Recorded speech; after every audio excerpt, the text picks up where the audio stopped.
Edition of Cii Telangana Cfo Conclave.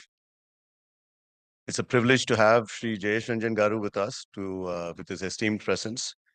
He's been extremely busy, so we requested him, and he has agreed to conduct a next set of his meetings right here at the hotel. So people are coming here to meet him at exactly at 11 o'clock. So we have a hard stop. So I'll keep my uh, comments brief. We also were, unfortunately, the Honorable Deputy CM of the state, he had confirmed to us, and even until yesterday afternoon, he had confirmed to us, but I think he had to take either a late night or an early morning flight to Delhi for some urgent activities over there. So he's not able to be here. Um, the conclave is themed around resilience, reinvention, and reimagination. It addresses the pivotal challenges CFOs face today in today's dynamic business environment. It serves as a platform to explore strategies, share notes for both private and public companies, especially from vision to valuation as we see it.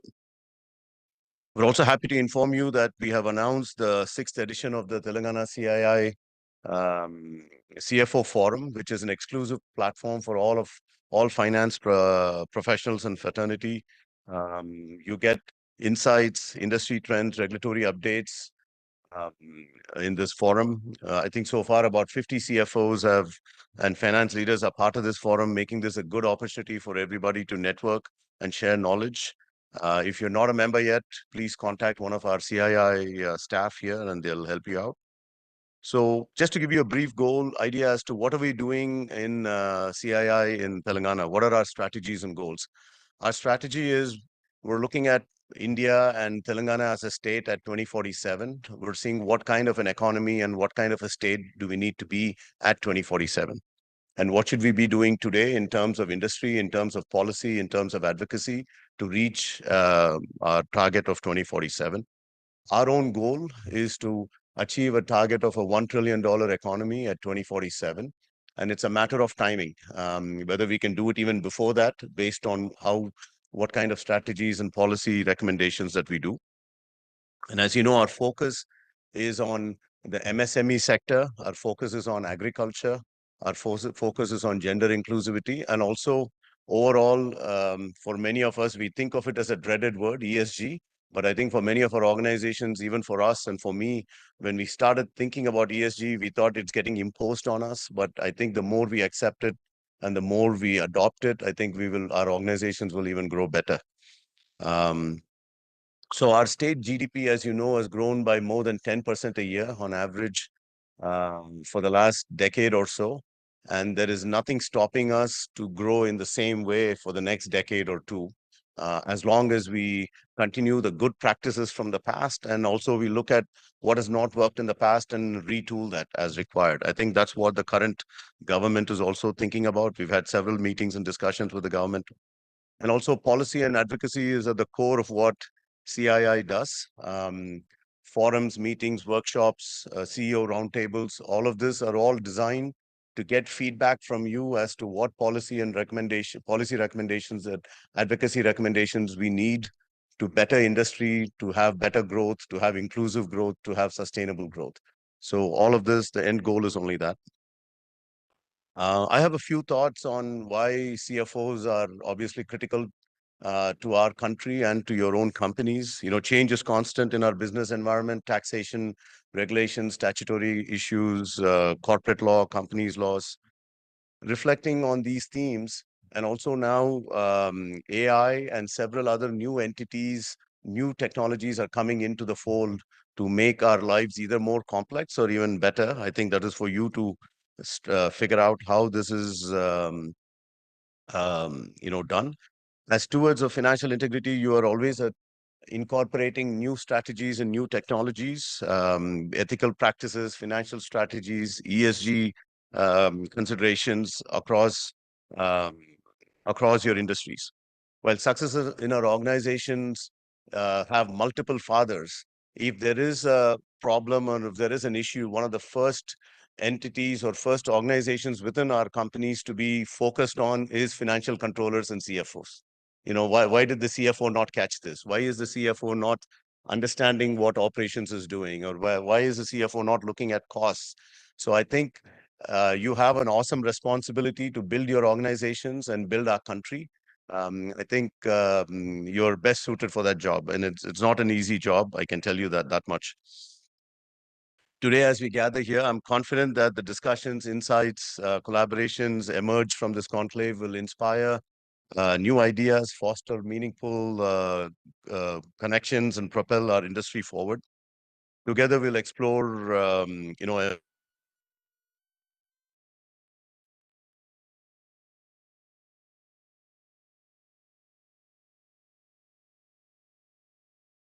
sessions in every year. And also CII organizes several of these conferences and meetings and workshops. We were just remarking in the room behind that the CFO forum is the one that is most tightly controlled, tightly organized, always on time and always on budget.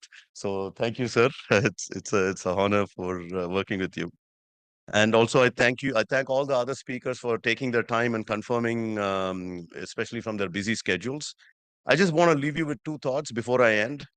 This is something that is near and dear to me. Less than 10% of our country has their needs and wants met. And we are a $4 trillion economy. If you just think maybe a minute to digest that, that itself tells you where we are as a country.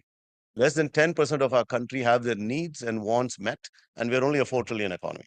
If 10% becomes 20%, the possibilities are endless. Opportunities are enormous, and also your prospects, I would say, are global. It's all in your hands and minds. So I now invite Mr. M.V. Narsimham Garu to deliver the theme address for this conclave. Namaskar and Jai Hind. Thank you.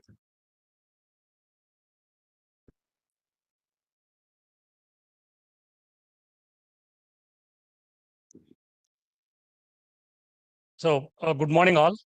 I welcome all of you for today's CFO Conclave. On behalf of the steering committee of EODP panel, a big thank you to the dignitaries for joining for today's conference. It gives me great pleasure to deliver the theme address at the 6th edition of CFO Conclave. The theme we have chosen for today's conclave is resilience, reinvention, and reimagination. It is like a triple R movie. What we have seen is a triple R brand. That's how we have coined this theme. Then the CFO role in the new era. So the session will explore the evolving role of CFOs in the current dynamic economic landscape as business face unprecedented challenges and opportunities. CFOs must demonstrate resilience, drive reinvention, and foster reimagination within their organizations as against the volatility, uncertainty, and ambiguity arising out of the challenges surrounding geopolitical situations, climate changes, supply chain disruptions, and climate. Against this backdrop, resilience has evolved as a key priority for all of us as a CFOs. With this theme,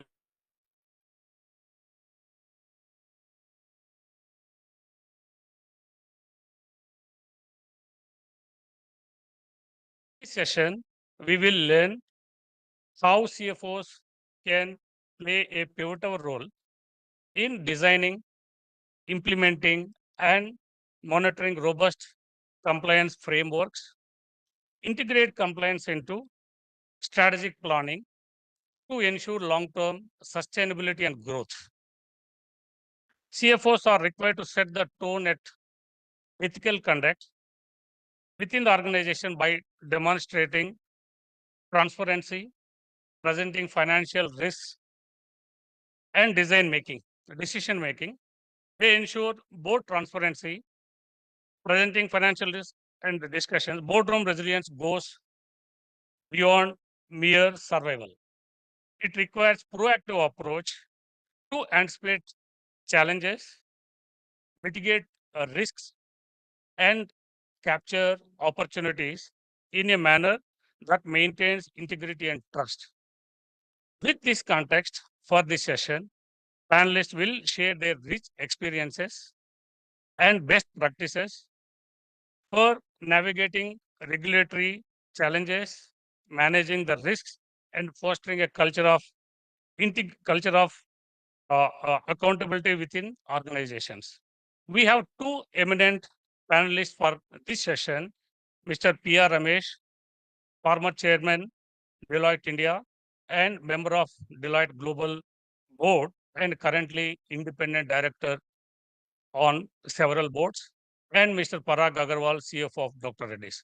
This is about on the first session. The second session is leadership strategies for CFOs in a rapidly evolving business landscape. We have, while just finalizing this theme, and then what is the best case study, that's where we have selected the Indigo as a case study, how they are like their performance is like an amazing story. So there's no greater power on this earth than, than a story. The best way we learn by listening to an excellent story. Today, we will learn essential leadership strategies from Mr. Anil, ex-group CFO, Indigo, on how they've developed Indigo as the largest airlines in India with double-digit EBITDA and a greater market share than 60%. You will learn more insights how Indigo succeeded as compared to their peers by having long-term strategies, cost efficiencies, and continuously monitoring various KPIs to have a consistent growth of the Indigo. So that is the second session. Third, no conference can be concluded without deliberating on artificial intelligence in the current context.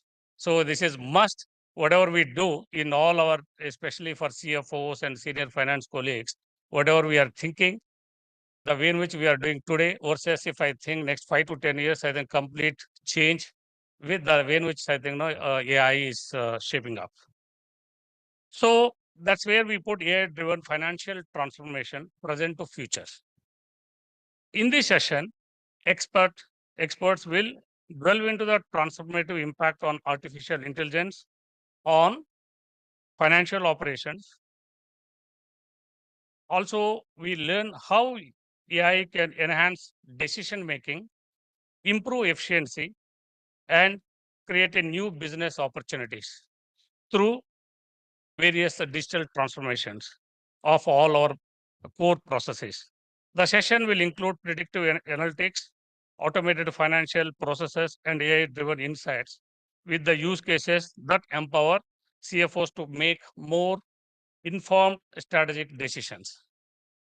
AI-driven financial transformation represents a pivotal shift from traditional practices to a future defined by innovation, efficiency, and strategic agility. As we embark on this journey, let us harness the power of AI to shape more resilient and inclusive finance future for all. We have two eminent panelists to deliver this session. Mr. Gaurav Kataria from ITC Paperboard, Mr. Siddharth from McKinsey for this session. The fourth session is very close to our heart. Good health can't wait. And we all know health is wealth. The session is aptly named Happy, Healthy You, a self-reflection on your health, and aims to provide insights and practical tools to evaluate your physical, mental, and emotional well-being, helping you to achieve balance.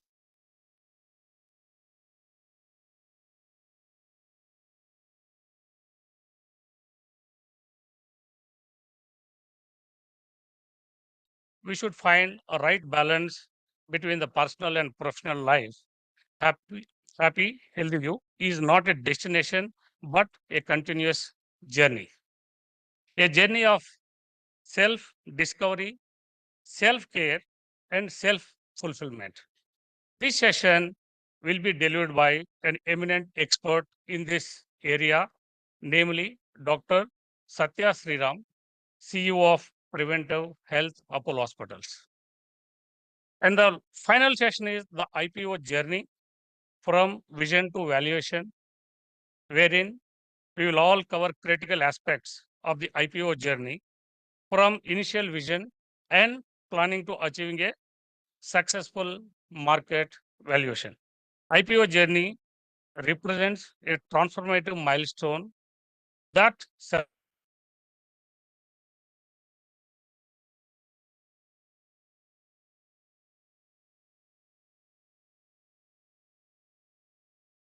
Nandarati Advisors and Mr. Premchand Devarkonda, CFO of Electronics Mart India. This is a group company of Bajaj Electronics. So, with these 5 sessions, overall, I strongly believe that we will have a great insights and key takeaways from each of the session to drive the performance of our companies through digital transformation by having higher standards of governance at the same time by mitigating external headwinds. These are always possible.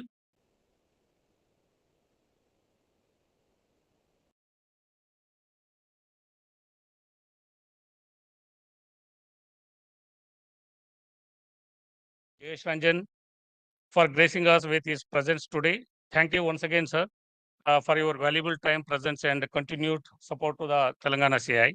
And also, I would like to express my gratitude to the dignitaries once again on the dais and all the participants joined for today's conclave. So, with this is the overall theme of for today's full day of the 5 sessions. And thank you all once again. I now invite Mr. Rajesh Kumar to deliver special address. Thank you once again.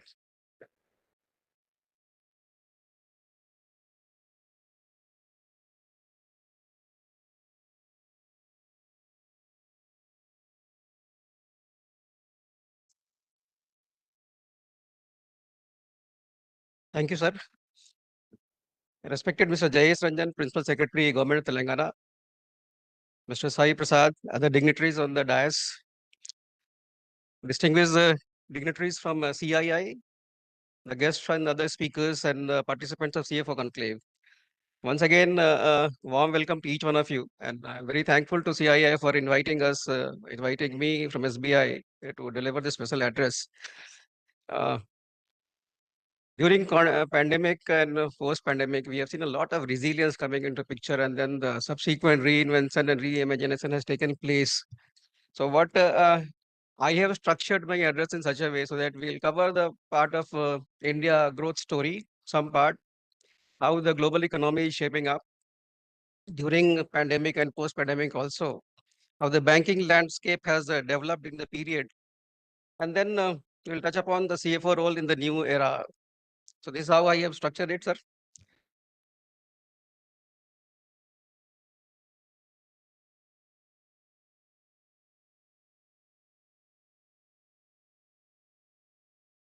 And as we navigate an era defined by unprecedented challenges and rapid transformation, the theme of resilience, reinvention, and reimagination are more relevant than ever. In this new era, the role of the CFO extends far beyond traditional financial head, which would encompass being a visionary, a strategist, and a catalyst for innovation. So if I talk about India's growth story, India's GDP was growing at a rate of 6% before COVID-19 struck. And the growth rate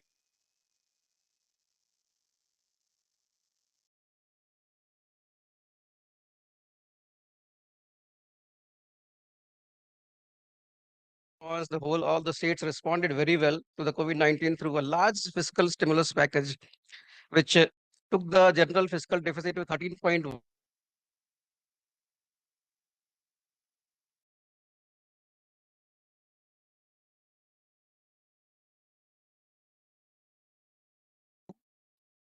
Which reduced the fiscal deficit to 8.6% of GDP and public debt to 81.6% of GDP by March 2024.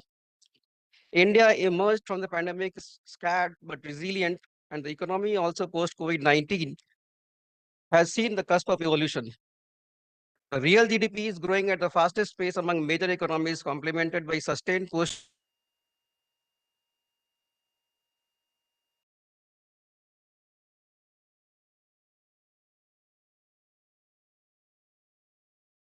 been empowered by push for Atmanirbhar Bharat and PLIs.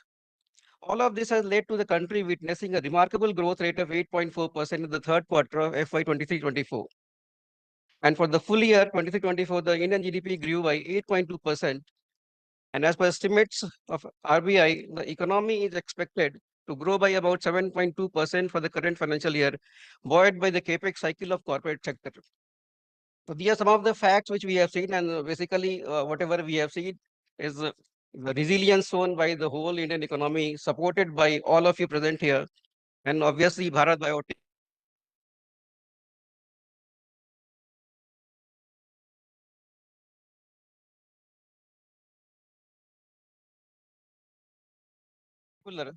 Telangana state with a GDP of about 13.5 lakh crores, with the state's contribution to the national economy being 4.8%.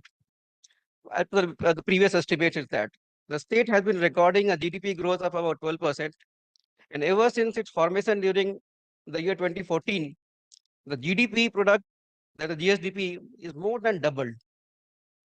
And as per the Ministry of Statistics and Program Implementation, Telangana is ranked third in terms of GSDP increase across different states.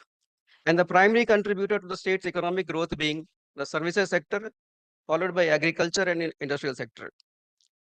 The state is pioneer in IT and ITA services with a robust IT software and hardware. Hyderabad is the bulk drug and vaccine capital of the country with many pharma giants, including Dr. Reddy's, Hetero Drugs, Bharat Biotech, Mylan, Arvindo. The state is also having sufficient area under cultivation of maize, turmeric, chili, palm oil, and wheat. Telangana is one of the largest producer of agro products like cereals, pulses, oil seeds, fruits, and spices. And as per the policy is concerned, the state is also having a lot of favorable policy, which is favoring the industry, favoring the farmers, favoring the overall economy for the state in general. Now, if I talk about the global economy, as since we are talking about resilience and all, the global economy also exhibited resilience in 22-23, going forward post pandemic, and is likely to maintain steady growth path with risk balance on either side. Global inflation is trending down, and this has prompted market expectations of a possible rate cut in advanced economies in the latter half of 2024. Although risks to the global outlook are broadly balanced in FY25, on the downside, new risk, new price spikes stemming from geopolitical tensions, including those from the war in Ukraine and the conflict in Gaza and Israel, could, along with persistent core inflation, tight labor markets can raise interest rate here and there. Further, the geopolitical tensions could lead to financial instability, and the rising gold prices clearly indicate the build-up of underlying risk to a global growth narrative. Rising geopolitical tension, the risk can also entail that defense spending may go up in the next few years. So this will have some sort of positive as far as the development is concerned in terms of the defense-linked industries and all. If I talk about banking landscape in new era, similar to the theme of CFOs, banking sector has also undergone its rapidly, and it's undergoing rapidly changes in and is redefining and reimagining itself to the new technological world. We are in the midst of a digital revolution where many changes in the recent past have created a new business and delivery models, UPI being the finest example of that.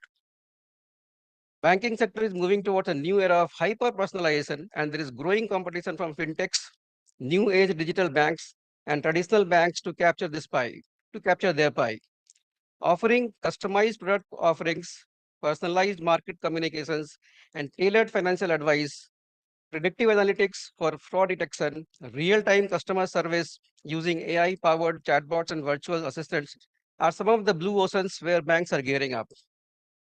Additionally, with the host of fintechs partnering, banks are offering services that are increasingly platform-centric, and many information utilities are getting involved. Banks would be a part of, some banks have already become a part of that's a account aggregator, OCN, ONDC network, as also as RBI's proposed public tech platform for frictionless credit and full compliance of laws like digital personal data protection. Act. This will make it challenging to depend fully upon outside support in the AI ML laden days. Climate risk and mitigation is now on top priority across everywhere, including India. Banks are expected to contribute towards net zero, and there will be pressure on banks in India to green their balance sheets also. The emergence of new business models has altered the risk profile of business, and the inherent credit risk in new age startup is very different from traditional SMEs. We in SBI are gearing up to meet these changes and challenges through innovation and collaboration. SBI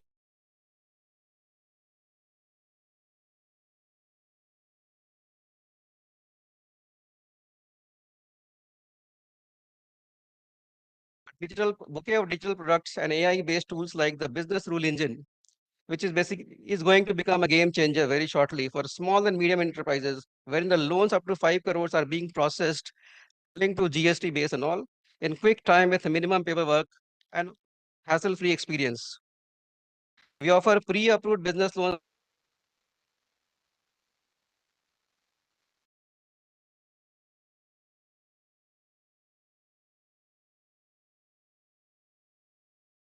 and green energy. We have separate cell for processing solar loans. We have pre-approved solar loans, which are based on the analytics of MSME customers having high power cost to assist such units to improve cost efficiency with minimum TAT. To help the MSMEs in Telangana, we have identified certain clusters like pharma, food processing, plastics, and machine tools to provide finance at the concessional rates under cluster finance scheme. Our flagship digital suite, YONO, which includes YONO Business comprising of e-trade, e-forex, supply chain finance. To create more unicorns and unicorns, we have tailor-made products for debt funding. And we also have a dedicated startup branch inaugurated by none other than Mr. Jayesh Ranjan present here for meeting the financial needs of the startups. Now coming to the role of, this is something which we have done, so try to cover the banking and Indian economy, global and all. Now, let's talk about CFO role now. So we have taken resilience at the first point here, and the past few years have tested our resilience like never before. As shared earlier also, we have faced economic upheaval, a global pandemic, and accelerating technological change. In this context, resilience is not just about surviving disruptions, but thriving amid them. CFO must ensure that their organizations have the financial flexibility to withstand the shocks. This means building robust risk management frameworks, maintaining healthy liquidity levels, and developing contingency levels or plans for various scenarios. However, financial resilience also requires a human element. So as leaders must also show the human part of that and must foster a culture that encourages agility and adaptability. This involves supporting continuous learning and development, ensuring employees have the tools and resources to navigate change, and promoting a mindset that views challenges as opportunities for future growth. When we talk about reinvention next, the traditional role of CFO is evolving, and today's CFO must be more than financial gatekeepers, financial guards. They must become strategic partners who drive organizational changes. This requires digital transformation, leveraging advanced analytics, artificial intelligence, and other emerging technologies which can provide deeper insights into business performances going forward. As far as the role of AI is concerned, we have seen the recent McKinsey, Mr. Siddharth is here. Some data point I wanted to share. The McKinsey study estimates, as far as AI is concerned, AI may deliver an additional economic output of around 13 trillion US dollar by 2030, increasing global GDP by about 1.2% annually. Gen AI could boost India's GDP by 359 to 438 billion by 2030, representing a 5.9 to 7.2% of increase. And India is actively looking to deploy AI for stimulating economic growth, healthcare sector, improving cybersecurity and education. Coming back to the third point of reimagination, to thrive in the new area, CFO must look beyond the numbers and reimagine the future of their organizations. This requires a forward-looking approach where CFOs collaborate closely with their corner suite executives from collaborations with the CEOs to shape strategic direction. By doing so, they can help create a sustainable and inclusive growth path. Reimagination also involves a commitment to environment, social and governance, ESG guidelines, principles. CFOs play a pivotal role in integrating ESG considerations into financial decision making. This not only enhances the company's reputation, but also drives long-term value creation. By investing in sustainable practices, promoting diversity and inclusion, and ensuring transparent governance, CFOs can help build organizations that are resilient and adaptable to future challenges. On the concluding side now, resilience, reinvention, reimaginations are not just the words which we talk about every other day now. They're essential principles that will guide us through the complexities of the modern business landscape. By embracing these principles, CFOs can lead their organization to not only withstand the challenges of today, but also seize the opportunities of tomorrow. So as we move forward, let us remember that the true measure of success is not just in our financial statements, but in our ability to create lasting value for stakeholders, all our stakeholders, our communities, and the world at large. Together, we can build a future that is prosperous, sustainable, and inclusive. Peter Drucker has said the best way to predict the future is to create it. So let's create NATO moments of triple R as per the triple R theme. So wishing all the participants a great success. I hope the deliberations which is going to happen in the various panel discussions certainly will bring a lot of insights into how the triple R is going to shape up Indian economy in general, Telangana in particular. Thank you, and everybody, all the best to all of you. Thank you.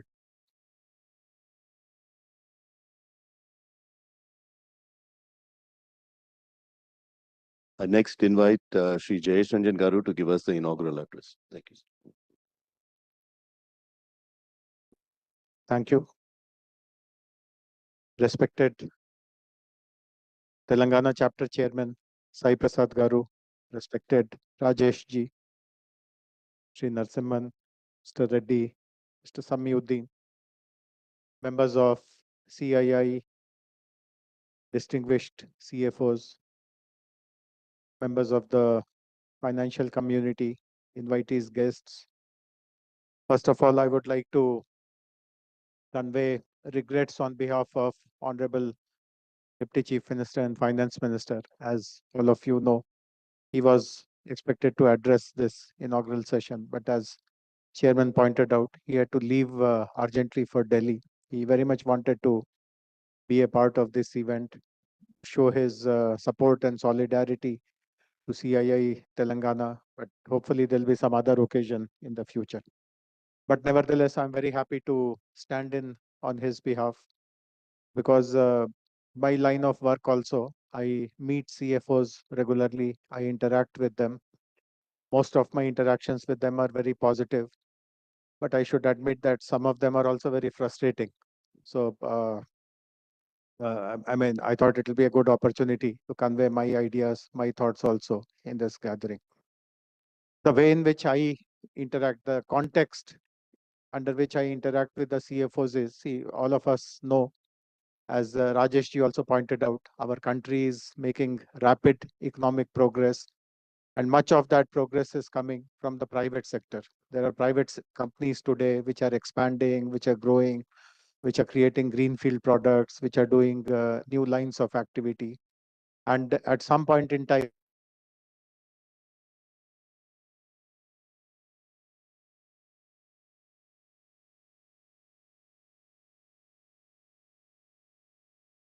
CFOs play a very important role in providing inputs which the board or the top management takes into account before making that decision. And it is in this context that I get a chance to interact with lots of CFOs, because typically when they have to take a decision, they also like to evaluate what the state is providing to them.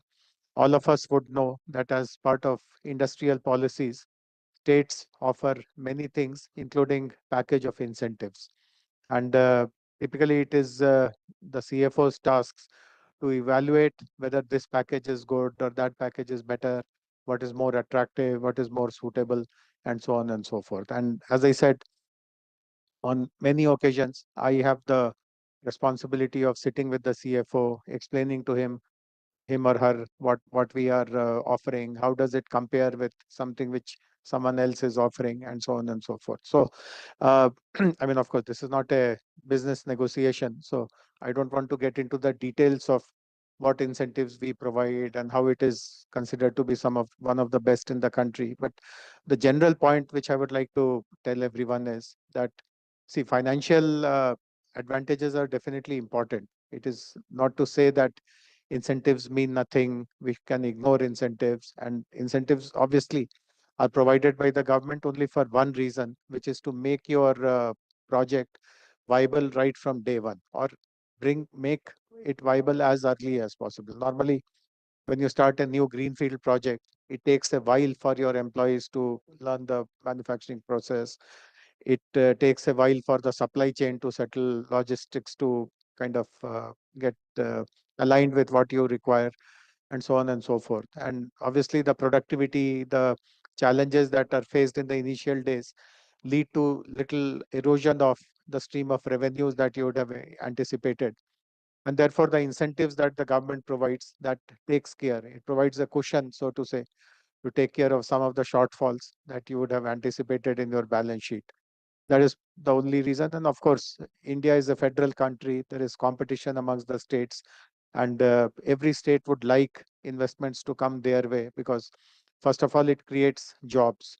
And as we know, whether it is as in a few months, the American elections will happen. So whether it is in the US or anywhere else, or India, or in a state, giving jobs, giving employment is one of the biggest expectations from the government, from the political parties, and that which is able to convince the electorate that they are best suited to improve the economy, create new job opportunities, they are typically elected. So that is one reason why we like more and more investments to happen in a particular state. One, of course, for jobs, and second, it creates a multiplier effect for the economy. People who invest eventually, they pay taxes in the state, they bring supply chains, they do value addition. It adds to the economic base of the state. And with that revenue, whatever state's priority programs are, it could be welfare programs, it could be developmental initiatives, all these get funded. So investments are important. And in that context, incentives do matter. But what I many times I succeed, but sometimes I also, as I said, I find it very frustrating when I try to explain to members of the CFO or his team, how do you evaluate the totality of the picture? Incentives are one part, but what else is there which the state is offering? For example, just to give some real context about Telangana, as you know,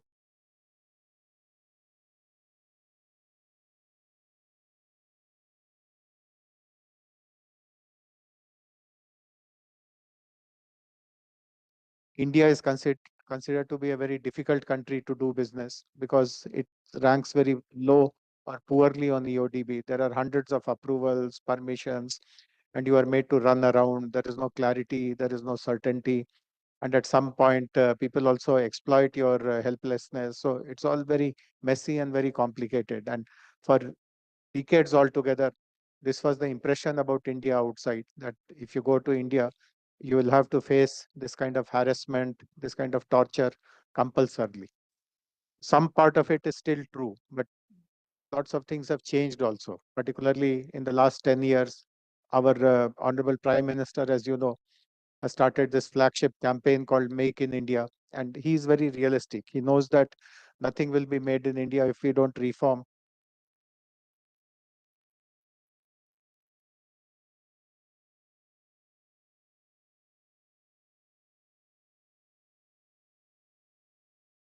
Brought in a regulation that to start the construction of your factory, you don't even require any approval or permission. Let us say you take land either from the government, or you acquire a land privately, and you have to construct your factory. Obviously, the factory will take 6 months, 9 months, 1 year, depending upon the scale for construction. But in Telangana, we have done away with the requirement of taking prior approval. You take the land today morning, and in the same evening, you can start the construction without any paper, any approval, any permission at all. So some of these kind of reforms are those which will help you. I mean, even in a very well administered state, the minimum time it takes to get all these papers, etc., sorted out is usually 2 months, 3 months, sometimes even more. In Telangana, we have made it zero. Now, if you are really a very expert CFO, you will factor all these things. What would have taken 3 months somewhere else is taking zero for me in Telangana. How much of savings will I accrue that way?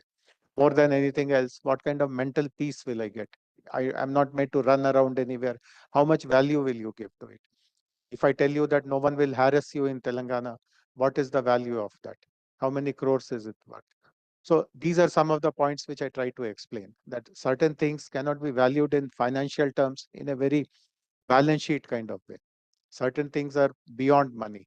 If I tell you in Telangana, as you know, Hyderabad is roughly in the center of the state, and it has now, after bifurcation, become a smaller and a manageable state. Distances are not very far. More than anything else, we have this outer ring road, which also helps you exit the city in whichever direction you want to.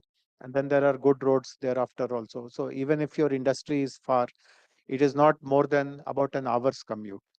And imagine the scenario that all your employees, your top managers, they can live in a city like Hyderabad, and through a short commute, they can go to work and then they can come back. They can enjoy all the social infrastructure of the city, like good schools, good hospital, good weather, and so on. What value will you give it? Suppose I tell you that instead of living in Hyderabad, in some other state, you will be living, let us say, 500 kilometers or 400 kilometers away from a big city. Will it not make a difference in the quality of life that your employees will encounter, the quality of life their family members will encounter? What value will you give it to? So, not the point I'm trying to make is that not everything can be valued in a pure financial terms. There are certain things which have economic value, which have social value. How do you capture that, and how do you make a strong case that these states matter much more to us than somewhere else? See, if you just see how incentives are today kind of pitched, many people call it a race to the bottom. I mean, if I'm giving 100 rupees, someone else will give 150. The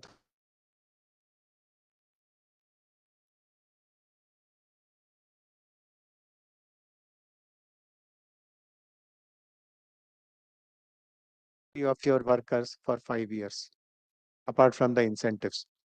But the real scenario of that state is that you can't even survive there for one day. So would you go there just for that temptation that salaries will be paid for 5 years? I don't even have to write a check for the salaries. The government will pay that.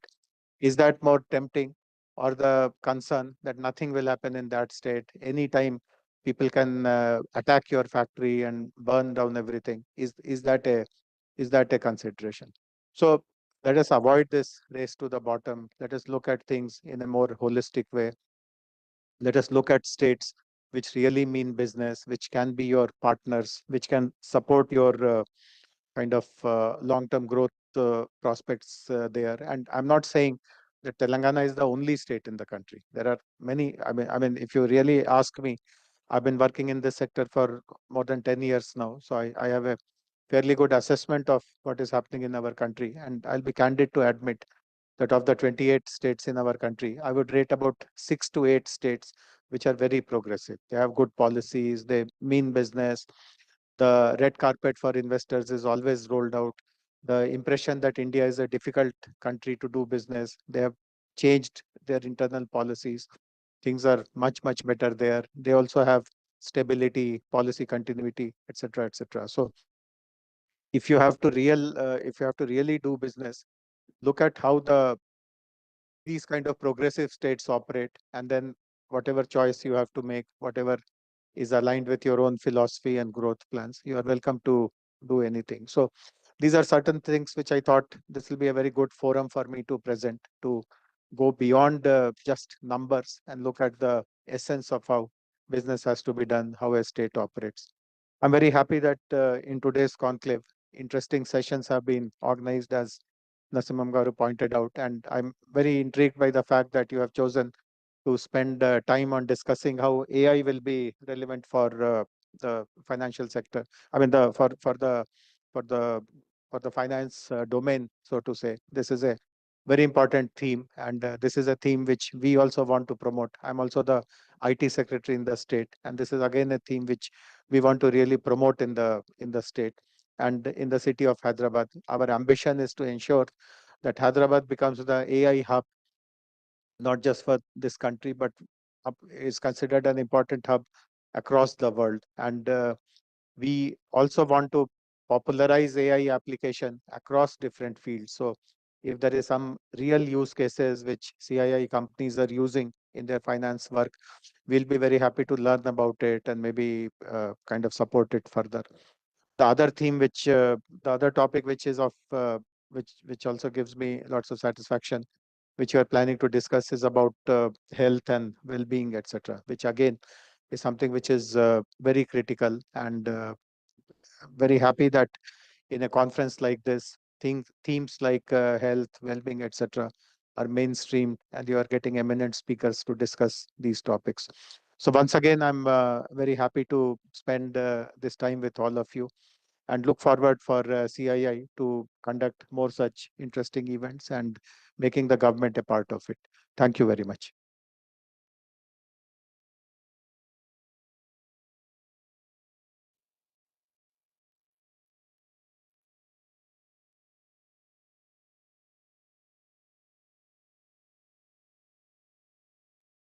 Sri Jayesh Garu, Special Chief Secretary, IT and Industry, Mr. Rajesh Kumar, Chief General Manager, SBI, and my colleagues in CI and friends, Dr. Sai Prasad, Mr. M.V. Narasimham, who is the convener of CI Telangana Ease of Doing Business panel, and Deputy CFO, Reddy Labs, and Samuddin.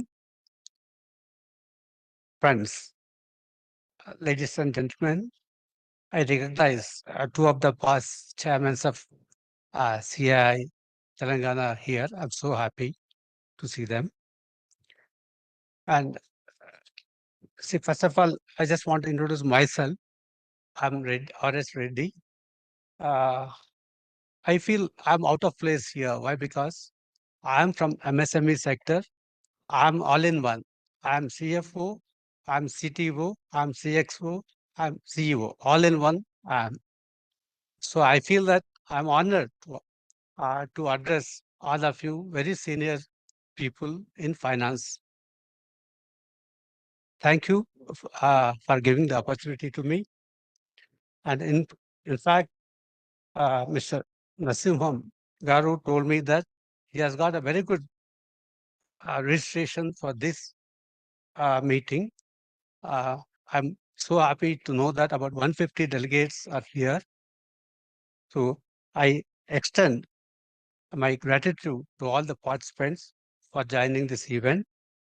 And I feel that at the end of the day, you definitely get some benefit out of this CFO conclave. So the theme,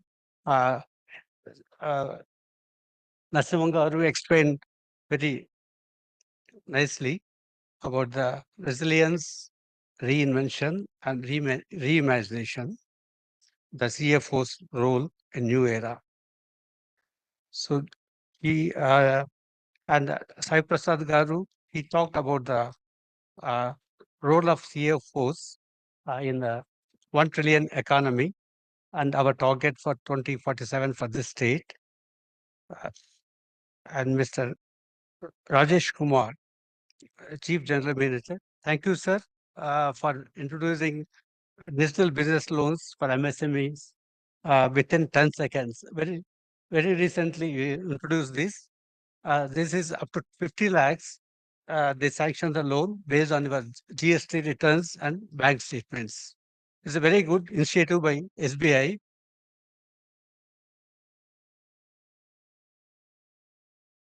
And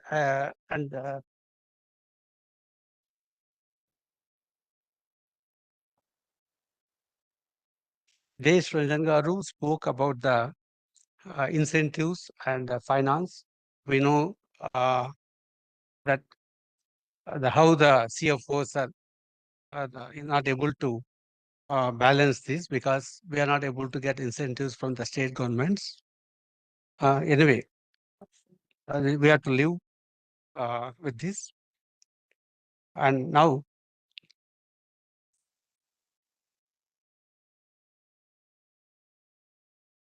I thank all the sponsors for the CFO conclave.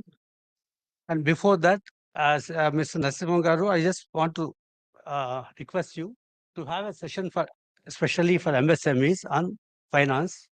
I have one entrepreneur here in the first row. She's she her company has gone for is going for MSME IPO. So it's one of our member. Yeah, sorry. So what I request is, why don't you have one program exclusively for MSMEs? With all your support, we can also learn about how to manage our companies and how we can. But thank you, sir. Before I conclude, I sincere thanks to sponsors of the CFO Conclave, SBI, Dr. Reddy Labs, Arabindo Pharma, Laurus Labs, HDFC Mutual Fund, Indian Immunological Limited, IMT, and our technical partner, Belite. Thank you, and I wish all of you have a fruitful discussions and successful interactions. Thank you once again.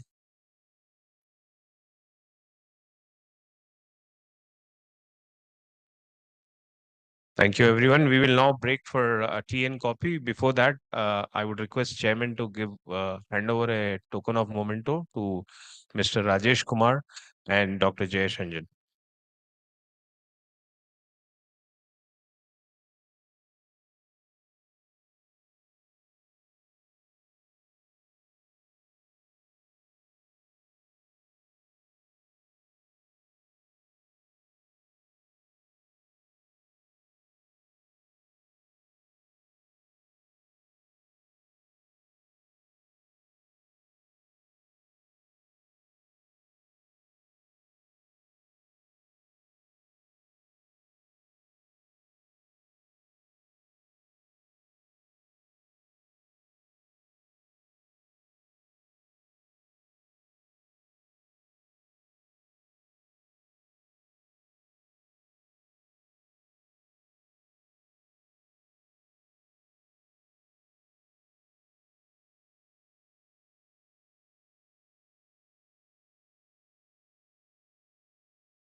Sir हमारे startup का idea बहुत ही बढ़िया है, लेकिन आपके business को आगे बढ़ाना वो हमारा काम है। Thank you so much sir.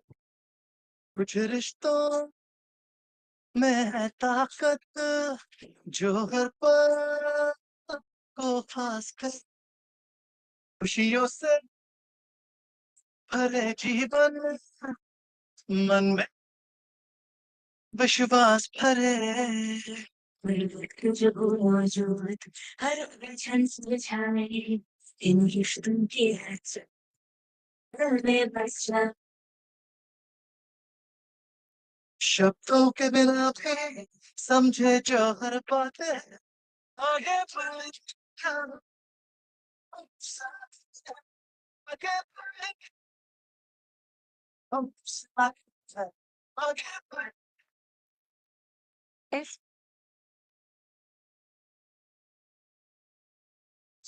The CII Green Business Center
SBI, banker to every Indian. Sir हमारे स्टार्टअप का आइडिया बहुत ही बढ़िया है, लेकिन आपके बिजनेस को आगे बढ़ाना वो हमारा काम है। Thank you so much sir. कुछ रिश्तों में है ताकत जो हर पल को खास कर खुशियों से भरे जीवन मन में विश्वास भरे वक्त जो मौजूद हर उलझन सुलझाए इन रिश्तों के रच में बस शब्दों के बिना भी समझे जो हर बातें आगे बढ़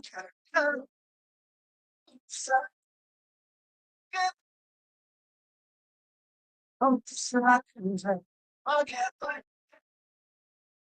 SBI, banker to every Indian. Sir हमारे स्टार्टअप का आइडिया बहुत ही बढ़िया है, लेकिन आपके बिजनेस को आगे बढ़ाना वो हमारा काम है। Thank you so much sir. कुछ रिश्तों में है ताकत जो हर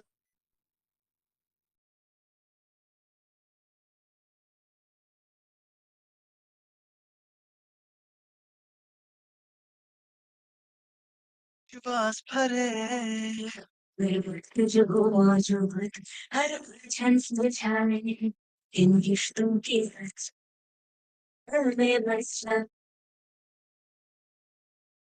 शब्दों के बिना भी समझे जो हर बातें आगे बढ़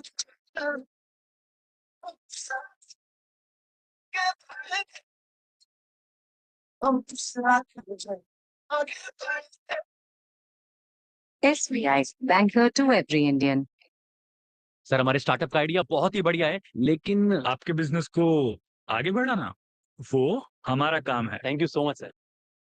कुछ रिश्तों में है ताकत जो हर पल करे खुशियों से भरे जीवन मन में विश्वास भरे वक्त जो मौजूद हर उलझन सुलझाए इन रिश्तों के रच में बस शब्दों के बिना भी समझे जो हर बातें आगे बढ़ हम साथ आगे बढ़ हम साथ आगे बढ़ SBI, banker to every Indian.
Through 10 centers of excellence, the Confederation of Indian Industry is driving competitiveness of enterprises across Indian industry, achieving the milestone of 11 billion square feet of green buildings. The CII Green Business Center also certifies green products, green companies, helps industry pursue net zero, and drive green business entrepreneurship. The CII Center of Excellence for Innovation, Entrepreneurship and Startups connects startups to new opportunities and drives innovation.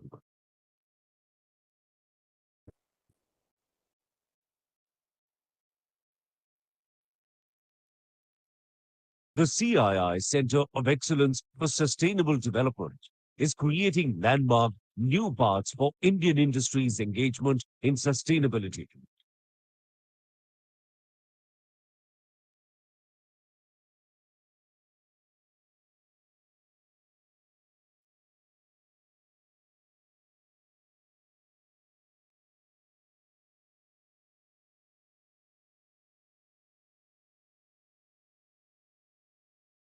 The CII Institute of Quality has pioneered quality culture in Indian industry through its training and awareness programs and other services.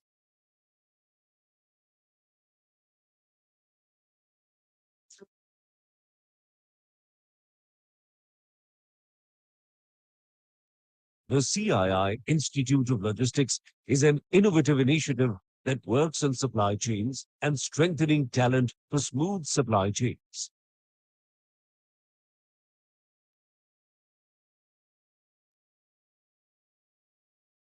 The CII Center for Excellence for Competitiveness of SMEs drives programs across the value chain through a unique cluster format.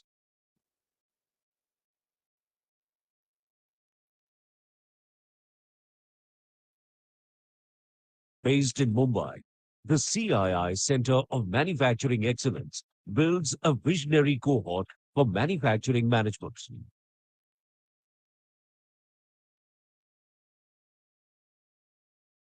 Sir हमारे startup का idea बहुत ही बढ़िया है लेकिन आपके business को आगे बढ़ाना वो I हमारे request all the participants to please have your seats.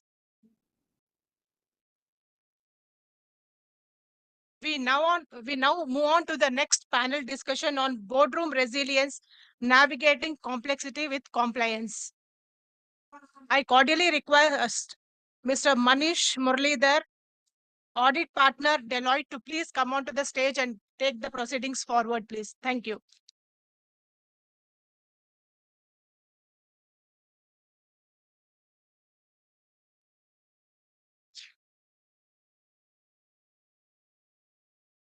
Morning, everybody. Please settle down.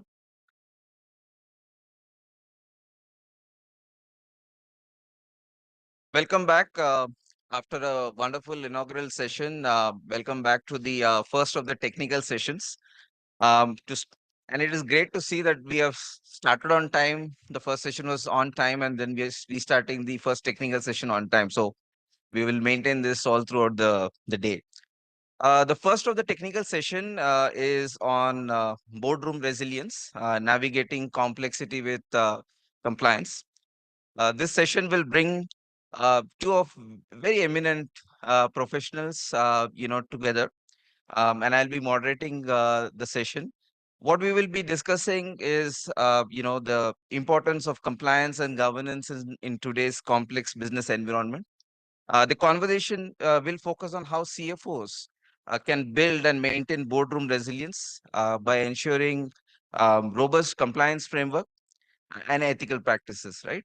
Our panelists, will share their experience, personal experiences over the years, and how and share best practices. So how they will navigate the regulatory challenges, managing risks, and fostering a culture of accountability.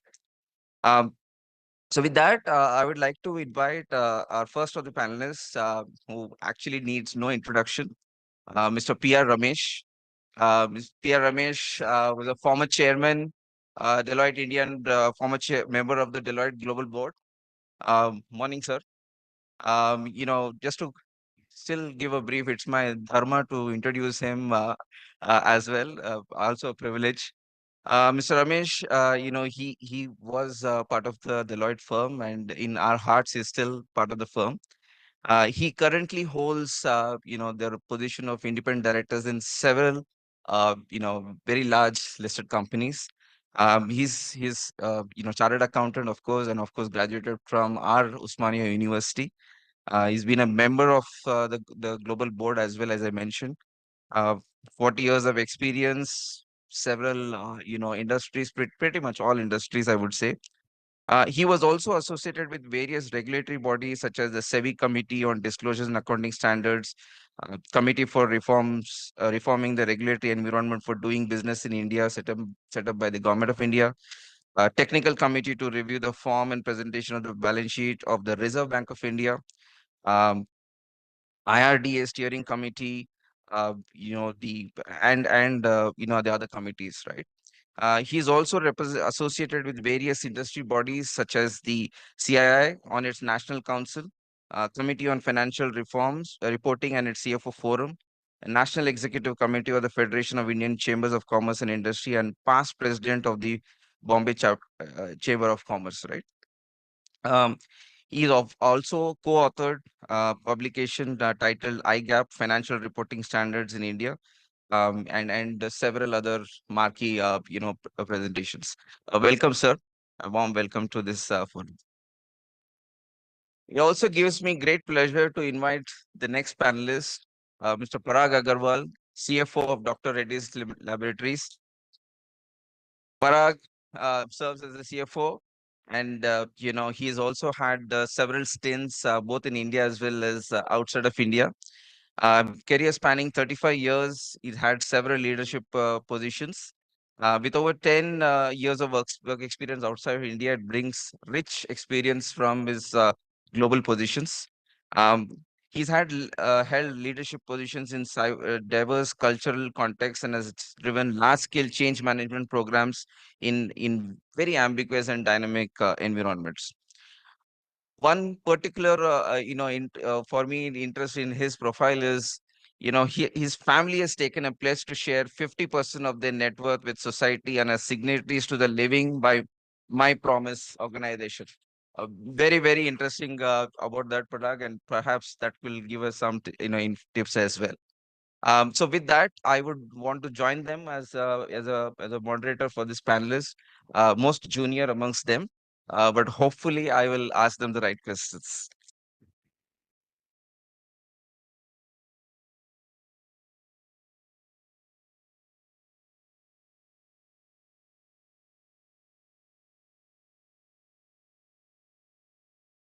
Thank you, sir. Thank you, Parag, for this time. Mr. Ramesh, I would like to start with you, right? Um, Heavy topic, but I'm sure you both will make it pretty light and interesting for us. I'll ask very simple questions, sir, to start with. In your view, right, the roles and responsibilities of the CFO, right? What are the roles and responsibilities of the CFO? And what are the expectations of the CFOs from a board's perspective, right? Thank you, Manish. I know these days opening batsmen are not necessarily the most popular because it depends on how they perform. There are a lot of expectations. Whilst your question is very simple, I think that covers virtually the subject matter of the session. First, I believe a CFO has 4 responsibilities. The first responsibility is as an operator, as the head of the finance function and running the finance part of the business. The second function is of a custodian of the assets of the organization. The third function is a function of ensuring compliance with laws, regulations, etc. And the fourth, which I believe is the most important function, is the strategic function as a member of the top management. He is the glue which binds the various parts of the organization together involved in strategic decision making. You can't have any decisions without a CFO being there. CFO, in my view, is perhaps, though in form, he is the second most powerful person in the organization. I believe he is the face of the organization to everybody, to the regulators, to the investors, and also the CFO is the bridge between the board and the management. CFO, in a way, is the modem. No communication happens between the board and the management without going through the CFO, because everything involves the CFO. Now, your question was, what are the expectations from a CFO? The first expectation is a CFO should be a CFO and not a UFO. Our problem arises when a CFO is a UFO. Then the board is completely destabilized. And that is why the first thing for us is to get the CFO to be a news reader first and not a newsmaker. CFOs have, there is a conflict, inherent conflict, which I believe structurally is the problem.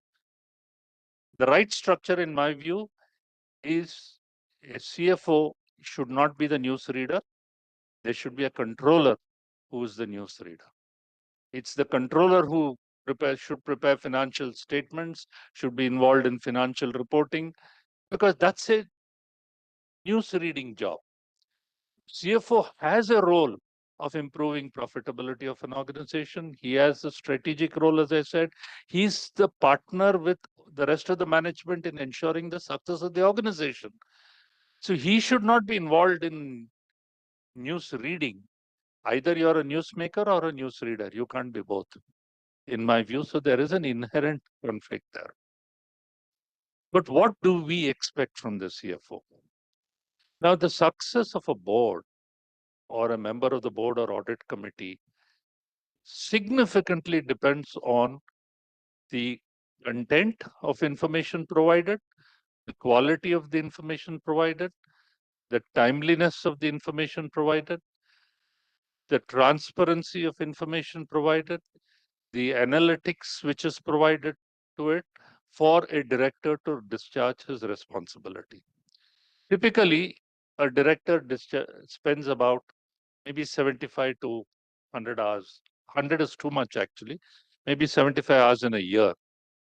And most of the time is in board meetings or audit committee meetings, looking at presentations, listening to CFO, his team, listening to others, and of course, reading all the material, which is part of the agenda papers.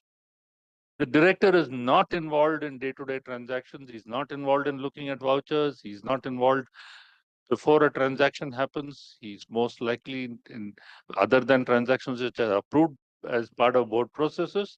He comes in after transactions have happened or after the business has conducted itself at the end of the quarter or at the beginning of the first week of the quarter. That's where a director is. So a significant reliance is placed by a director on the CFO. And I therefore believe that, and I feel as a director, being on the boards of all of these companies, for me, the principal person is the CFO. And there will be challenges for a CFO. And what are the expectations? The first I listed some of the expectations, but the most important expectation is integrity. The second is intellectual independence. I want the CFO to be intellectually independent. He is a member of the management team, but when he conveys something or he gives his view on a matter, he has to be intellectually independent, which is not an easy thing. We would be extremely uncomfortable if a CFO looks at the managing director and then answers. If a CFO looks at the promoter and then answers, those are not, then you know that he's parroting or perhaps, if I may use a crude term, he is giving the party line. We don't want him to give the party line. We want him to be intellectually independent. The third expectation is for CFOs to take ownership. You have to take ownership. You are the face of, if you are the face of the organization, you have to be the owner. You are the buck stops with you. So it is a CFO. I don't want like CFO saying this person is to blame, that person, everybody else is to blame except the CFO. If you are the leader, it's your job, and that is the expectation of you. So when a CFO stands up and speaks, for me, I believe that is the final word. And that's why integrity is important, intellectual independence is important, clear and transparent communication is important, and the facts which he provides is not means to information, but actually information. We want that as a director. Thank you, sir. I think I was still playing power play, so I think the first open batsman has actually hit a lot of runs. So I hope the other batsmen also will continue. So Parag, on to you, right? Mr. Ramesh spoke about from a perspective of the expectations from a CFO. If I were to ask you, the relationship between board and the CFO obviously needs to be a healthy relationship, right? And it is very essential for any company, right? In your view, what does a role the CFO can play in executing this or building this healthy relationship? And what could be the challenges there?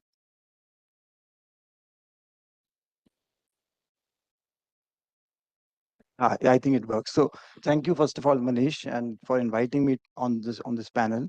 I think Ramesh has already shared many nuggets of wisdom on this topic. Um, I would you articulated, Ramesh, the expectations from the CFO, and before I get into relationship, I would like to make a point on how I see the role of the board and the mutual relationship. So I I feel we know that the board has to provide oversight to governance and compliance, the most important role, and of course the strategy. And also, I think they have to guard the leadership, the talent, and that's also a key role from the board. Uh, and I think the primary role of the board is to ask the right questions. It is not to provide answers. Of course, the board. There is also the role of the board in acting as an advisor, given the experience that the board members would typically have in helping the management team figure out the right answers. But I think the primary role of the board is to ask the right questions and thereby also respect this line, which I'm sure, Ramesh, you know so well, between oversight and execution. Because, I've had the privilege of being the CFO of Dr. Reddy's now for 4 years with many senior professionals like Ramesh who are on our board, like Kalpana Morparia, Leo Puri, Sanjeev Mehta, and so on. And some of them intuitively know this line that this is what the role of the board is. I need to ask questions where something is not going right. I need to push the management team, but the answers must come from the management. And if the right answers are not coming, the board is empowered to actually make changes in the management team. So I just wanted to highlight this relationship between the board and the management and this fine line that I think exists. Um, I think the relationship between the board and the management team, and I'm using the word management team and CFO as a synonym here because, like Ramesh rightly pointed out, CFO represents the management team in front of the board, needs to be that of mutual respect. And I think it is very important that from the management team side, there is great appreciation of the value that the board can add. I believe that a strong independent board adds tremendous value to an organization in steering the organization, the reputation of the organization, the strategy of the organization, and maintaining the highest governance standards. And therefore, uh, there must be this belief that the board has a tremendous value to add. I have sometimes seen some senior executives would who would rather execute and take decisions on their own and sometimes view the questions being asked as kind of an interference, which I don't agree with. So I think the most important thing is mutual respect and a belief that the board is there to add tremendous value. And similarly for the board, to have the confidence in the management team that we have the right team in place that's executing. And I think CFO has a role to play in having having the mindset that he or she is the custodian of this relationship. Like Ramesh rightly pointed out, not point to others. CFO must view that I own this, the business, and I own this relationship with the board. And all the crucial issues must come to the board, and the CFO needs to play a significant role within the organization, within the management team, in making sure that the governance agenda is given the right priority.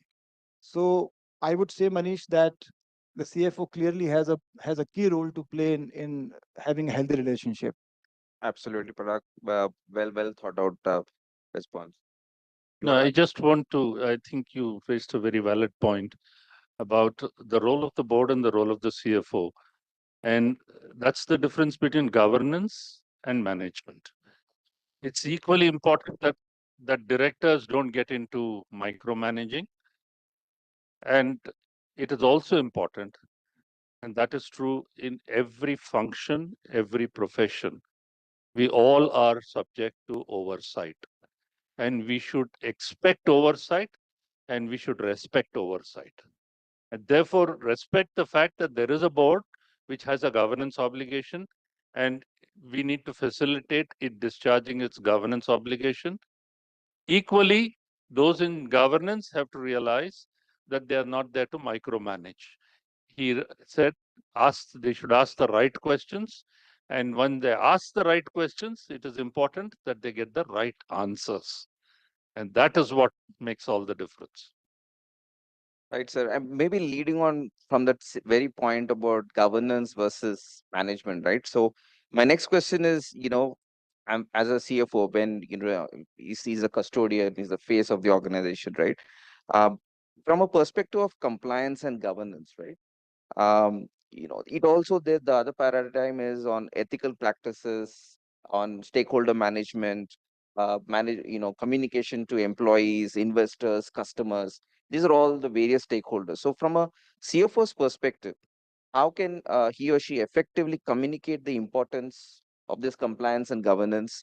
How does the CFO take the role on, educating the stakeholders, or taking them along in this journey of compliance?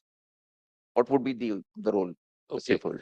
There are a whole host of things which I'll explain what a CFO can do. But before that, from my previous question, I also want to add, whilst I listed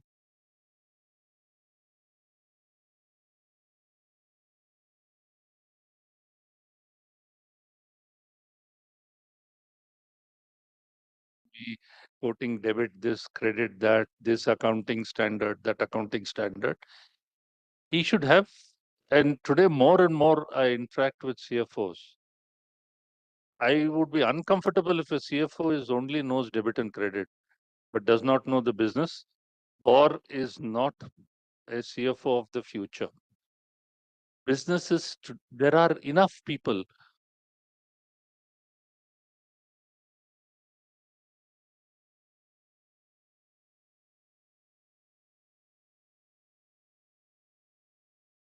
working knowledge and expert knowledge.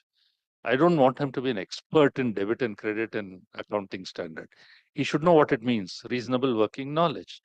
But at the end of the day, he is part of the business. And therefore, that role is, I think, the most dominant role of a CFO. The last thing we would want is a CFO explaining a balance sheet in terms of debit and credit. Now, let me come back to what are and in a way, your question is leading into what are the largest concerns today for businesses? The first single largest concern for a business is no doubt continuity. Now, businesses have 4 obligations. First, they have an economic obligation to run their business profitably. So that CFO plays a great role in ensuring that a business runs profitably by providing the requisite information, facilitating and taking the right decisions, arranging low-cost finance, managing treasury exceedingly well. He contributes to profitability without doubt. The second obligation businesses have is to run their business ethically. And that also, CFO has a great role to ensure that every transaction conducted by the business is ethical. And, I'm digressing slightly here from this question, but I think this is important. I was at a program of the National Financial Reporting Authority. I know National Financial Reporting Authority is in the news now when they've said they're going to also focus on audit committees. So that includes me, as opposed to just CFOs or auditors, which included Manish. At that conference, we had Uday Kotak speaking at the keynote address. And I'll never forget this. And I'm borrowing from Uday Kotak and reproducing what he said. When we are on the subject of roles and ethics and all that, he again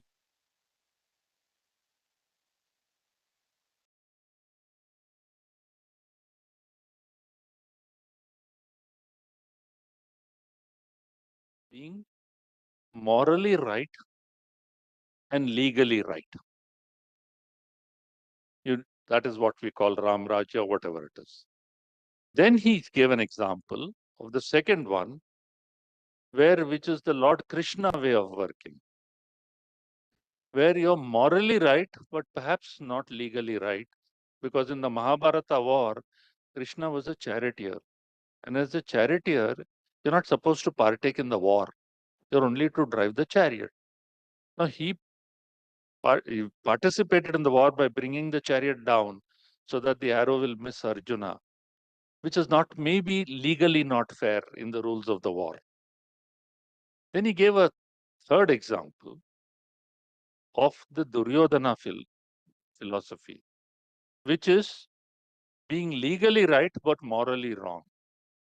In a game of dice, which he won, he's entitled, and it was Yudhishthira who wagered Draupadi and everything. So legally, he may have owned Draupadi, but what he did was morally not right. And then the fourth one is the Ravana philosophy, which is both morally wrong and ethically wrong. If we are clear on all of this, ask yourself, what should a CFO do? Apart from disruption, the biggest challenge is compliance. And compliance is not just a distraction.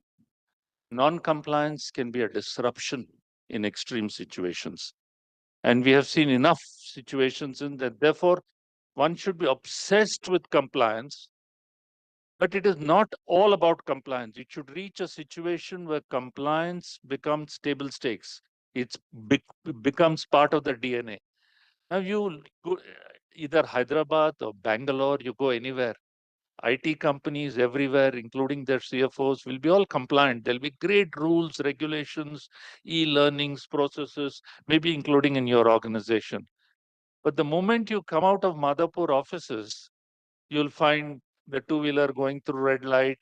It goes through no entry lanes, not wearing helmet, car driver not wearing seatbelt. So compliance can't be in offices. Compliance has to be in your DNA. And in increasingly regulatory world, where we are moving also towards self-regulation, compliance has to be factored in, and compliance has to be part of the DNA. Now, there are numerous examples of issues of compliance. You have a listed company, the compliance obligations of LODR are a completely different level. You're an unlisted company, the compliance obligations in the Companies Act are entirely different. Typically, for compliance, you cannot be compliant unless you have technology-enabled tools. You need a compliance tool because in some organizations I've seen, The compliance requirements at least are about close to 20,000 items. 20,000 different compliances. It could be, definitely it's in few thousands. It varies depending on the nature of industry.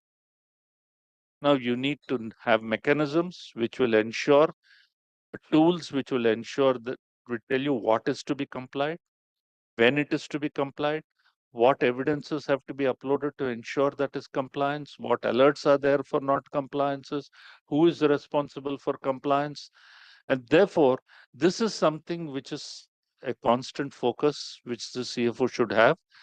Boards have a responsibility under Section 134(5), one of which is to ensure that there are adequate mechanisms for ensuring compliance. Suffice to say that compliance can be a disruptor. And we can talk of compliances in terms of what SEBI requires in a whole host of things.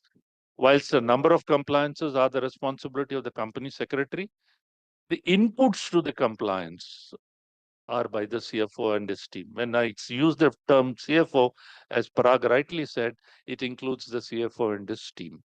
So I'll pause here and then come back. Thank you, sir. Thank you. I mean, uh, only you can weave dharma, cricket dharma, and then compliance in the same sentence, right? Uh, and before Parag, I come to you with the next question. I want to also tell the members that, after the question to Parag, you can also ask questions, and, let this be a more interactive session where I'm sure you have a lot more questions based on this prelude that we have just spoken. So it's free to, for everybody. So Parag, let me weave in the question from where Mr. Ramesh said about a whole host of compliance and the role the CFO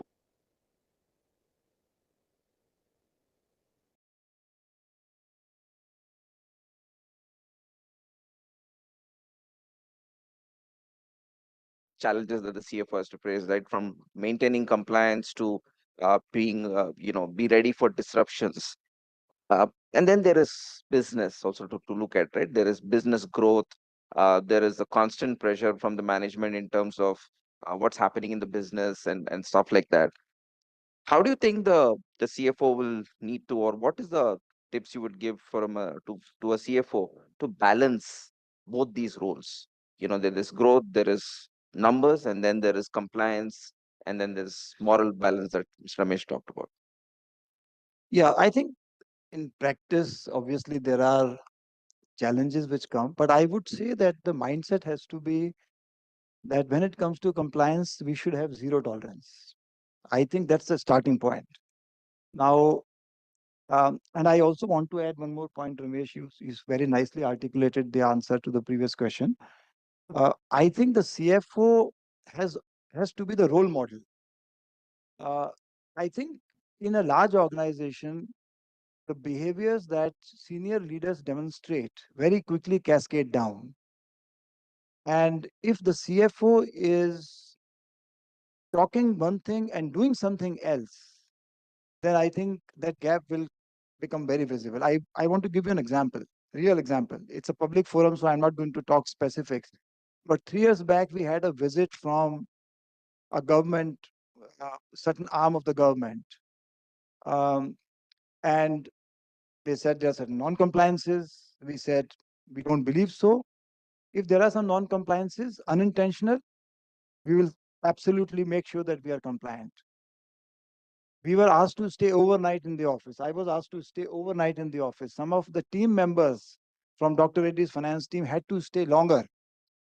We went through that, but we said that we will absolutely make sure that the message is we are a compliant organization. If unintentionally there is a gap, we will address it immediately, but we will not partake in any non-compliant behavior. So I'm quoting this as an example to you because sometimes, I can talk about being compliant and zero tolerance, but when it comes to an immediate pressure, and if you give in, then you are actually not walking the talk. So I think the CFO has to be the role model and zero tolerance has to be the starting point. Now, with that starting point, there will be occasions where you can look at instances with a pragmatic view. For example, I'll give you again a real example. We are a pharma company. We need to hold the highest standards in marketing practices. And we operate in more than 60 markets. So we have a marketing code which has to comply with the law. And when you are operating in so many countries, then there are different standards, legal standards in different countries. So how do you figure out what is the right way to comply? Do you have a global policy that's equivalent to the toughest? In which case you are making things difficult in a number of markets.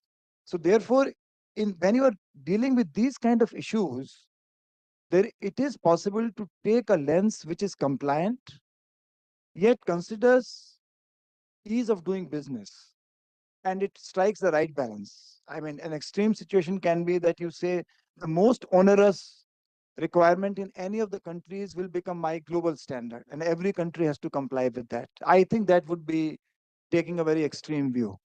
So my advice, Manish, to your question would be compliance is a zero tolerance zone.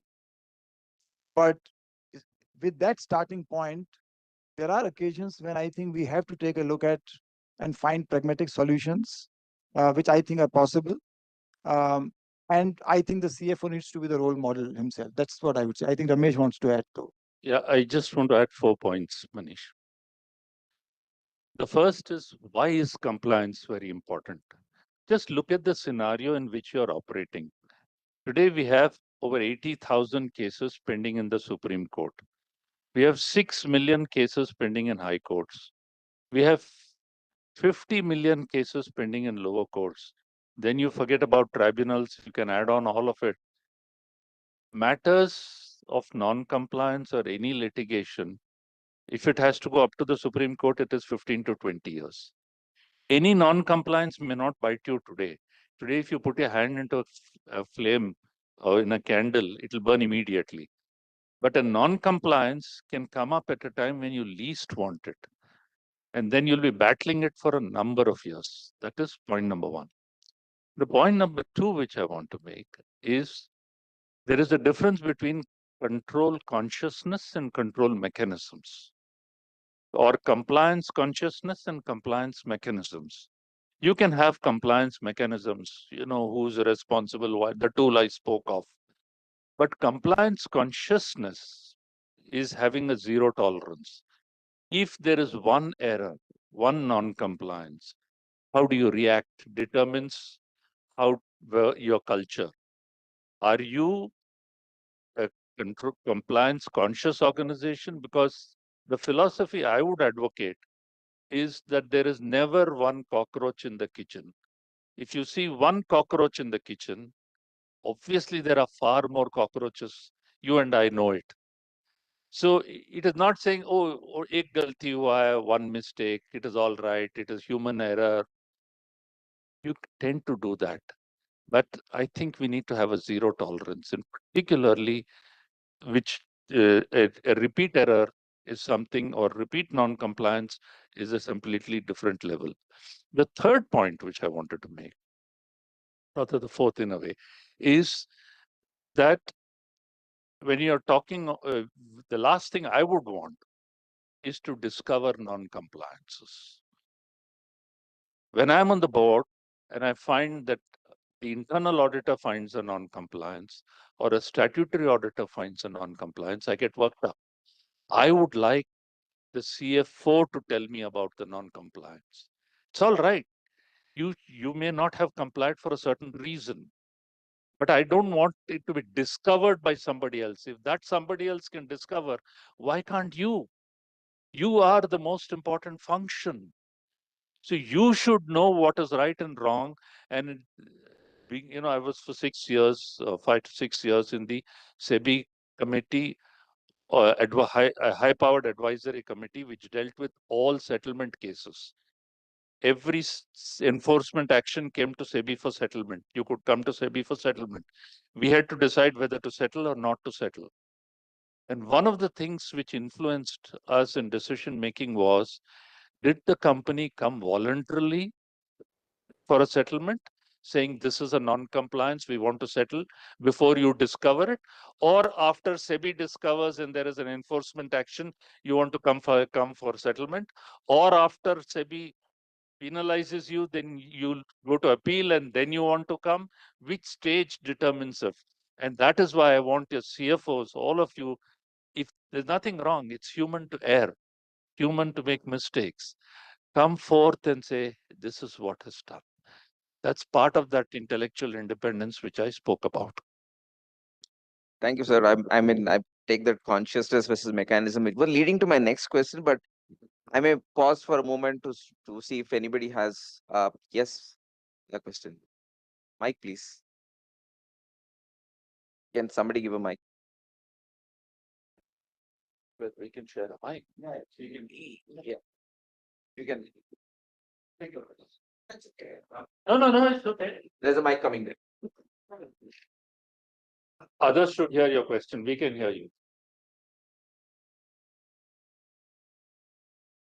Thank you, Manish. Thank you, Parag, and thank you, Mr. Ramesh. I mean, very interesting session so far, and I expect this will get even better.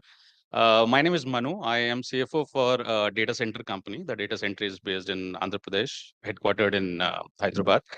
I'll pick up cues from what Mr. Ramesh had mentioned about integrity, intellectually independent, and ownership, the three pillars or the strengths of a CFO. I'll specifically pick up intellectually independent.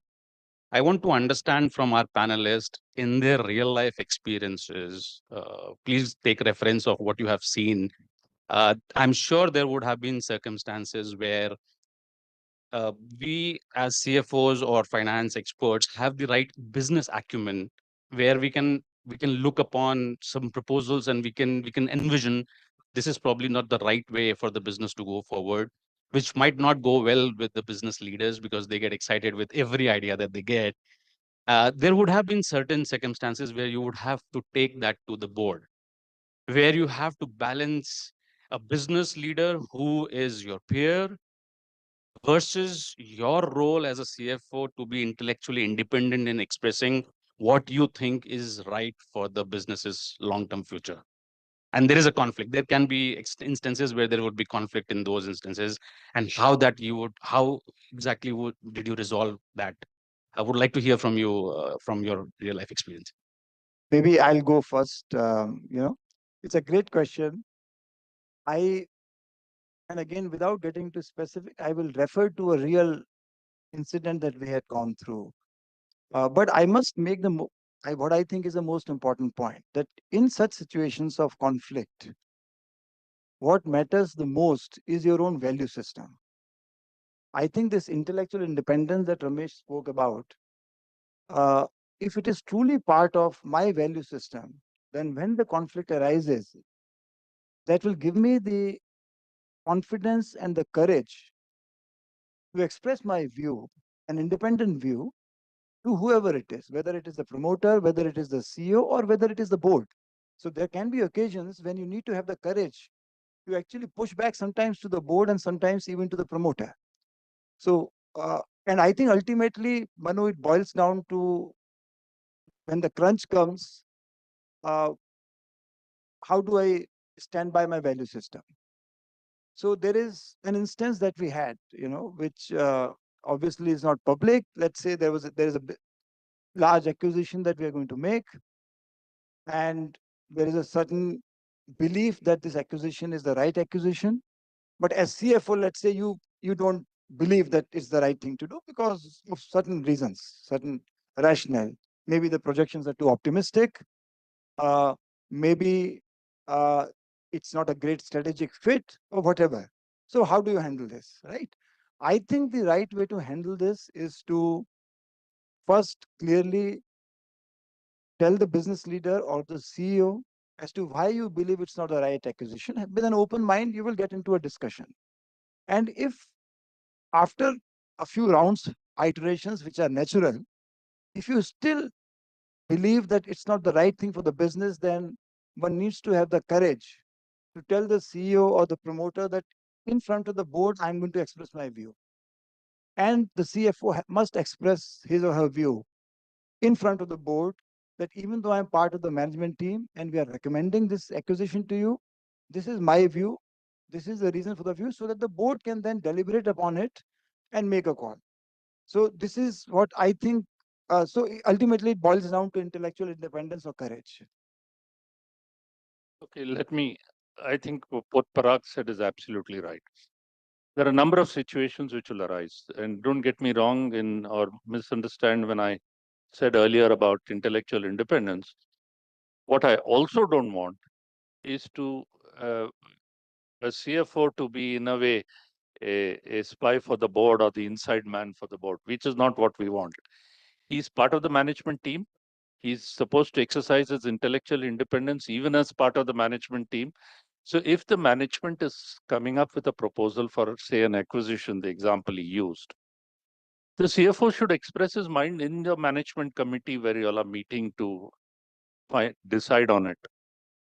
And once decided, thereafter you can't fall out of line. You have to fall in line.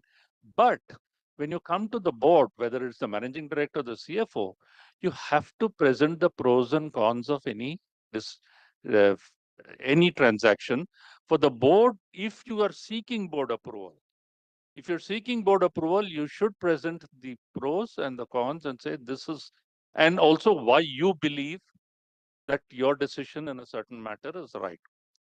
The second conflict situation which can arise is CFOs are also entitled to stock options. CFOs are also evaluated in their performance and compensation decided by NRC, which comprises of independent directors. Now, CFOs, there will be a conflict when a provision is required for a inventory or for doubtful debts. It impacts profitability, it impacts share price, and it therefore consequently could impact the stock option which the employees, including the CFO, have to exercise or will be entitled to. There could be similar conflict situations in related party transactions. Conflict is inherent, but it is how you go about addressing the conflict which makes all the difference.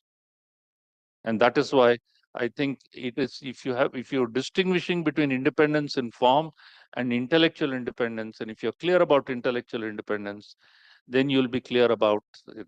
And the last point, which is the fourth one, taking on from what he said, CFO, he said, should be a role model. And that's exactly what I want. Is I don't care how a CFO looks in person. I don't want a model with a role, but I want a role with a model. Any other questions? Okay, in the interim, I can chip in, Parag, to you, right? Um, you know, the new things that are coming up in today's world. Morning, also we talked about AI. We also having new, avenues that is coming, and which will be involve the CFO's role, like the ESG, the BRSR reporting and stuff. The CFO plays a very critical role. Now, apart from all what we've spoken about, compliance, regulation, laws, and board management and all, how does the CFO prepare herself and himself from a perspective of this new age?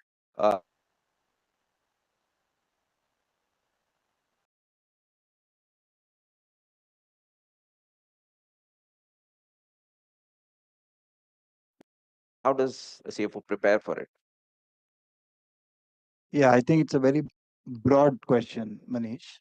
I would say I would make 2, 3 points. One is, I think on ESG specifically, I do think it's a very important trend. I think Ramesh mentioned about business have a responsibility to run themselves ethically. And I think that, in my mind, includes sustainability in today's world. And therefore, ESG is a very, very important trend. And I think whether it's ESG or some of the other aspects you spoke about, CFO, I think, has a couple of roles. One is CFO needs to make sure that uh, there is internal governance. So, taking ESG as an example, for any new area, the right processes and KPIs need to be put in place in the right part of the business. That is the job of the CFO, even though it may not fall under his or her direct responsibility. So, in ESG, for example, are we capturing the right information and transparently reporting it as part of the integrated reporting is the job of the CFO. Is there enough focus on ESG as an ongoing initiative? That also, I think, is part of the job of the CFO. So we, in Dr. Reddy's, for example, we have created a sustainability council consisting of the head of operations and manufacturing, CHRO, CFO, and the CEO, and a few other members, which meets every month. And it is the job of the CFO to ensure that the agenda is appropriate, that out of the 14 goals that we have, every goal is reviewed in terms of its progress regularly, nothing is left out, and so on. And the integrity of the process is maintained. So I think internal governance and making sure that it receives the right priority within the organization is one very important thing. The second thing I would say is ensuring that the organization takes an end-to-end view of some of these matters. For example, compliance. Again, I would quote our own real example. I think the CFO should not take a narrow view of compliance. It's not just about legal compliances, regulatory compliances, LODR, insider trading. At Dr. Reddy's, we take a broader view of it. So we have a forum called Integrated Assurance Forum, in which we include quality, because in pharma companies, quality is crucial.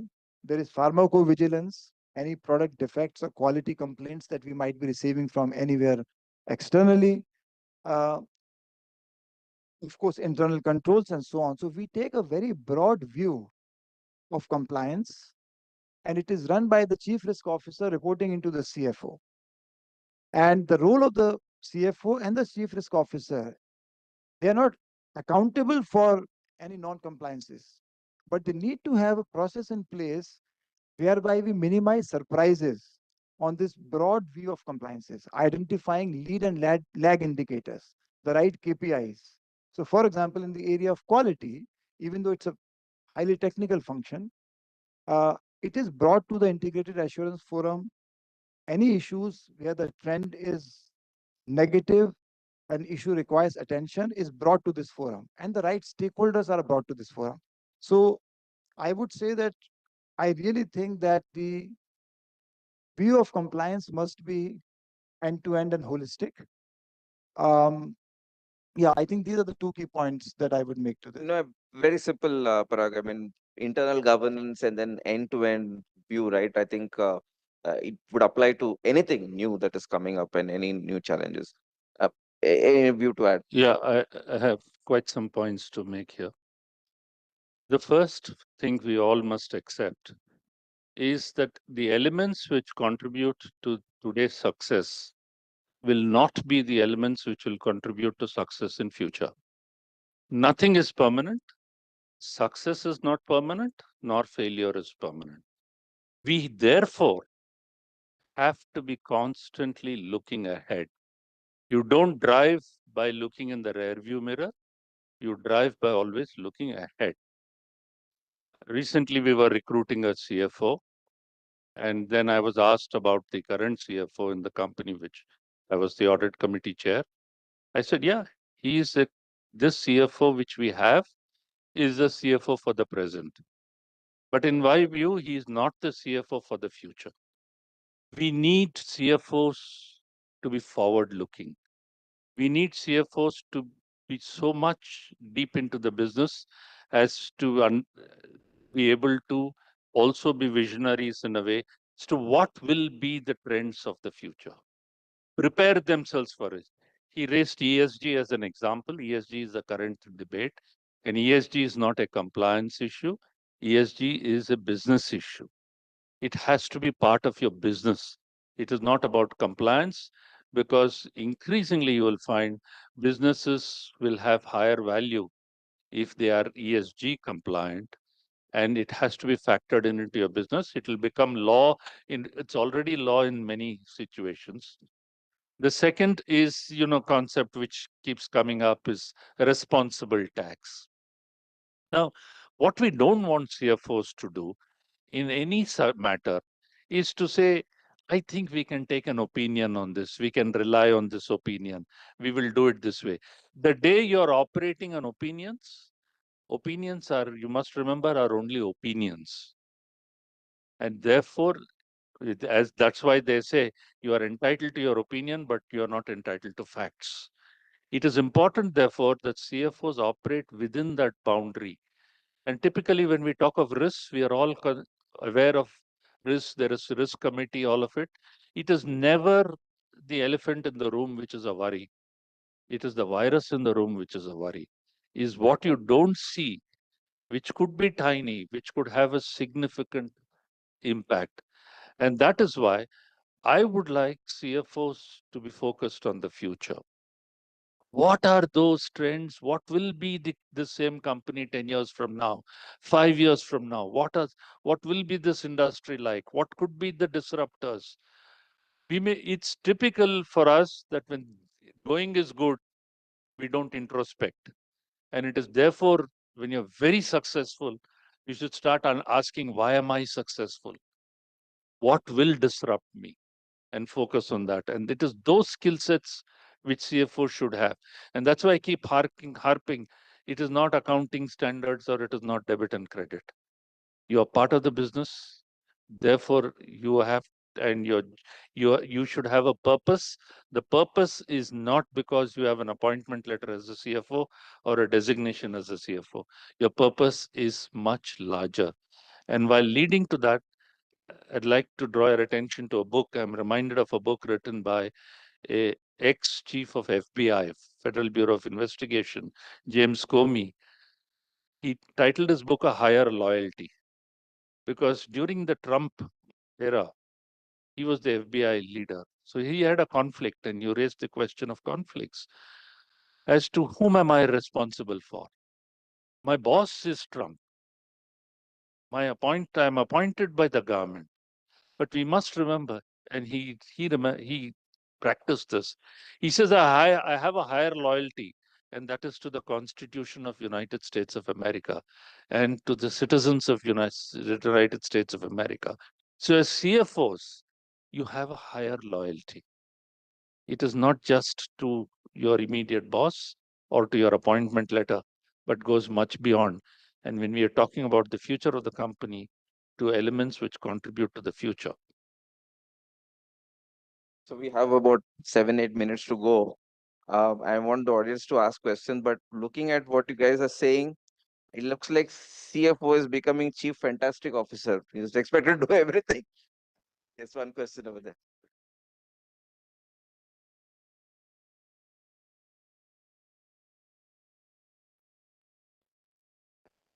Hello. Thanks for, so first of all, myself, Vijay, I'm from Dr. Reddy's. Thanks for those wonderful pearls of wisdom thus far. I have two questions and uh, more specifically to Mr. Ramesh. One, I think, is around this, I'm picking on the conversation that we have so far had on intellectual independence and this inherent conflict of interest. So I think I heard both things, that one is supposed to, as a CFO, have the value system and stand up to one's belief and have a voice if there is a conflict, um, rightly so. And also the other thing that what I heard is ultimately, as together as a management, there could be differences of opinion, but it's not that board is supposed to decide on behalf of the management. Board should get pros and cons and the right things in a transparent way, but not differences of opinion within management to come to the board and to sort out those things. So there must be a fine line to balance this, and I'm sure there's an art and not a science. So I would like to hear something more, uh, uh, if you could bring up in a practical sense that we could benefit from. This was one, and if I may ask another one on this. You listed out, Mr. Ramesh, 4 or 5 qualities of CFO.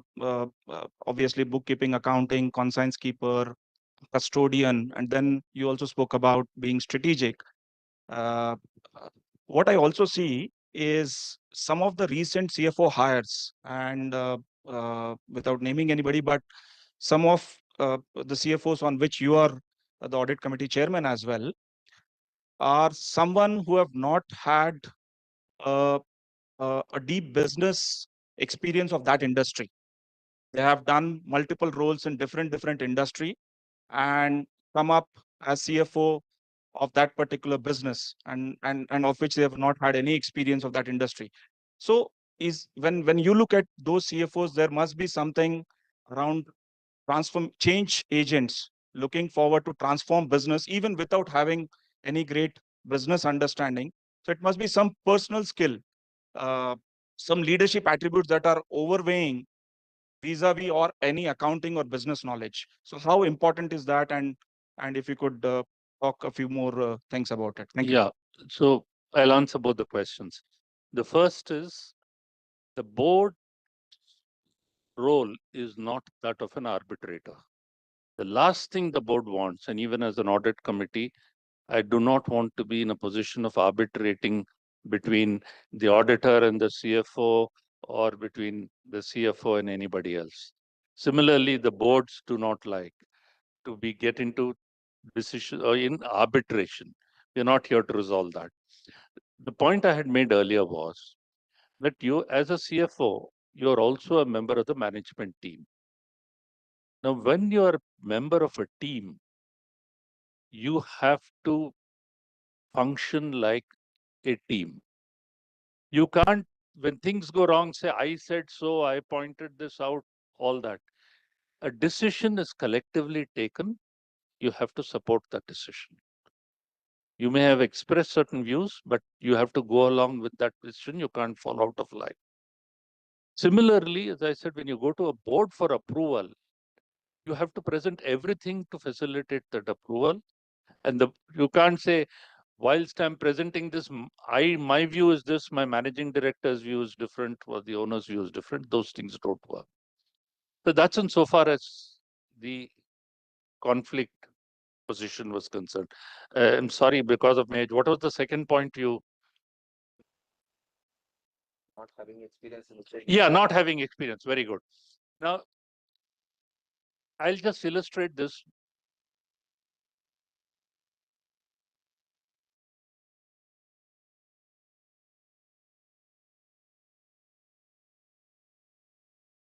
That's Tom Friedman, who wrote the book, The World is Flat.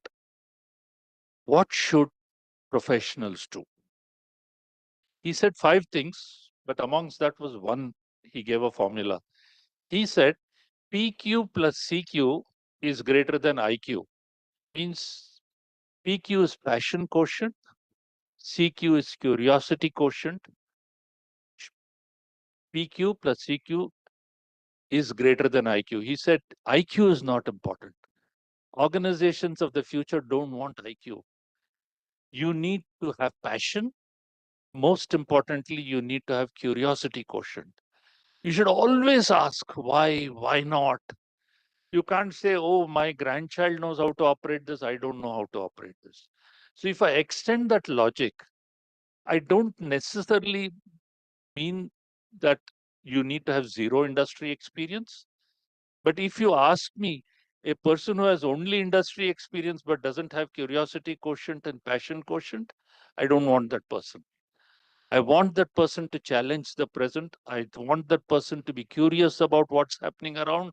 I want that person to be thinking ahead and have the passion to move the organization forward to that. And that is why industry experience is desirable but not essential. Parag, are you agreeable with that? I fully agree. Absolutely. You don't need to be a hen to know which lays an egg to know whether an egg is good or bad. Even without being a hen, you can say whether an egg is good or bad. That's the analogy for industry experience. Absolutely invigorating discussion hearing you. Maybe one last question from the lady Seema. Yes, you can take this mic if you.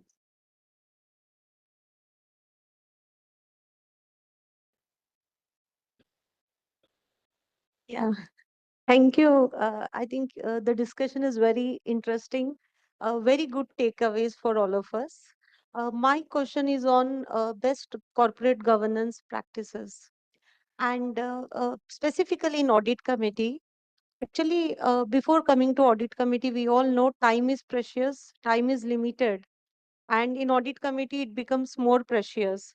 So what I have observed is sometimes in audit committee the time goes on discussing balance sheet matters, non-routine matters, tax, treasury, related party transactions, but the time sometimes spent on internal controls on financial reporting or internal audit matters or SOX matters sometimes get limited. So, what are the best practices that companies follow to make this happen? Well, thank you, Seema, for asking this. I know for a fact that a leading law firm is preparing, in a way, audit committee manual or an audit committee best practices because they believe that that is also important. Now, what are some of the best practices and which, as an audit committee chair, I follow? The first is to remember that an audit committee meeting should have sufficient time. And therefore, typically in all companies, and I've said this to NFRA also, maybe we need to mandate it at some point. The audit committee should not be on the same day as the board meeting. You can't have a single day where you have audit committee, you have board meeting followed, there is already, and CII also prides itself on time, then you pride yourself on time saying, I've finished on time, irrespective about the complexity of the issues, because we have a press conference to address and all of it. You can't be bound by time. Therefore, audit committee ideally has to be the previous day. And in most companies where, or all the companies perhaps where I'm on the audit committee chair, the audit committee is the previous day.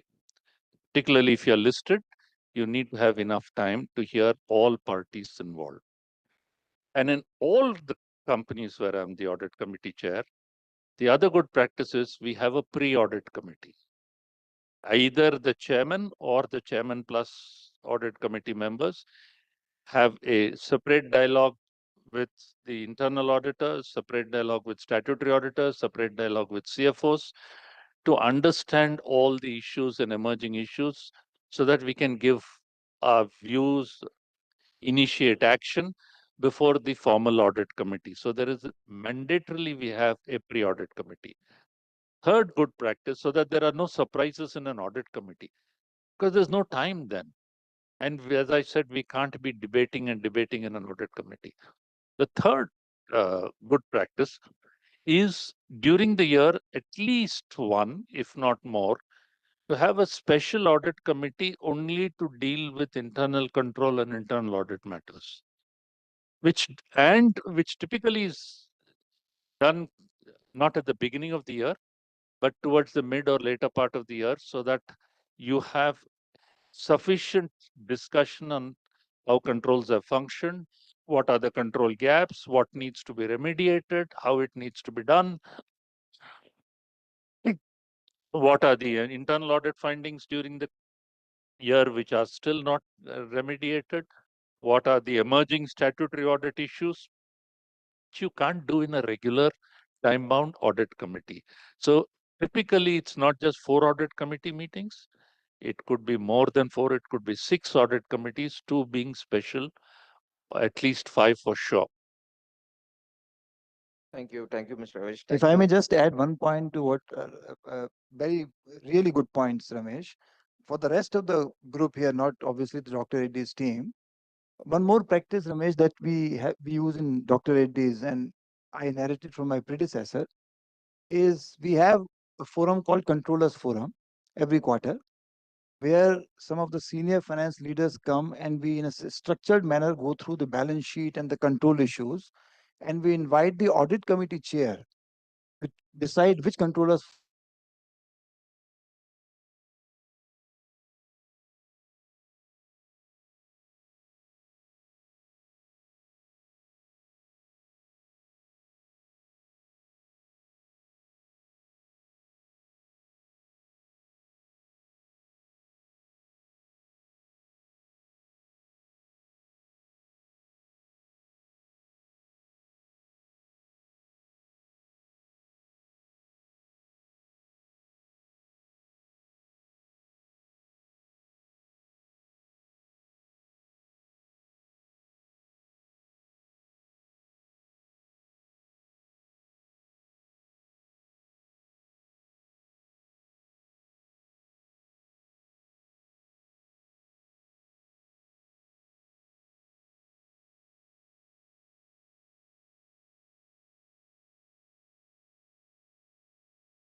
once you read the story, they never compromised. Always, whenever their losses are there, most of us think first make these numbers positive, have a healthy, good cash flows. Then you can think for long-term investments. Thereby, we have a healthy balance sheet. But looking at these numbers, they never halt any of the long-term decisions and then continue to invest. And that's how is the number of, even if I see their load factor is like even end of March is close to 86%. Significantly, even another interesting story, all of us we have experienced, their ancillary business, the way in which it is growing, every year is like a 40+% growth, be it from like a cargo, excess baggage, special services, ticket modifications, any other like this ancillary services also is growing very nicely. So definitely we will hear some insights from the speaker. So with this context, let me introduce the speaker. Most of you are familiar. Mr. Anil Parshar is a ex-group CFO of Indigo Airlines. Sir, may I request you to come and take the dais. So Anil Parshar is the Executive Director, Intergroup Technology Quotient. He has extensive operational and financial experience in handling various aspects of the businesses.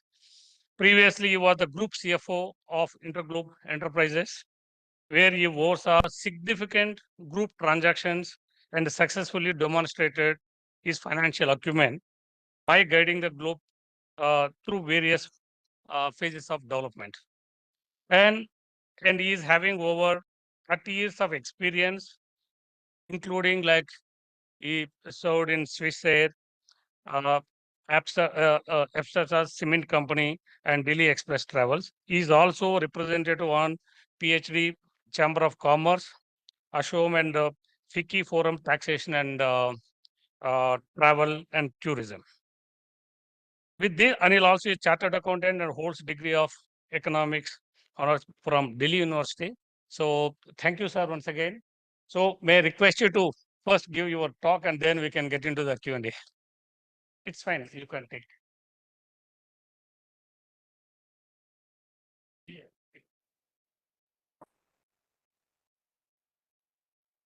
Thank you very much. Can you hear me? Okay. First, it's an honor to be here, to be invited amongst so many brilliant CFOs and especially CFOs of future. You know, Mr. Narasimham was very kind to talk about all the good things that happened to Indigo. All I will say before I start that many, many years back, my chairman, who's 92 years old, he was awarded on some stage. And they asked him, Mr. Bhatia, his name is Mr. Kapil Bhatia. He's Mr. Rahul Bhatia's father. Rahul Bhatia is pretty much the owner of Indigo. So he was asked, what's the recipe for success? You know, you heard many great things just now. What has led to from loss to profit, this, that, and all of it? So he said only one line. And many of you may not understand Hindi, but I will first tell you in the way he said and then translate it hopefully correctly for you.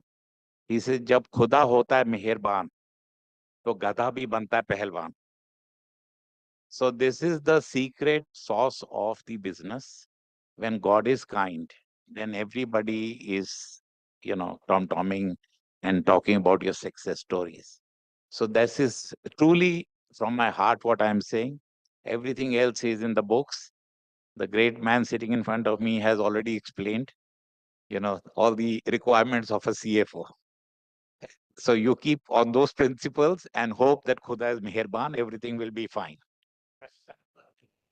So coming to Indigo, you know, Indigo is a great story, and I am going to share some of the, in the limited time that I have, sir, I'm going to share a few points which are from the lens of a commercial finance person, but some things that you could take away in your own businesses. It's not about airline.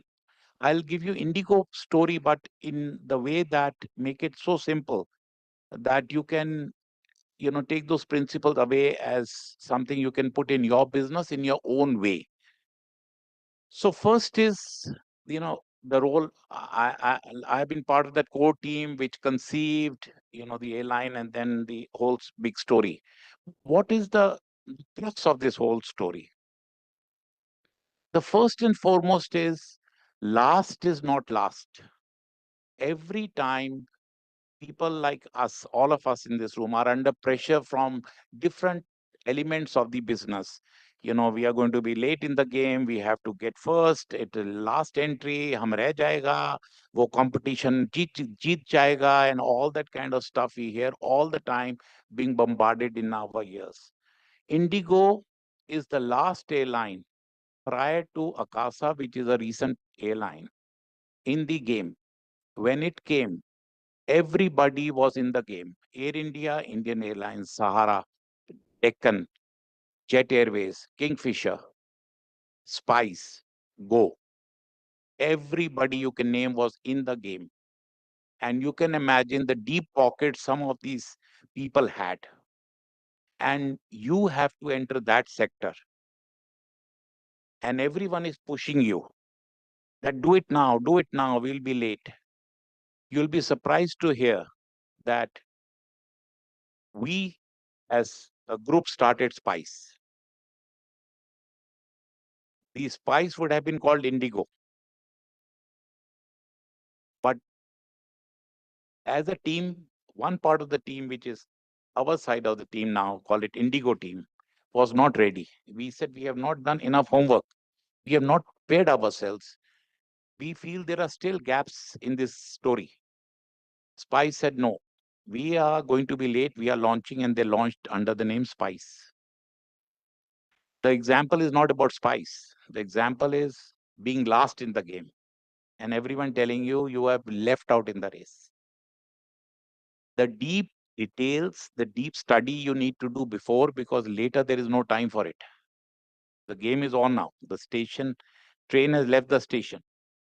So please push back your leadership whenever you are being told that, jaldi karo, last aayenge hum.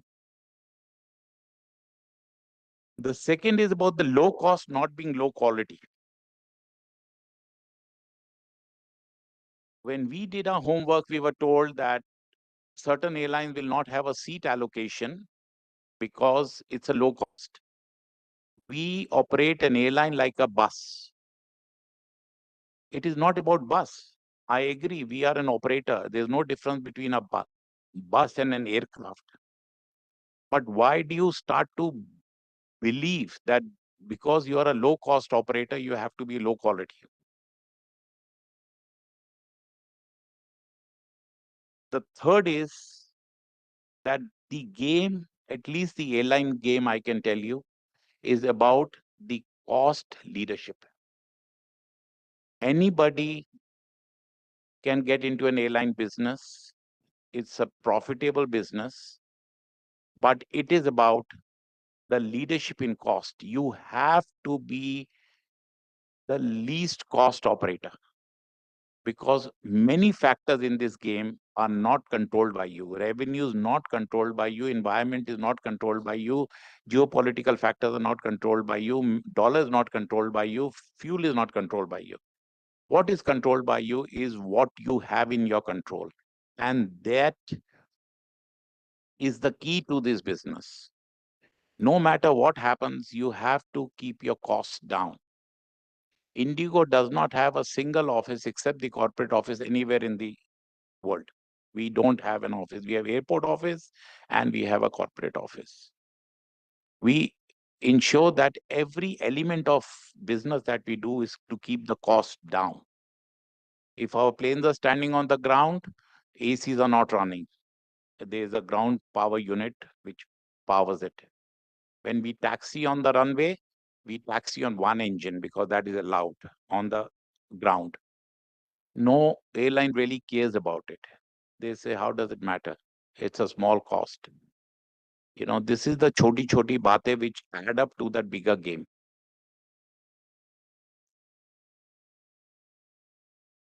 The cost rationalization is a religion in Indigo. There is no compromise. everything that we look at is from the lens of the fuel burn, how to reduce. So anything that will reduce the weight of the aircraft, anything that reduction in the aircraft weight is because higher the weight, higher the fuel burn. So it's about the fuel, not so much about the weight itself. So anything that we do, you'll find the trolleys, where we serve. We have those lighter ones, we have smaller ones, we have, we keep fighting with the government. For example, there was the standard thing that you have the navigation plans, navigation books, which have to be carried all the time, which is a mandatory requirement. They were 25 kilos each set, which are, you'll find in the aircraft sometimes. If you look inside the cockpit, you'll find these big bags with the books, big books being put in the aircraft. We said, why can't we put it on a tablet? Why do we have to carry 25 kilos? Why do we have to carry this? Why do we have to carry that?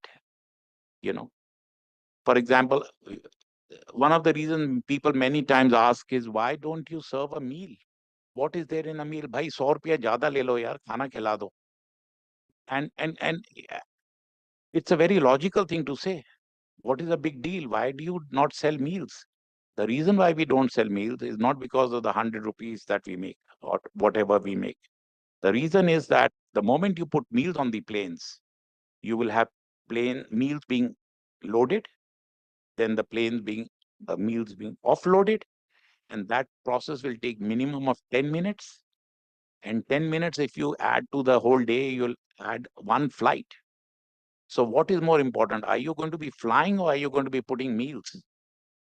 Everything we question like that. If we, when we started, I told my boss, today I flew Kingfisher, bada acha laga. He said, kya acha laga tumhare ko Kingfisher mein? I said, you know what happened? I sat from Bangalore. I listened to nice Hindi music. And on the screen, I watched an old cricket match. I couldn't have asked for more. It was my day. Why can't we do this? So he said, if we put a console for a music, it will be 70 kilos. I said, okay. And then the screens will have their own weight. And this weight will mean much more cost than the benefit. And please show me those passengers who will only fly because of music and not because of the timings. So let me give you one very simplistic example, but tell you how much impact it makes. We don't serve hot meals on the plane. For hot meals to be served to 180 passengers, you'll need 4 ovens.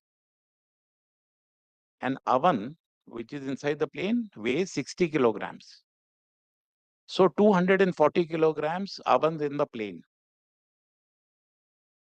For every kilo that we fly on the plane, we have 25 rupees of fuel burn. So if we have 240, we have about 6,000 rupees of fuel burn. Now, if you tell somebody like that, यार oven हमने इसलिए नहीं fly किया क्योंकि 25 रुपया kilo का बात कर रहा है और ये 6,000 रुपया देल से यार listen, you guys have got something wrong in your head. If you're looking at 6,000 rupiah, for serving hot meals to 180 important passengers, we can't say anything more about you. But think about it, how many times Indigo fly? Can anybody guess how many times does Indigo fly in a year? A wild guess, any number you want to take. In a year, 365 days, how many times Indigo flies? 6 lakh times. Okay. Anybody else? Okay. So we fly broadly in a very generalist way, 2,000 flights a day. That makes it 60,000. It's much more than that. That makes it closer to your number, 6 lakhs, 7 lakhs 20,000 a year.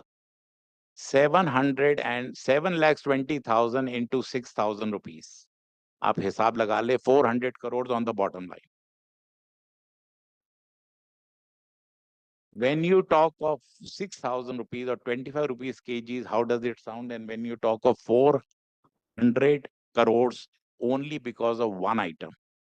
And all we do is, during the whole year, We keep taking out this 200 crores, 400 crores, 800 crores to get to that number that you have just named, which is $1 billion. Nothing else. Wow. Nothing else we do. Trust me, we park the planes closer to runway. We don't care whether buses take you away, we take you, so that we just turn around and take off. We do everything day in and day out. We just keep looking at one element, how to keep the cost down. Nothing else matters in Indigo. Let me assure you, there is no other magic thing. And that's as simple as that. And if you look, and why I'm saying in your businesses, if you look, you know what you will be told? Just like what I'm told when I tell my family to put off the lights when they're not in the room. बुड्ढा है, chit-chit करता रहता है सारा time. You know, these finance guys are told, that, all the time you're going tick, tick, tick, tick, tick, tick, tick, tick. You don't think about the big picture. Now, let me tell you about the big picture that you are told every day by your chief marketing officer, by the chief of executive officer. So you have seen these lovely magazines that you get on the plane. 5 minutes? No, you can, sir. No, So we have these lovely magazines you have on the aircraft. And many of us have brought those magazines home from Jet Airways. Those big magazines with lovely stories, and all these airlines carry these big magazines. Now that magazine, which is thick and nice and looks nice lying in the drawing room, is weighing half a kilo, 600 grams, whatever. Now just go back to what I've just explained.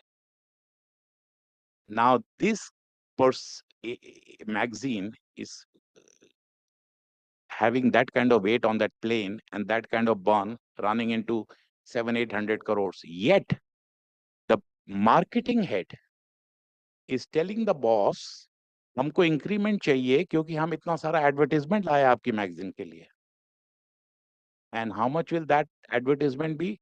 5 lakh रुपया का, 10 लाख रुपया का, 8-6 लाख रुपए का inner page, outer page का हमने rate बढ़ा दिया 12 lakh rupees, and the total will not even come to 10% or 20% of the cost that you are incurring.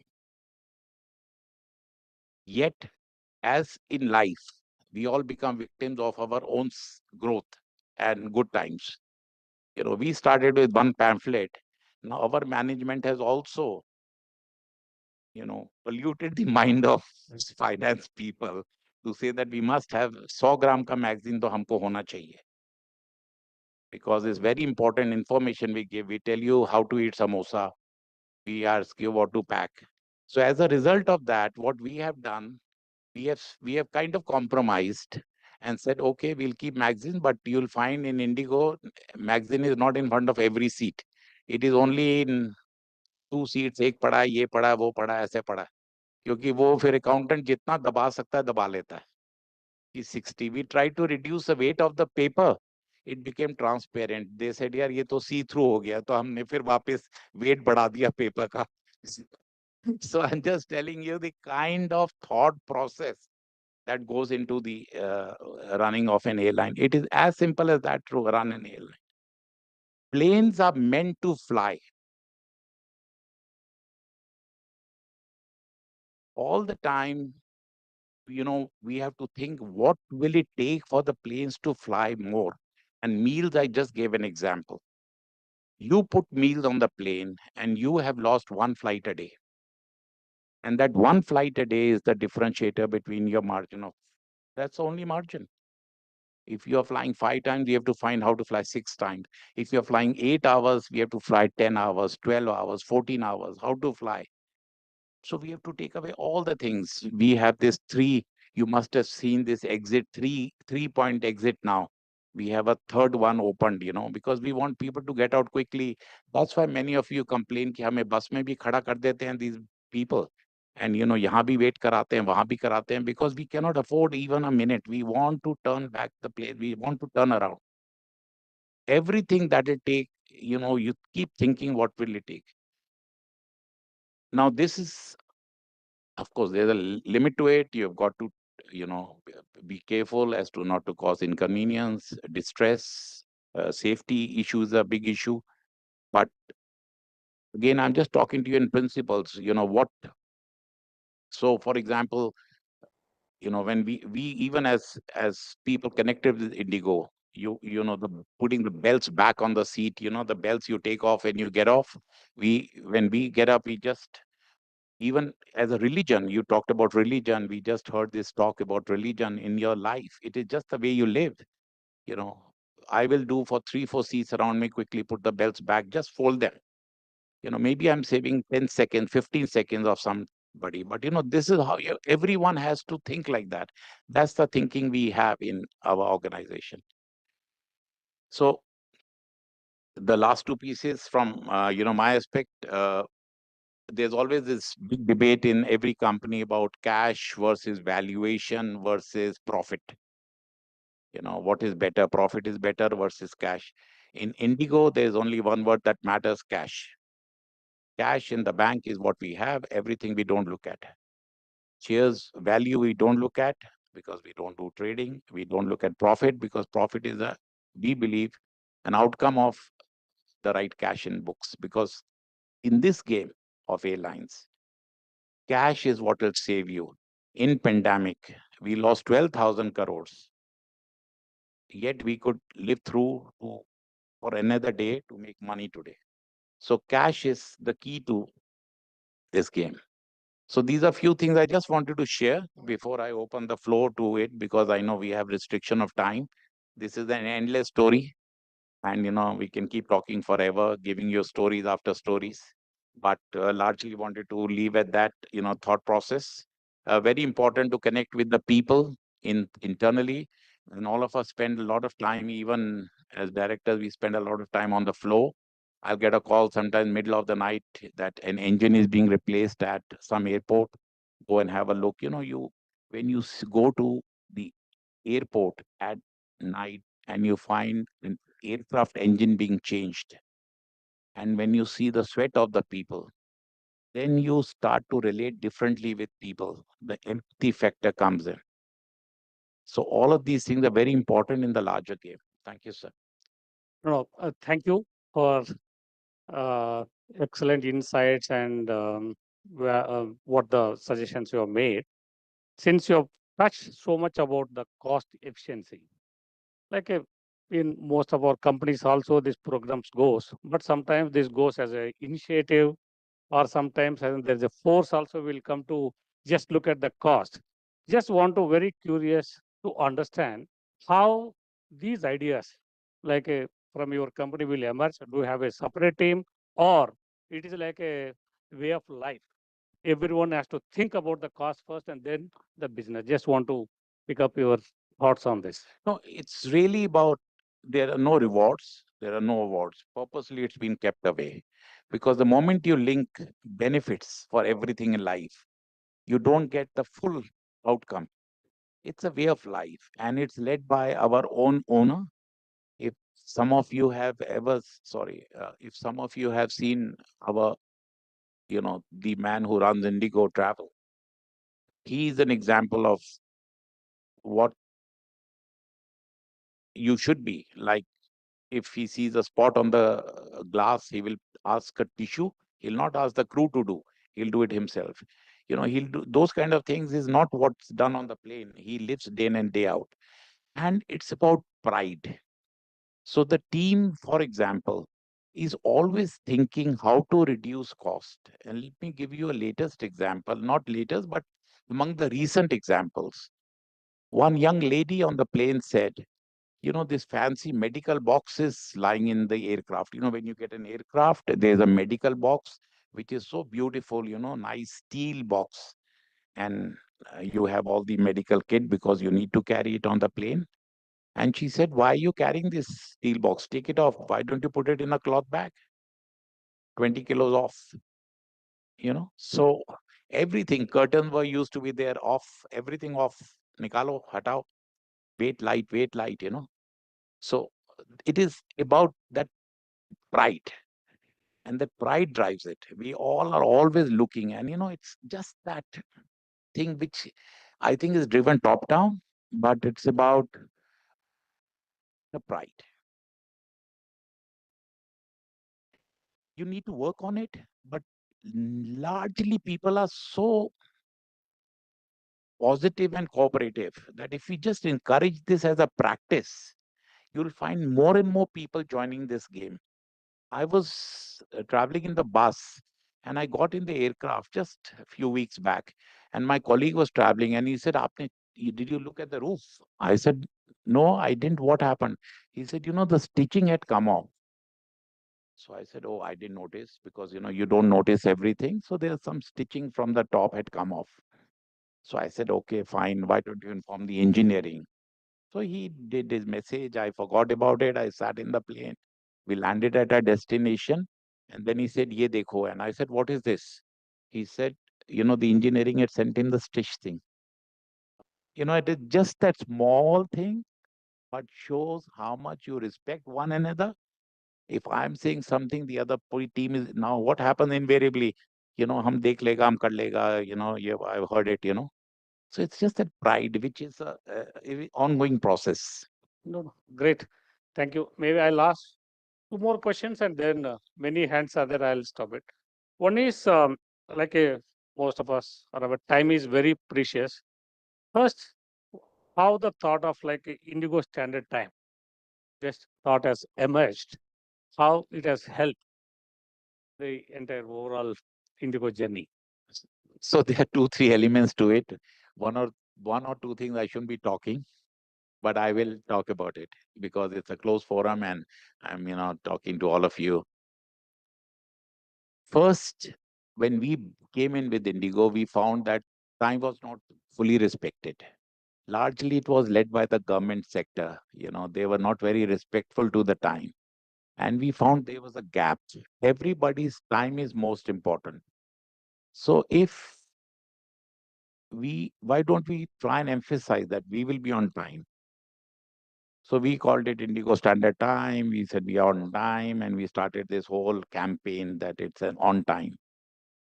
But actually, if you think about it, what did we say? It's like telling somebody in the office that kal aap time par aana. It's given. You're taking money. Flying on time is something which is not something which is like you need a campaign for it. It is just like somebody telling me, excuse me, what is the office time, by the way? Arey bhai, time sabko pata hai, kitne baje aana hai, sabko pata hai. What is the big deal if I come on time? But, we played on that. We played on that sentiment that India at that time was kind of accepted. कि कोई बात नहीं, aeroplane है, आधा घंटा late होता ही है, घंटा लेट होता ही है. So we wanted to change that image, and thankfully we think it's a great step because every other airline has now got on time. Now OTP is published every day on the website. Any one of you can see every day of every airline published by the regulator. It's online. And now it's about, and regulators taken very strong steps. For example, if you are now not on time, you go on the last in the queue. So, government has stepped in, everybody has stepped in to make it an on time like a religion. I know delays happen, but there are many factors to it, and we can, always talk about it. But by and large, every single airline today is operating on time, but considering other conditions remain same. Thank you. Maybe, yeah, let's go. Questions from the audience. Mike, please. There. So I said, I think no one will think about lunch. I think that's what is going to happen. No. Many hands are there. Absolutely, pleasure. Please. Thank you, Mr. Parashar. My Thank name is Manu. It's an excellent discussion. You've touched upon certain things which we have been voicing and talking about the cost micromanagement from the start of our career. It's very difficult to bring that as a culture. The key takeaway from all the talk that you had was when I heard the word cost rationalization, because we are so habitual of hearing cost cutting instead of cost rationalization. I have a very simple question. Most of the discussion that you had was around looking at the number of kilograms that are traveling in an aircraft. So cost per kilogram, I'm sure must be your favorite matrix to look at every single day. Now, this is coming from my personal experience. I have paid charges for extra luggage, for extra carrying extra weight. And I've always challenged this to the airline people that I am lighter than most of the other passengers. So when you're so much conscious about the total weight you're carrying, why can't you incentivize travelers where the holistic total weight of them plus the luggage they're carrying is on the lower side? So end of the day, we have to think about ourselves. The day I lose weight, that will be introduced. You can be assured of that. I'm so sorry. That was never meant to be. Between my boss and I, if both of us get where we need to be, like all of you, you can be assured that is also coming. And all of you will be running before getting into the airport after that. कि चलो 10 ग्राम तो कम कर लो आज का. This is Himachal here. I'm Indigo traveler. Okay, so two questions I have. Sir. There, you use the word India by Indigo. Is there a reason for that? My second question about cashew nuts. I have seen slowly the cashew nut has slipped into the paid category. Earlier it was complementary. So these two questions. I didn't get the second part. First, I understood about. Then I have a third question to ask you. You take second What is question. the second one? Second question. Sure. So another question, even the water also, if I ask water, now I get only half a tumbler of water, not the full tumbler. So either these are the part of cost cutting. So one thing I can be sure that I'm going to lose my job after I step out. Because now you so first is about India by Indigo. I think that's a great it's a tagline, you can call it, it's an ad, whatever. But if you ask me, in all seriousness, what is the biggest contribution of an airline like Indigo? I will say what Indigo has done. Indigo has created from India to Bharat. And what I mean is the English-speaking India to the larger India, which talks in many languages. It used to be a monopoly of 6 or 7 airports, Hyderabad being one of them. And Hyderabad, Calcutta, Chennai, Bombay, Delhi, Bangalore, and another 1 or 2, or that is it. उसके बाद आपको आना है तो आप बस में आओ, ट्रेन में आओ, हमें नहीं पता, आप अपने आप आओ. Today, Indigo is, and you'll be glad to hear this, within 100 kilometers of every single point in this country, you can get an Indigo flight within 100 kilometers. We have to work along with the infrastructure that the government is building to make it 50 kilometers. It is not the right of one English speaking person sitting in Delhi or Bombay ki hamare liye plane hai, aapke liye plane nahi hai. So that is the first part. The second part, we will tell the crew next time you fly, call me. I will ensure that you get 2 glasses of water.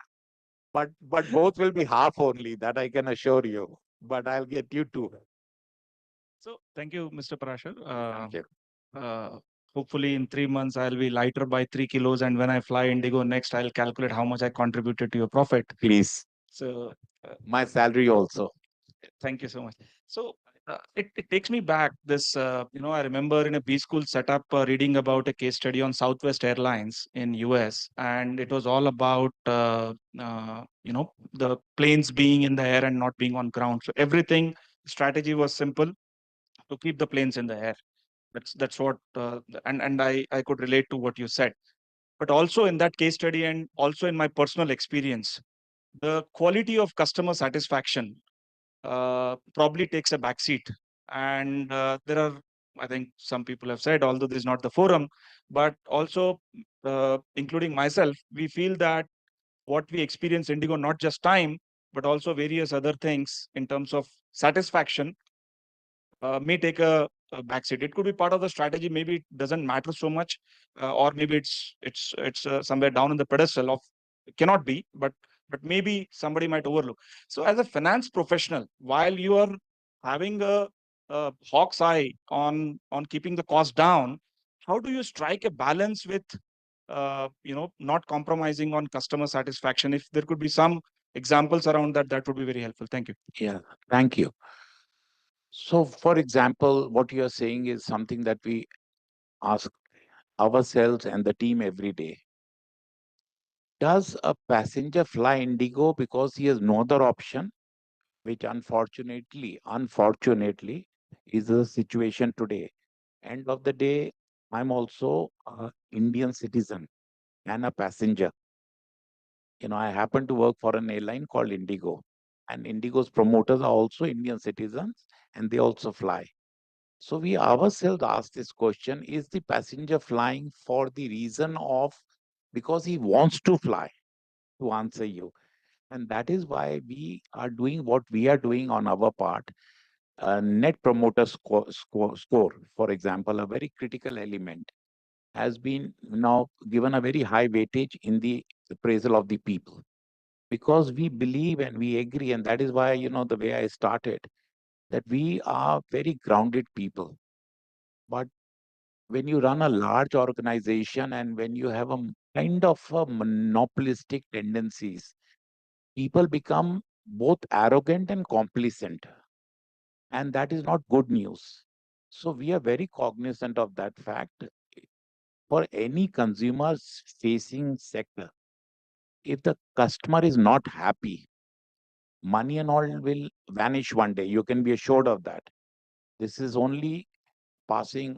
These are all, end of the day, as a finance person, you'll see it's all a net sum of various factors, passengers being the first. So it is something which is a kind of, we continue to work. We continue to work on the attitude. There are challenges. There are great stories that I can narrate. There are also some stories which are not so good. But we take it on a chin, with humility, and we're trying to improve. I can tell you, the complaints which are coming, many of you must be facing the situation that this arrogant people don't respond. But I can tell you, they are talked internally. They are very much an item of discussion. So be assured that everything else will fall aside if the question you have raised is not in place. But people are people. In the same flight, you'll find good people and not so good people. On the grounds, you'll find a great check-in and a check-in person who will say, sorry, 10 gram zyada hai, hum to nahi lega. These are human factors. You have to keep working on them. You have to empower them. You have to put them, in the right. Sir, I have one question. One thing is, while you correlate everything short term, these are the things that you do, and how lighter the plane, and how best we ensure that we fly for the higher flying hours. The larger question that I had is, Indigo is placing lots of plane order for the long run. You have recently uh, ordered close to around 500 planes with Airbus, and then also heard A320neo you would order close to around 1,000 planes. So how do you relate your strategy, and what do you think in order to place this long-term bets? So thank you for the question. Um, So multiple parts to it. If I can talk just 2, 3 at the high level. One, you have to see the country you are in, the, the geography you're operating in. What is the situation on that geography? That is number one. What is your belief? What is the ground reality? That is number one. Number two, this game, as I told you, is about, while we talked about the cost rationalization, it is also about the growth. Because end of the day, if you don't grow, your average seat kilometer, the cost average seat kilometer is going to go up. So you have to, the CASK is a very important word, not just the cost, but seat cost per kilometer. You have to keep driving the cost. You cannot reduce. It's a given. And don't forget that 60% of the cost of an airline is dollar denominated. Now, dollar we don't control. And we all know that over the last 20 years, dollar is appreciated average by 3 to 4% every year over a 20-year period. So that cost will go up. So you have to keep driving the number up. So this game will not fall in line if you don't grow the top line. That is why during pandemic, and sir also spoke about it, that we continue to take the planes on order. We did not stop because the growth is critical in this game. So that is one part. The second is look at the geography of India. Now, let me give you a statistic that will kind of, maybe kind of amaze you. How many planes do you think India has today? Can somebody guess a number? How many? 600? Okay. Okay, thanks. How many do you think were in 2015, 9 years back? How many? 150. And 2010? So 10 you are saying 50, 15 you are saying 150, and now 600. Would that be right? So let me tell you, today the planes are about 600. 2015 the planes were about 450. 2010 the planes were about 450. This is India for you. Now I know when I speak, many people say this guy's lost his head. Indigo, he 10 saal mein itna bada ho gaya. But don't forget, unfortunately, in this sector that we are in, and that's the sad part of this whole story, that when one airline comes up, one goes down. Kingfisher goes down, Sara goes down, Jet goes down, Go goes down, Indigo comes up, net wahin ka wahin. Give or take 100 planes. Look at the number of people flying. 2015, right? That's just 8-9 years back. The people flying were half of what they are flying today. Today we fly about 450,000 people a day, which translates to how much? Mota mata, help me, you good accountants, whatever that number is. And look at the scenario now. US. Let me take you to US quickly. US, how much is the population? 340, 50 million. How many aircrafts? 7,200 aircrafts. India, population, I will not go into. Talk of poor India, talk of rich India, talk of whatever India you call. You have 600 planes. Now you have to work on this premise. Where are you going? And this is why this game, to answer you, Shrikant, this is a game about staying ahead of the curve. What Sir spoke about, futuristic. This game is about, you need not only a futuristic CFO, you need to be thinking ahead. When Indigo placed the order last time, 500 planes, the biggest order ever in the history. What do you think happened when we met the next day in the meeting? And I'm telling you the truth of a closed door meeting. Largest order in the history of ever, 500 aircrafts. Next day meeting, our boss walks in and says, what are we doing about 2036? Why 2036? Because the first aircraft of this 500 order will come in first quarter of 29. If you get into this game today, airline game, I talked about cost rationalization, but I did not tell you the second part, which I'll tell you now. It is about getting the supply. There is no supply in this industry. We have 400 pending order, which will go till 29. So total order today, Indigo has 980 planes. And this is where this whole game is played. Cost is one part. You have to keep thinking 10 years ahead. Now, if you think today, this order of 500 will only come in 29. If somebody starts an airline today, he will not get a plane before 29. So wait, how do you start your airline? So now you don't, that 500 will take us to 35 December. But what happens in 36? By the time I would be dead, gone and forgotten. But the industry airline has to keep thinking ahead. And that is the kind of period you have to think ahead. You cannot in this industry think of 5 years or 4 years or 2 years. Thank you, sir. That was very enlightening. Um, India and Bharat for Indigo makes sense. Indigo is now flying a lot of, international destinations.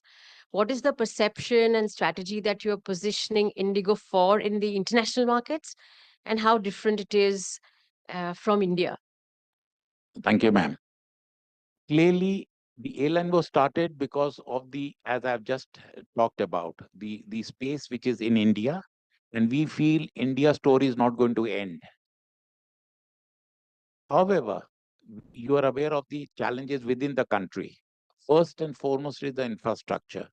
So while every month we are getting a new airport, yet you need more airports, you need more infrastructure. Zevar Airport in Noida, you might have read, all of you, has been delayed by 6 to 7 months. There is Navi Mumbai, which is already running delayed. So the point is, I've just explained about the fleet. The fleet is coming. It's a non-stop game. Now, if you have challenges within the country, you have to fly international. For us, international was never the goal, has happened by default, but it's a great opportunity to go international because there is a lot of space. And also, you are aware that this whole debate which goes on, and all of you must be hearing over last many years, that Emirates is the national airline of India. You must be hearing partly as a joke and partly the truth. The fact is, our bilaterals that we have given are very lopsided. International airlines fly into India. Bilateral mean you give me 2, I give you 2. We don't have planes. We have never had planes, so we have been handicapped. So it's high time India starts to flex its muscles and Indian carriers go abroad. So all of that is one part. It also hedges our fuel cost because we get dollar denominated. We earn in dollars. Our dollar exposure reduces. And also it's, why Indians should not fly on Indian carriers and why fly on foreign carriers. So that is that other debate about India by Indigo type. Sure. Yeah. Sir, we normally, as finance, sorry. Thank you. I'm Sarita, sir. I'm CFO of. Please बैठिएगा. Please बैठिएगा. हाँ जी. Thank you. I'm Sarita Chilkapati, CFO of Innomet Advanced Materials Limited, sir. I have a question from finance point of view. So you had mentioned that cash is king in your conversation. So that is from an operations point of view. But if you take it from an investor point of view, how would you address it as a CFO? No, again, as I told you, it depends on two things. One, the thought process of the organization, promoter, one, and two, the need of the business. Your business may be having different requirements. There are startups who require valuation. I was not saying any of the three things are incorrect. I was saying about priority. This aviation game will be played with cash in hand because of the geopolitical situations which are not in control. While we are sitting here, if one bomb drops in Gulf today, fuel will go $150. हो गया सारा game खत्म. What will come to help your cash?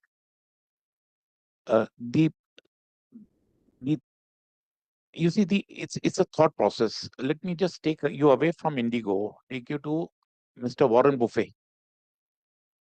Hathaway Berkshire investment company hai.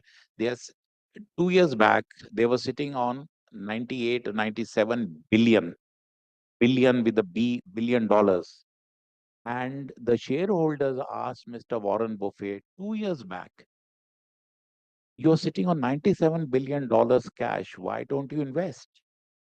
And Mr. Warren Buffett said, when the right investment comes, I will use $97 billion cash.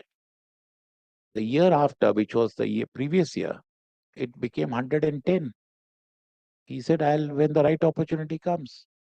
Now again, it's gone up. He's saying the right opportunity aayega. Money, cash, whether it's in your purse or in an organization, is waiting to be spent. It's giving you sleepless nights. You have too much money in the bank. All you rich people, don't you stay awake at night? वो घर खरीदूं या ये घर खरीदूं? That's your problem.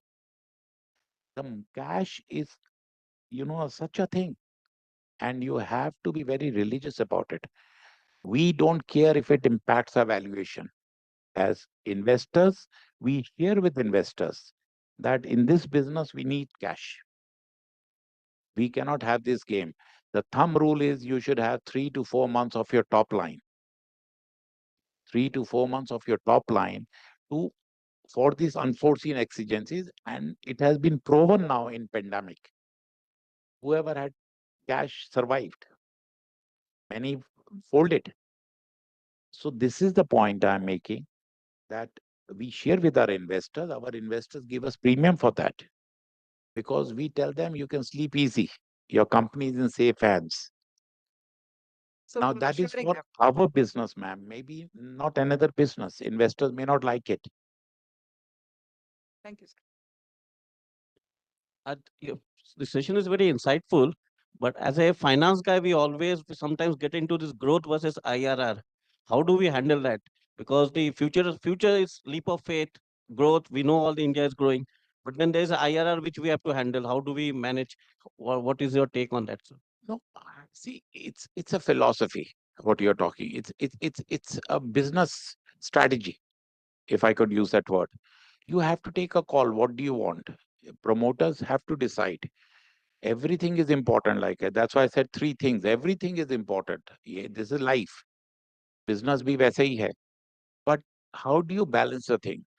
You have to have conviction that, listen, guys, if this game, we go and tell our investors, we have investors, we go and tell them, listen, there are 2 elements on this game which will decide who will be the leader. The constant inflow of aircrafts are a must. That will impact your bottom line, because you have to take. Profitability kam ho sakta hai. But this is the longer game. This is what will decide the differentiator. So, you have to believe in your story first. If you believe in your story, you have to tell them, listen, you have to prioritize. In our priority, this is non-negotiable. This element is non-negotiable. These things we can live with.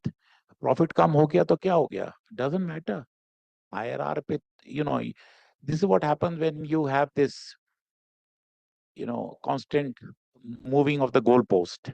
You have to take a line that, listen, guys, I'm on a mission, and give me time and I will prove. And then your numbers have to start speaking for themselves. So end of the day, you have to start justifying that. So it's a conviction. We continue to believe in our story. We tell the investors we give them the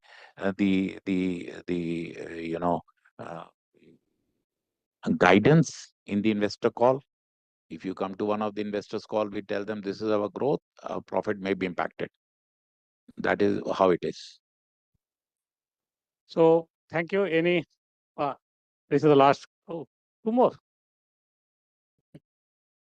Well, thank you very much. It was a very, very informative session, and many of our queries associated with Indigo got clarified today. You haven't asked for the water. He has asked. So the thing is that when I look at your card, it says that it's Interglobe Technology Quotient Private Limited, but and it is not Interglobe Aviation. So I assume that there are many other companies also of Interglobe as a group, but maybe the prominent one which we already know about aviation. So what are the other businesses that Interglobe is in, and how big is their otherwise setup, etc.? If you could just throw some light on that. Yeah, thanks. Actually, we are into many businesses. Indigo is among our younger businesses. But whenever we tell somebody that we are Interglobe Enterprises and we have, say, Interglobe Technology Quotient, wo kya hai? Then you say, Interglobe. Interglobe kya hai? The people who fly Indigo. Acha, you are an Indigo company. So बात खत्म हो जाता है. तो अभी हमने बोलना छोड़ दिया सबका. अभी हम अपना वो काम करता है. But just very quickly for the information of all of you, Interglobe is into multiple businesses. Our first and foremost business, which Rahul Bhatia's father started, was airline representation business, what we loosely call GSA business. Foreign airlines need a one window office in India, and we used to provide it, and we continue to do it. The other businesses which I officially head is now Interglobe Technology Quotient. We are a travel platform. We are, along with two other competitors, we are Travelport, distributors for the territory, and two other competitors, you might have heard the name, Amadeus and Sabre. And what we do is we provide the platform. So any travel agent in the country, whether it's a Make My Trip or it's your neighborhood shop, he cannot make a ticket booking without a platform. He needs the fares, he needs the schedules. So this is, in a very layman language, I'm telling you what they do. So we provide the platform. That's the job I do for living now. The third business we have is we are into technology business. We have uh, Mr. Gurnani. You must have known him, many of you. He has recently joined hands with our company. He is retired from Tech Mahindra, and we have started this company called Aeonics. We are into hotels in a big way. We have a joint venture with Accor, and we have a financial partnership of 50-50. Any hotel that you see in India with the name Ibis, many of them are in Hyderabad. Novotel, many of them are in Hyderabad. Pullman, Sofitel, all of them are our joint ventures. So we own 75 hotels in India, but nobody talks about it because when you start to talk about hotels, they say, "Oh, Indigo wale na." We say, "Yeah, Indigo wala, yeah, theek hai, it's okay." So we also own a hotel chain outside India. It's called K&K. We have 15 hotels outside of India. Whereinto we have a big pilot training school. So most of the pilots who fly in India are trained in our academy, not Indigo, outside of Indigo also. We are into some other businesses like logistics, and on it goes. When I started working for Mr. Bhatia, we were not in aviation, we were not in hotels. We were a very small company. And my late father, I was supposedly, in the views of my family, I was a bright chartered accountant. And my father had dreams that his son will be some, uh, you know, uh, officer in some big MNC. So all is good. Then one day I came and told him I want to work for Mr. Bhatia. And he said, "Wo kya karte hain?" I said, "He runs a travel company." He said, "You have lost your head. तुम्हारे को और काम नहीं है." So that is the background that I have. I said I like him. He said, "तुमने शादी तो नहीं करना उनके साथ." What do you mean you like him? So I'm just telling you the background with which I started. I just like the people, and rest is, like they say, history. Today we are into everything, but we were a very small company at that time, but we truly great people. And I think, and I was just talking before coming here, that for me, the ultimate quality of life, and what I have learned, the single thing I have learned, if you were to ask me your 1 point gyan in this life, it is in my language, Sangati. In your language, or many of you, company, your, what do you call, your associates, association, if you have, no matter who the person is, rich, poor, ugly, good looking, right people will take you to your right destination. So this is really 1 point from my side. Yes, well, last One question. question here. Sir, it's always pleasure to hear you, and you take out a lot of things from your talk. You started with last but not last, right? And how Indigo was almost but for Akasa, you were the late entrant, right? So it talks a lot about your promoter's mindset also, because we all know and we have studied in our MBA schools that airline is not an easy industry, right? So can you talk a little more about your mindset at that point of time, right? Now we know that you have done 8,000 crore profit, but this was not the case when you started, right? So what about the mindset of the promoters and the founding team, right? और किसी ने बोला होगा ना पागल हो गए airline में जा रहे हैं. No, multiple things. Thanks so much. Multiple things. First and foremost, we were in airline business, GSA business. We used to deal with airlines. Our promoters used to deal with airlines all the time. We learned what they do, except for the running of an airline. But we did part of their game. We were extended arm of an airline. So हमने कुछ सीख लिया था, कुछ interest था. Then Rahul Bhatia, who's really the visionary of this whole business, saw this space that I have just talked about. Just think about 2005. He said, there's nobody in the game. If we run a nice, efficient airline, we cannot go wrong. Because same reason that we talked today about late timings, why on time, why this, why that was the space available. And you have to look at that space with the interest in the aviation, because we had spent many years. So combination of the two factors, risk taking, yes, like Richard Branson's famous quote, if you want to be, how do you become a millionaire in airline business? Start a billionaire. You'll very quickly become a millionaire. So, ज़्यादा time नहीं लगेगा, हो जाएगा काम जल्दी. So all the risks, but the belief, it's all about belief. When you get into any game in life, any of your businesses, any of the promoters, all of you many of you are in startups, you all dream. And I tell everybody, keep dreaming, because when you dream and you get to your homework right, you can't go wrong. You cannot go wrong. I'm a great believer. I have two daughters. They're both outside India. They are young, very young for my age. I tell them, both of them, I say, come and polish shoes if you want, but follow your dreams. Whatever you do, do well. This is the country that's giving opportunity. So just follow that. This is the country that is giving you that platform of 140 crore people. Rahul Bhatia many times tells me jokingly or seriously, इस देश में कुछ नहीं है, बाहर जाओ, settle हो, सब कुछ problem है. And then Rahul Bhatia's father was 92. When he hears this, he says, Rahul को एक बात बताओ कि वो कहाँ पे इंडिगो, मिस्टर इंडिगो बना है, यहीं इसी देश में बना. So it's very nice to become rich here and then talk about outside. This is the country that's making all of us, and continue focused here.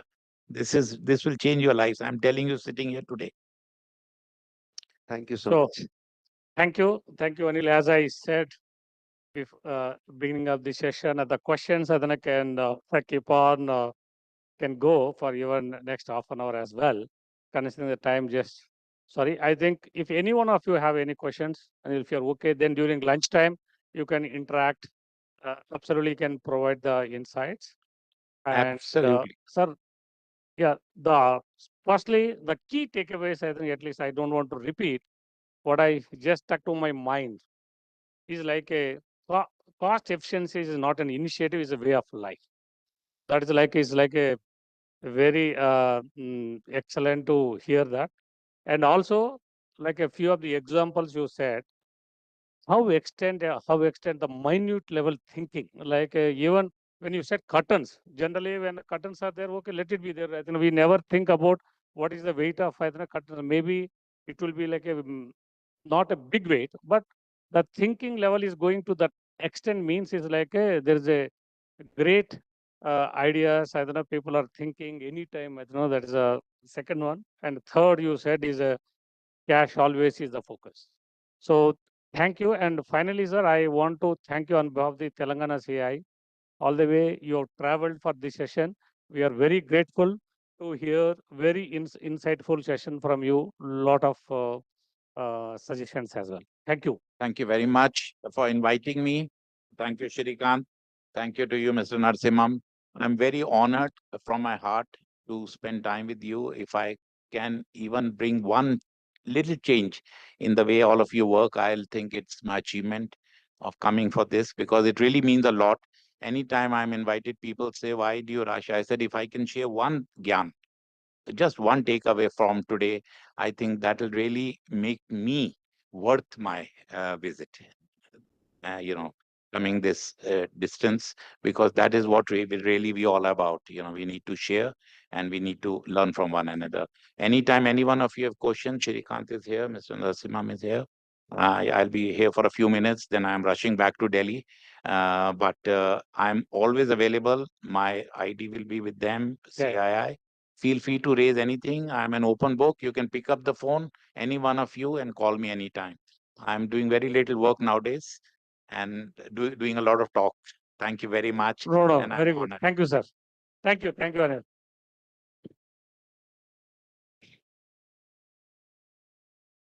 Thank you, Narasimham Garu. And thank you so much, Anil sir, for your excellent inputs shared in a most practical and lighter way, yet very firm and highly impactful. With this, I now invite Dr. Sri Harsha Reddy, Director IMT, to kindly present the mementos to the distinguished speakers. Thank you.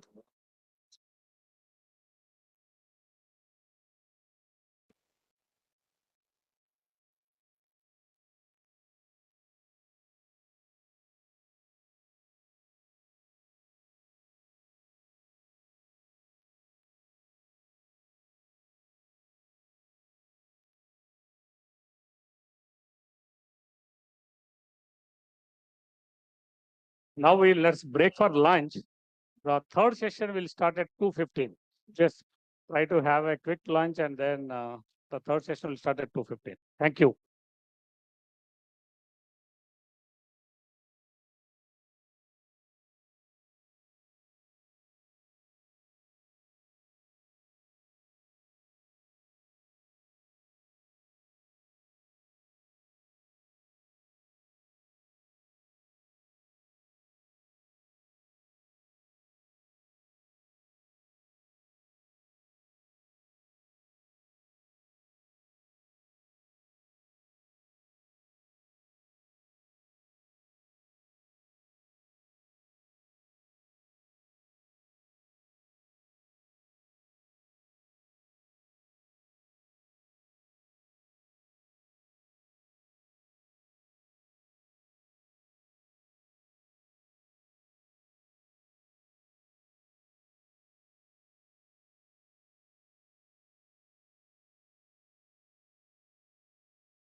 On. Can I request everyone to please gather back after lunch so that we can start with the session? Thank you.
Afternoon, everyone. Welcome back to the post-lunch session.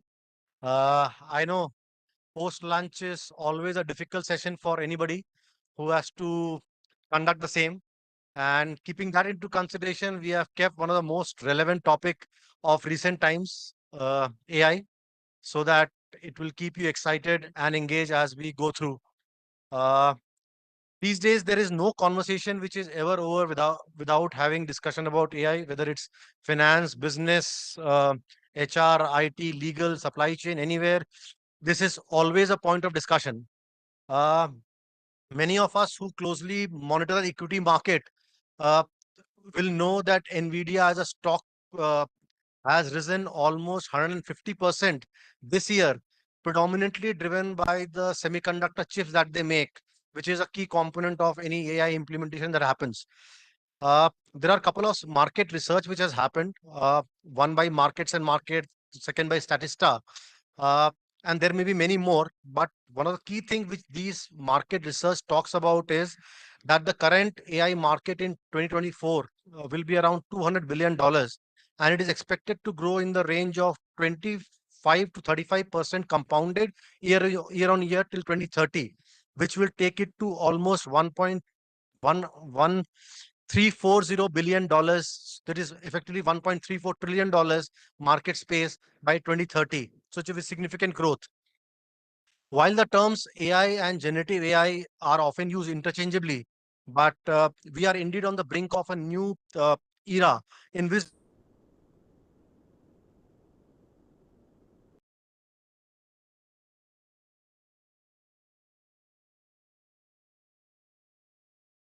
technologies are capable of shaping the landscape. By embracing AI, we can unlock new opportunities for growth, enhance customer experience, and confidently navigate complexities. As many of us are aware that there's a 9-box plot matrix which many companies use it for their HR evaluation. One side it's the performance, other side it's the potential. So many of us keep hearing about the potential of AI, but from a pure performance point of view, it is slowly starting to show its own impact. So with this, let's unravel the potential and the performance of AI, and also dispel some of the myths surrounding it, because we keep hearing how AI may do some wrong aspects also. So we have two seasoned leaders with us here to talk about this. They will share their perspective on the transformation which capabilities of AI and the experiences on this journey so far. Let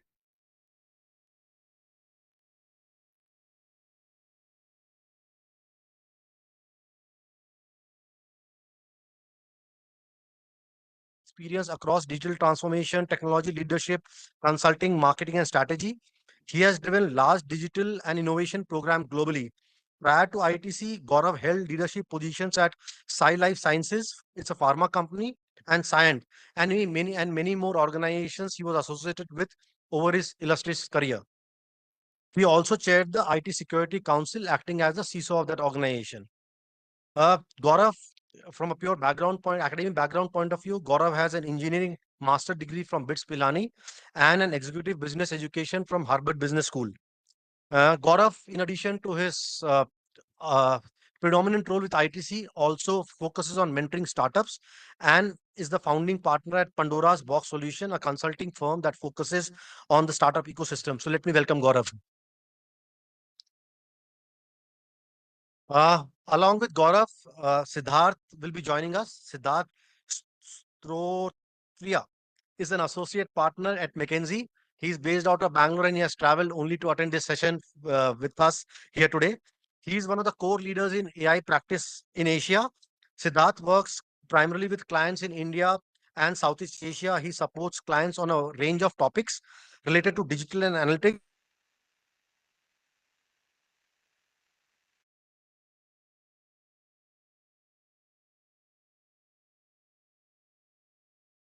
Venture and Time INC. Siddharth holds an MBA in marketing and a bachelor's degree in computer engineering. My name is Ballav Mundra. I'll be the moderator for this session. So let me now invite Siddharth also on the stage so that we can set the ball rolling. So the way the entire session will work is that initially Gaurav will share some of his insights based on what has been his journey so far in his current organization and how they have done some of these initiatives over there. Followed by that, Siddharth will talk more about the generative AI space and what's happening there.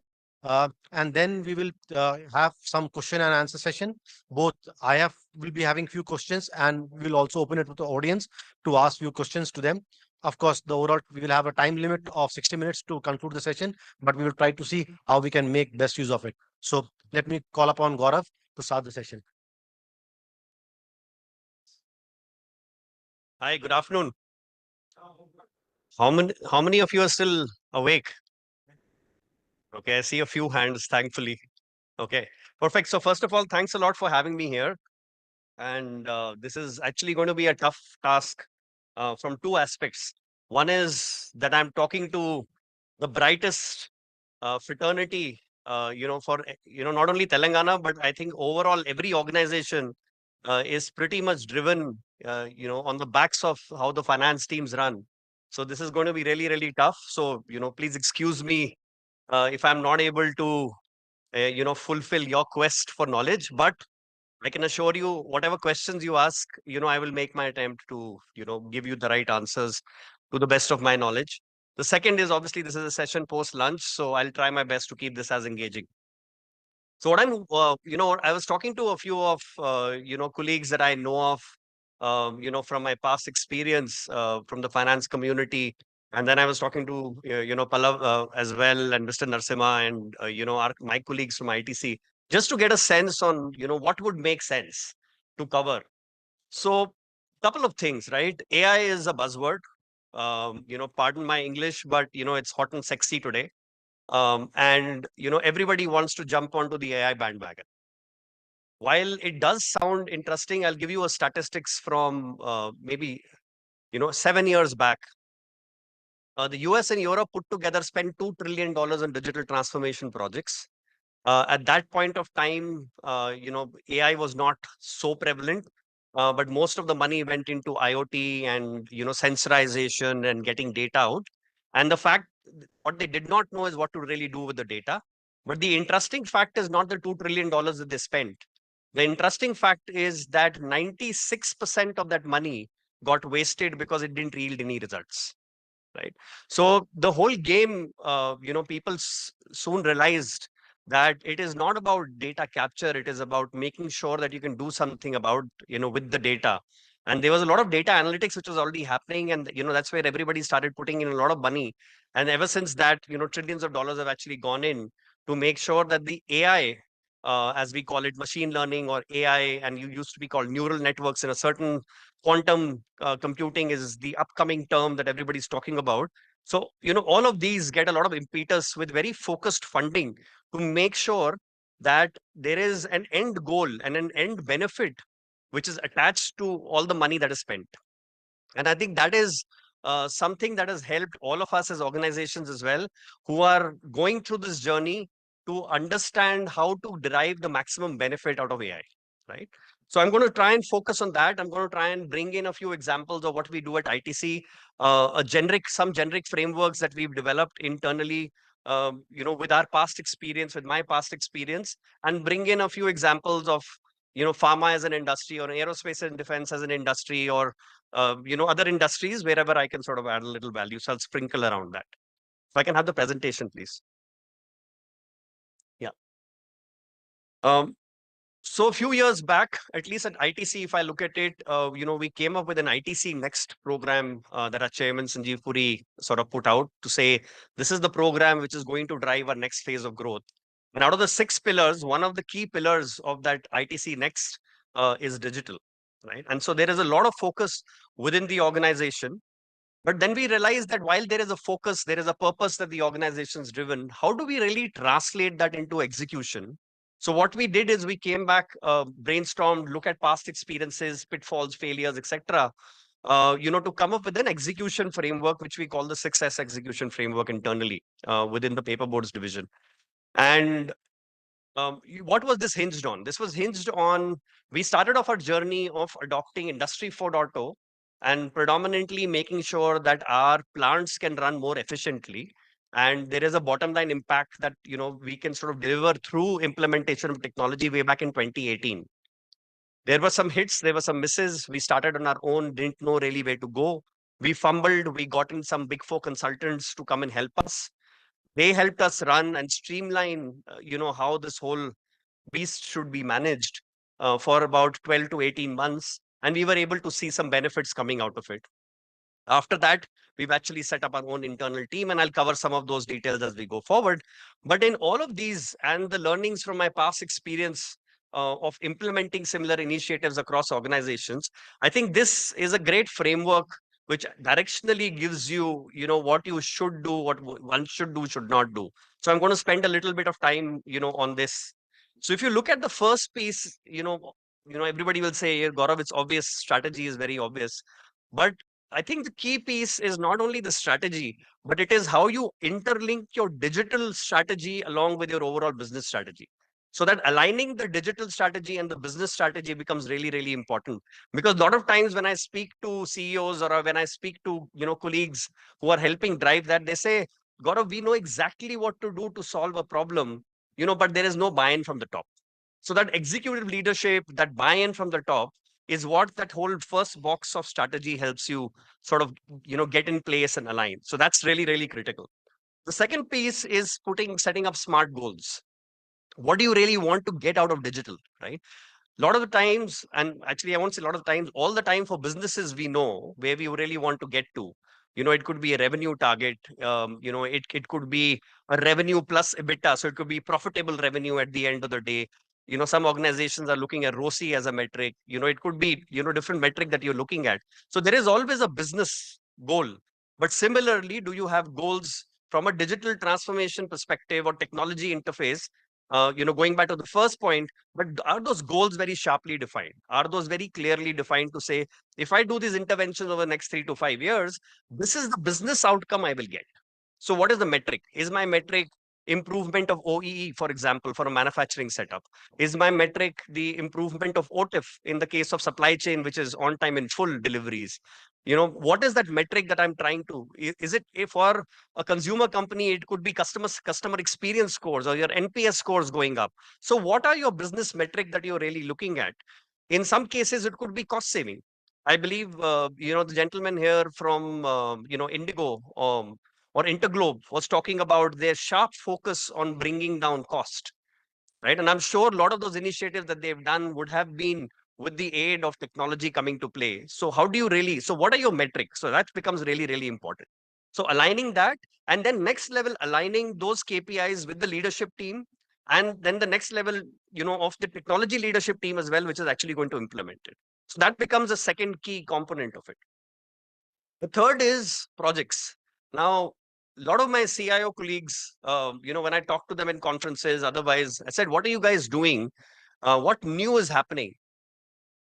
Unfortunately, 8 out of 10 will come back and tell me, "Gaurav, we are implementing Google Cloud Zscaler solution or a Zscaler solution on Google Cloud." And I said, "Okay, what else is happening?" "We are implementing a hyperscaler solution." Now, all of these, to be very honest, to me also, being part of the technology was all Latin and Greek, because we as a technology industry love to invent new terms, new names to make sure, that these keep on selling at the end of the day. But, it's all old wine in a new bottle most of the time, right? I won't say that for Gen AI though, but, I'm sure Siddharth will cover that. But, at the end of the day, 8 out of 10 are talking about a technology first approach to say, this is what we are doing, rather than talking about that, here are the 3 business problems that I'm trying to solve. If you actually scan and talk to your own peers within your CFO community, and you quiz them to say, "Hey, what's happening on digital? What are you doing? What you're not doing?" You will realize the organizations which are actually driving benefit out of digital have a problem first approach rather than a technology first approach, because they know clearly what problems to solve. And then they've gotten the experts to say, "Help me solve the problem." This could be solved with a simple data analysis on an Excel sheet, which is fine because it does the job for you. This could, need a neural network, computational, algorithms to run. which will help solve the problem. This could be an IoT problem. This could be an RFID problem. It could be any of the technologies. But the point is technology is secondary. And that has to be very, very well understood by the leadership team to say the problems. So going back to your business goals, to your digital goals, to the problem statements, and then look at technology. The fourth piece that we've realized very quickly is that we don't have all the answers. And if we don't have all the answers, somebody has cracked this problem somewhere. So what I love to call it as silo busting. How do I really, go across boundaries and learn from each other became very, very important in our case. And ITC being such a large conglomerate, we have multiple divisions. So, really figuring out what is happening in every division, figuring out what other companies are doing. And I always pick up the phone and talk to my, colleagues at Dr. Reddy's, for example, or what's happening in Scient, or what's happening in, Adani, for example, or JSW or Tata Steel, etc. So we talk to people within the same this thing to really find out how they are solving the problems and what they are doing, what they're not doing, how they've addressed a certain problem. So that silo busting, becomes the fourth element out of this whole thing, which is really, really important to do. And we need to be really open, to doing it. Fifth is a startup mode mentality. Now, when I say startup mode, while we all work with startups, like I said, everybody doesn't have the right, answers to the problems. But the startup mode mentality is a twofold. One is the aspect of working with startups. How do you leverage that ecosystem, whether it's startup or academia or etc. But also within the organization, how do you really build the agility? And most importantly, to fail fast. If you're implementing solutions, you should be able to pull the plug at a certain point in time and stop burning cash or putting good money after bad money, like they say. And then, be able to really fail fast and then move on to the next solution. And that's really, really important. Now, if in all of these things, if you see, and I'll talk about the sixth piece, which is scale, which also becomes really important, is from a perspective that a lot of the times you as CFOs, will get proposals on the table where, the technology team or the business team will come and say, hey, we want to do a proof of concept, right? And this proof of concept will probably cost me 20 lakhs to do. I'm just throwing some numbers in the air and it'll take me 6 months. Now, and then after that, then you'll say, okay, tell me what will it give? Somebody will come back and throw a spanner of compliance. No, this is really important from a compliance standpoint. DPDP Act is coming. We need to be ready. So here is some money that we need to put onto it. Somebody will say, no, going to cloud is better than staying on premise from an infrastructure perspective. Hence, we need to do a proof of concept. All great. Somebody will come back and say, genuinely, I want to solve this business problem. So here is a player, we've identified, we want to go and do a proof of concept. Absolutely fantastic. The problem that happens is after the 6 months, when you go back as the CFO from a governance standpoint, say, hey, what happened to this money? And what's really happened? And they'll say, oh, it was fantastic. It was great. This is what we got. Some nice charts will come, screenshots, images will come. And they say, okay, let's scale it up. Oh, but three things they realize. One, I'm just sort of simplifying by saying three, but there could be hundreds. One is we realize after the POC that the vendor is now saying the IP belongs to the vendor. So all the hard work that we put in, I don't own anything at the end of the day. So, that could be really important for you. The second piece, you might go back and say, no, the scale up cost is too high. While he gave me a POC for, pittance, but finally scale up costs me too much. Third, it could be that the change management effort that is required, which is a good outcome coming out of the POC, which is all fine, but the point is, can you really scale that POC? At the end of the day, should be taken and kept in mind before you start the POC. Is it a scalable piece of technology? Is it a partner that you're working with which has all the bells and whistles? Because let's say in ITC, for example, I'll give you whenever we go to a cloud service provider, one of the thing in my information management policy is that vendor partner should be SOC 2 compliant, so that that person can ensure that my data is secure on his cloud setup. And a lot of the times we overlook that because we say it's a POC. The vendor will come back and give me a commitment that yes, I will be SOC 2 compliant by the end of 6 months, but that doesn't happen. So you're at a deadlock. Now you really don't know how to scale the solution, right? So if you look at all of these 6 things, the reason I'm sort of spending time on this is if these are not done right, then they will lead to a financial negative somewhere or the other, while the technology might sound promising, but at the end of the day, you will end up losing money rather than making money or deriving benefit, out of the implementation. So what we did is we sort of understood some of that. We went back to the drawing board, just to sort of, give you a real picture on how we look at it. So from a PSPD perspective, this is the vision statement that we set up to say, where we want to be, how we want to be. And, this is just, contributions. So the only thing that I will highlight here is our focus was not only on cost saving, which is contributions as we call it internally. Our focus was not only on cost saving, our focus was also how can technology help drive revenue generation or improvement in top line, and how can it really drive a societal impact? Because from ITC, we work very closely with the farmer community. We have employees on the mills. I'm sure everybody has a big focus on making sure that everybody is safe and secure at the end of the day. Everybody's livelihoods improve, at least from a farmer community perspective. So how can we really end up creating a societal impact? And I'll give you some examples of that. So from a governance perspective, like I said, right, I spoke about, whatever your business goals are, link it back to the digital goals. Put a governance in place to make sure that you are managing all of these, and that's what we do. We have a monthly steering committee. Most of this is sort of chaired by our chief executive. We have something called a digital value council that we've created, which has the right players coming in both from the IT as well as digital teams, because a lot of the times the IT and the digital teams itself are silos which don't talk to each other. Right, so we've got teams with, it's like more like a change control board, some people call it. But how do you make sure that every project which is being taken up is actually got a business value attached to it, and how does that value actually get delivered and monitored is the role of the DVC. And then we have process reviews. So this is the other piece learning that we got very early on, to say technology is fine, but at the end of the day, it's not only technology that's going to help, but underlying processes also have to be re-engineered. So there has to be a big focus on process. And that's what the Industry 4.0 Center of Excellence does for us. And then there are regular meetings which happen. And then, so we use Power BI extensively to create dashboards, visibility, on what all happening, every project, and, that whole governance, this thing is. But having said all of that, what is the key focus and what are the outcomes that we are looking at? We're looking at outcomes in 3 areas or 3 zones, as we call them. Value zone 1 looks at productivity and contribution impact projects that we end up taking.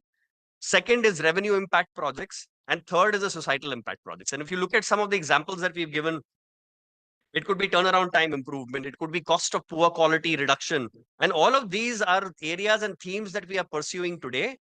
And I know a lot of organizations and colleagues that I speak to who are pursuing a lot of these themes using digital as a key lever to drive the benefits and drive a bottom line impact, right? Improvement in equipment availability or reliability, right? Lower chemical consumption. So paper, for example, is an industry which is very, very heavy on on chemical consumption.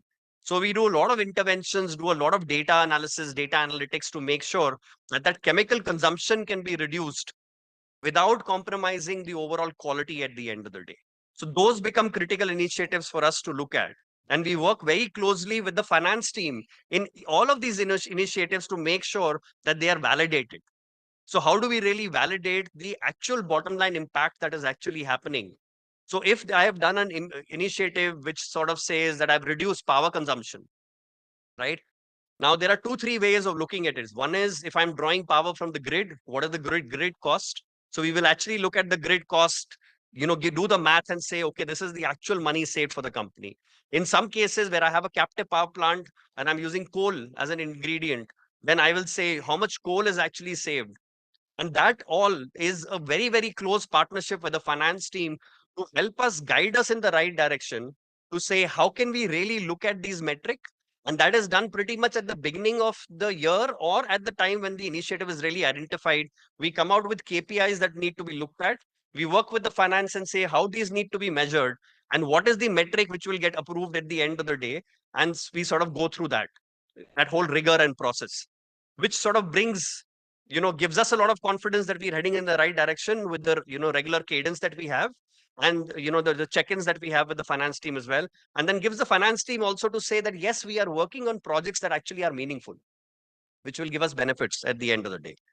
If you look at value zone 2, which is the revenue impact, increasing sellable production, new product development supporting in that, reduction in quality defects, because if my quality defects are lower, rejects are lower, hence revenues are higher, right? So it's from that logic. If you look at societal impacts, there are multiple things. We do a lot of initiatives around safety using digital around safety, and I'll give you a few examples on that.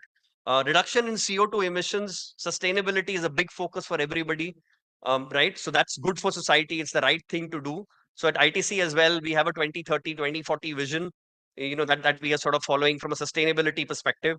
We're making sure that these digital initiatives actually help us drive in that direction. So we've actually created a separate category called digital decarb, as we call it. This is a whole plethora of initiatives on how technology, AI can actually help drive, reduction in CO2 emissions. Increase our renewable energy share, ETP discharge improvement, et cetera, et cetera. You get the drift, right? The reason why this is important is for two. One is we have a clarity on what initiatives. Second, in value zone 1, value zone 2, value zone 3, the KPIs that I look at and how I define success is very different. So for a societal impact initiative in value zone 2, I'm not looking at the ROI that I'm getting. I'm saying that it's the right thing to do for the organization, hence I'm ready to put in money. But when it comes to a value zone 1 initiative, which is supposed to be a cost out initiative, we're very clearly looking at what is the ROI, does the business case justify itself? And the fundamental principle that we've been following, and I've seen other organizations as well follow. I was talking to you about an aero company, right? I won't name any, but aerospace and defense company, they spend a lot of money around digital initiatives. And their mantra has been, and that's the same mantra that we've followed at ITC as well, is digital funds digital. So whatever money I'm able to accrue and save out of digital, next year, part of that money will go back into funding more R&D, more digital adoption of new technology, etc. So pretty much at the end of the day, there should not be a cost, apart from the first few years where you might have to invest. But at the end of the day, the business cases should, satisfy so that, digital can actually fund digital. AI in manufacturing, right? So if I sort of get back to the theme of AI, how much time do I have? And I'll sort of pace myself. 5 minutes, 2 minutes, 5 minutes. Okay.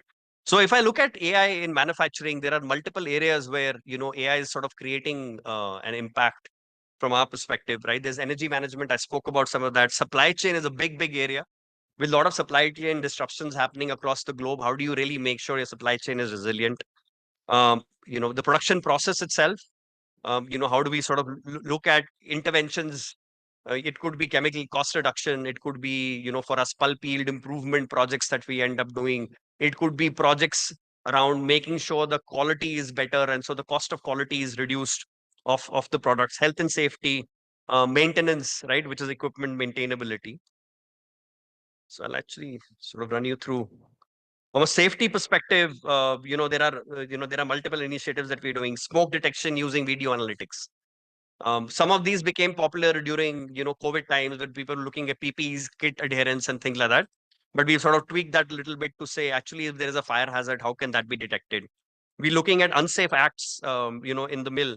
Somebody's supposed to follow a certain path. If that person's not, then the AI camera will detect. And we're using a current regular cameras, putting AI on top of it, right? And then repurposing the current cameras to actually detect that, yes, there is, the wrong path that's been taken by an individual, and that's an unsafe act. And, that is sent out to the manager and, the department. Similarly, on the shop floors, there are multiple times you have forklifts which are running, and if you have a payload on top of it, the driver actually can't see. So man and machine, as they come in within a certain distance, then it will actually go ahead and give an alert. So the driver knows, and we also are capturing the number of alerts and all that we generate and stuff like that. So a lot of the initiatives, and there's just examples, but there are a lot of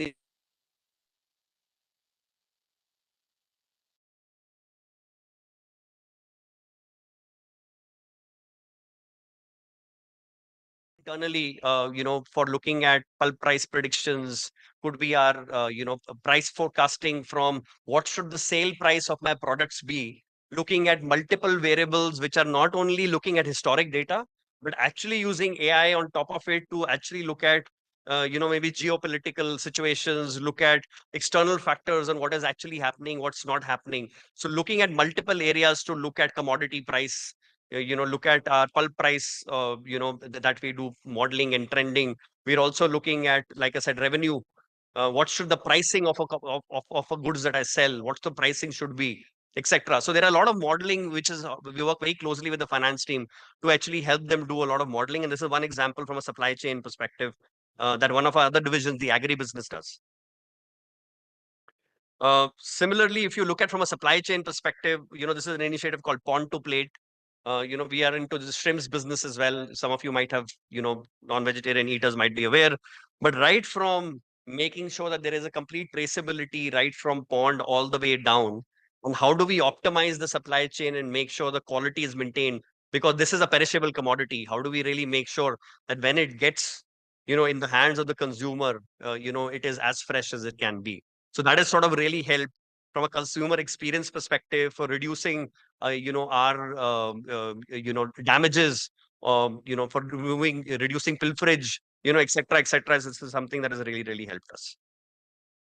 Energy management, there's lots happening across ITC, all mills. There are multiple examples of, how do we track data? How do you report back data? How do we make sure that continuously there are projects which are going on reducing energy consumption at every stage? How do we really do this? This is an example of a biscuit line. How do I make sure that my temperatures at the oven are optimal to make sure that the energy consumption also goes down, but also at the end of the day, the produce, is the best quality. Last piece that I'll just quickly cover is that all of this is incomplete if we really don't create a culture within the organization. And how do we really make sure that everybody within the organization is, well trained, appreciates technology at the end of the day? Because whether we like it or not, there is a technology element, there is a business element, and then there is a third element without which none of this will succeed, which is change management. So if we really, really don't drive change management at the shop floor or for anybody and everybody who's involved and who's being touched, it will not really work. So we have interventions at all levels to make sure that there is enough change management which is driven. So we've done a lot of L&D programs.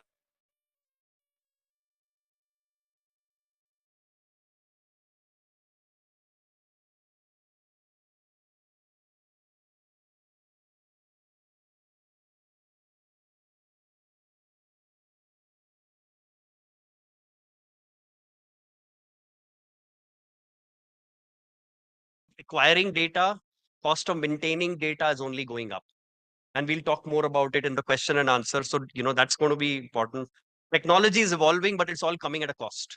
So Gen AI is not cheap, while it might look good and cool. The free versions is something that we can't use because all of our data goes into a public cloud and none of us want. But as soon as I want a private instance of Gen AI implementation, it's fairly expensive. So it comes back, with a high cost. Talent, I spoke about process. We have to relook at processes and then drive a culture. So I'll stop here and, we'll take questions. Back to you. Thanks.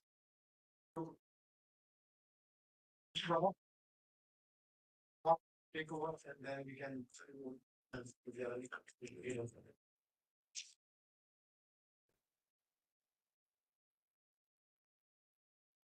Okay, thank you, Gaurav.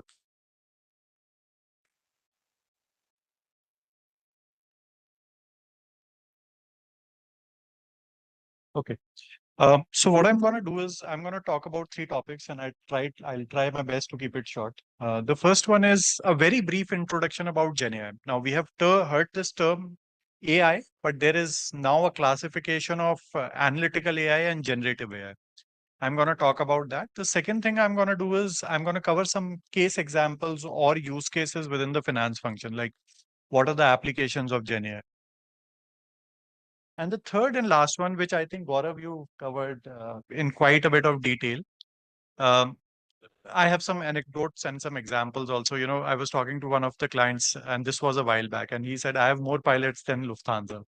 And there is also a metric which floats around a lot. Like 90% of the pilots don't actually scale. It might be because of things related to cost. It might be things related to culture, things related to, difficulty in driving the change specifically when humans are involved, right? Think of an organization which runs with 1,000 sales force, right? You have to influence the way they work. It's a very difficult challenge, right? So challenges like those. So talking about, what's the primary difference between analytical AI and generative AI? And, the name says it. Analytical AI is anything related to numbers. It can be things like scenario modeling. It can be things like AR, AP optimization. It can be things like forecasting, right?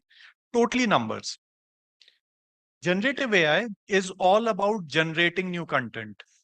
It can be video, it can be pictures, it can be text, it can be reports, and so on. Right? So that's the primary difference.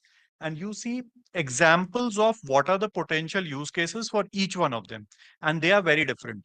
Right? But you might also see that certain examples which use analytical AI, you can always build a Gen AI layer on top of it, right? Which improves the interactivity. For example, if you have a dashboard which is being used to manage risk, and you want to understand what are the drivers for, say, a business or at retail level for a customer, why is that person a little risky?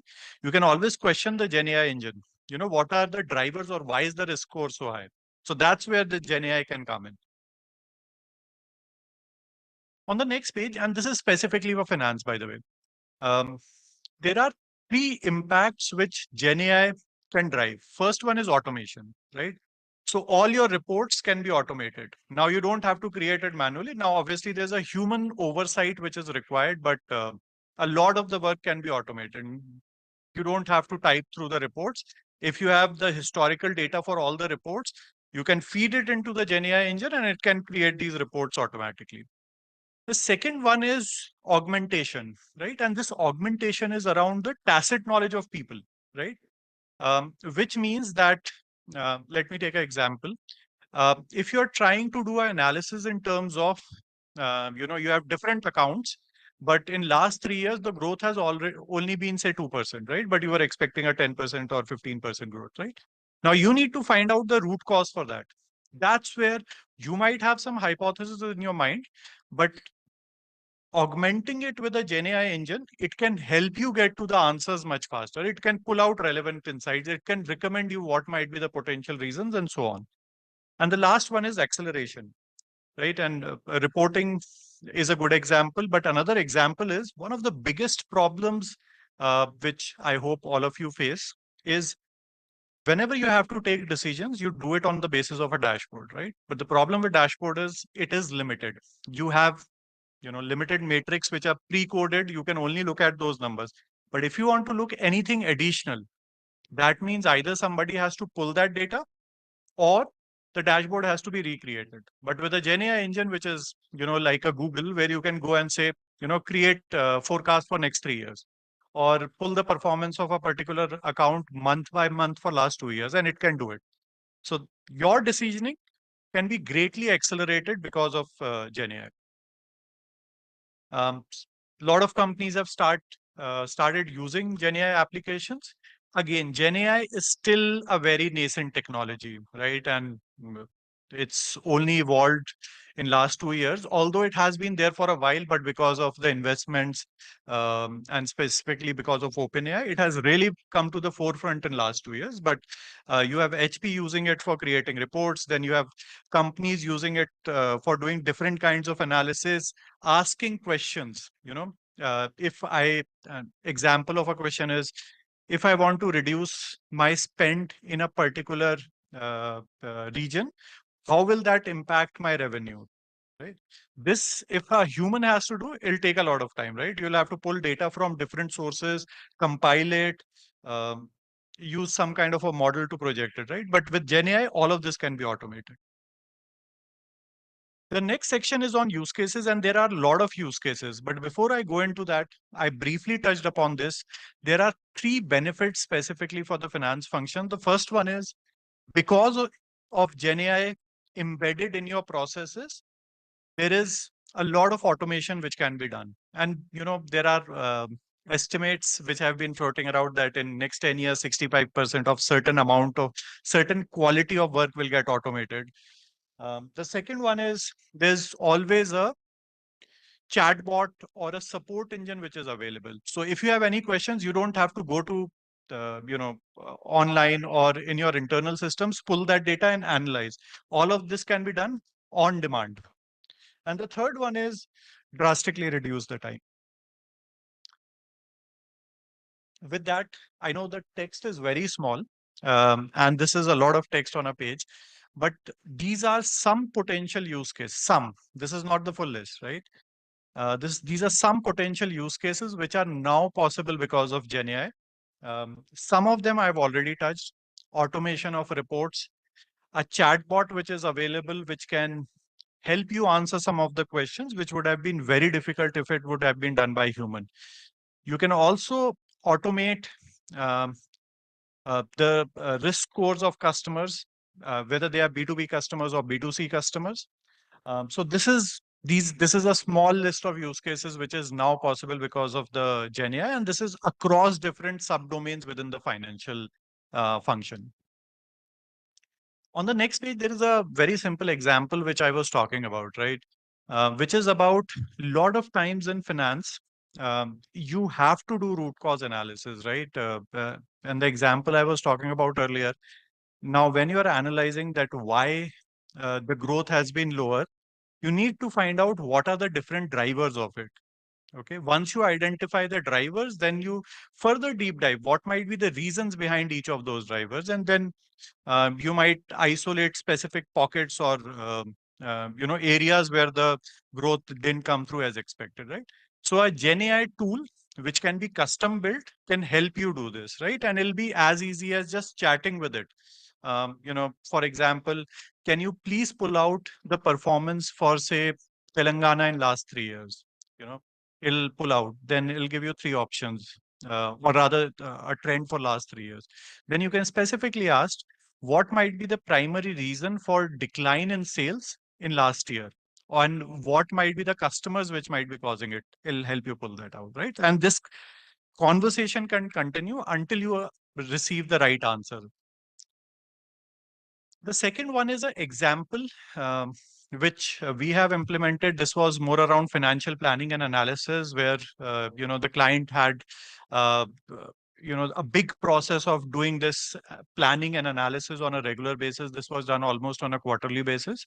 The problem was data had to be pulled from different sources. It had to be pulled from SAP. There were some Excel reports. There was some other systems. Now, just combining this data, doing this analysis was a very time-consuming thing, right? Now, what we did was we took all of this data, first digitized it. So all of this has to go into a data platform where all this data is now digitized, automatically gets updated on a regular basis. On top of that, there was a platform which was built, which was using generative AI. And now, because this data is there, you have a layer of Gen AI, and you have a layer in between, which is the traditional AI, your forecasting models, your attribution models, and so on. Now, all of this can be done just by chat. And all of this is customizable, right? So you don't have to create a report which looked like what you created, say, 3 months back. You can customize that report just by telling the chatbot that I want to look at the trend for last 5 years, quarter by quarter. Last time I did it, say, on a yearly basis. All of this can be customized in real time. This led to an impact of about 30% improvement in productivity. There was also an improvement in the OPEX, the operating expenses. So this was a direct bottom line impact. Plus, all of this was done in a real-time basis. The last one is, and I'll try to take a very different perspective because Gaurav has already touched upon it. I think the most important thing, and this is probably not only true for AI, but also other things, is before starting, it's important to have a vision, right? And the reason for that is a lot of times what happens is companies get carried away because of the hype. Okay, they pick up use cases, do a lot of investment in terms of people, technology, and so on, and then they realize that this is not the most important business problem we are solving.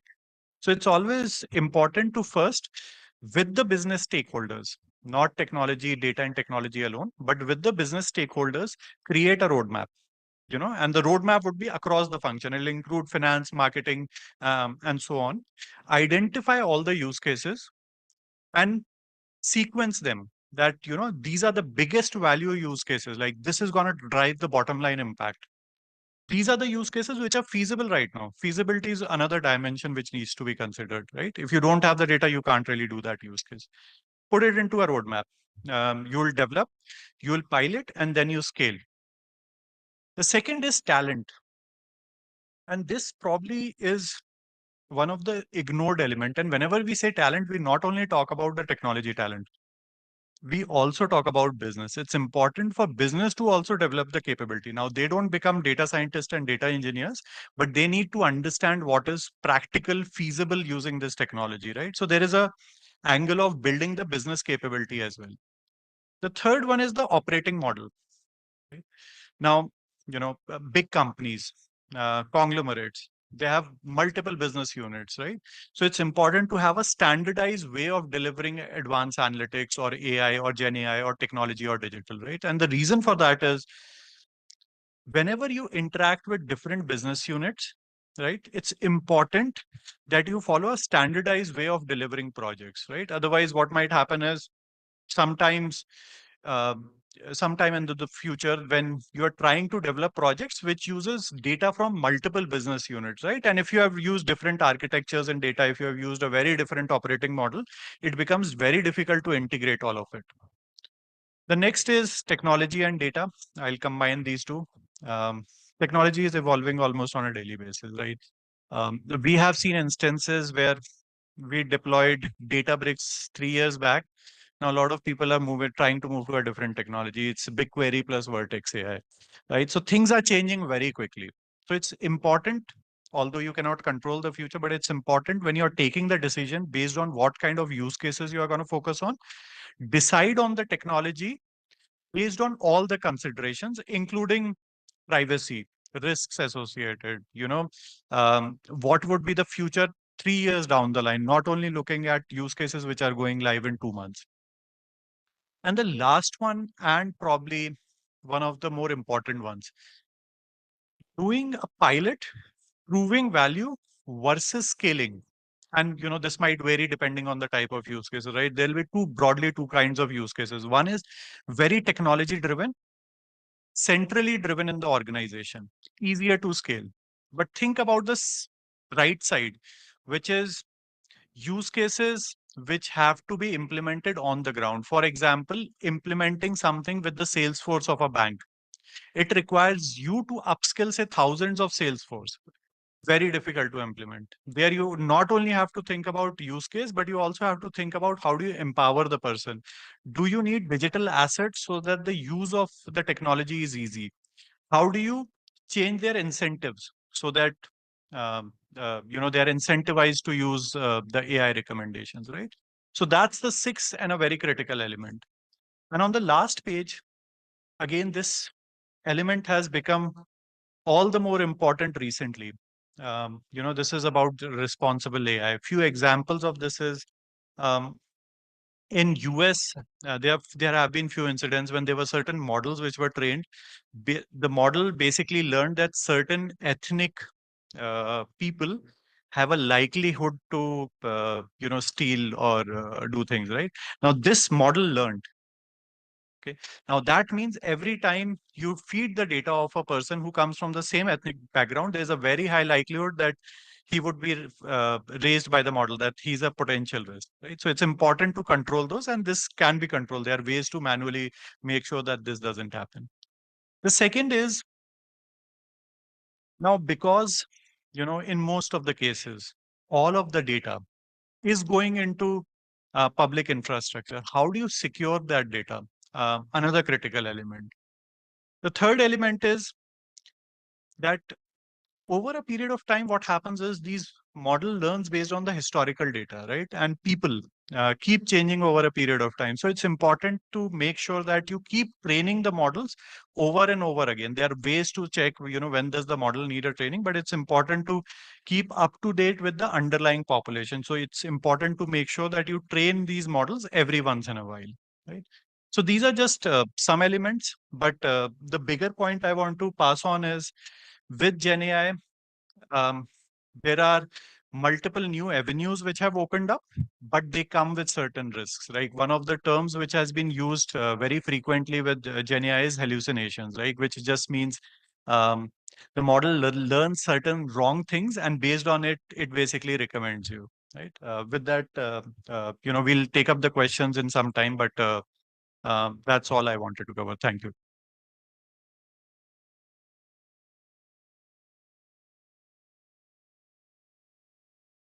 Thank you, Gaurav. Thank you, Siddharth. So, given that we have only 10 minutes left as part of our scheduled time, while I have few questions, but let me open it up to the audience first.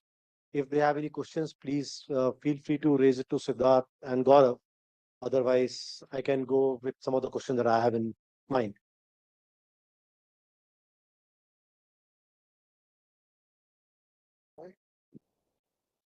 So, first thing to either of you can choose to answer.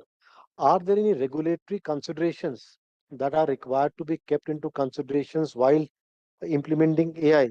And how should we navigate some of those challenges?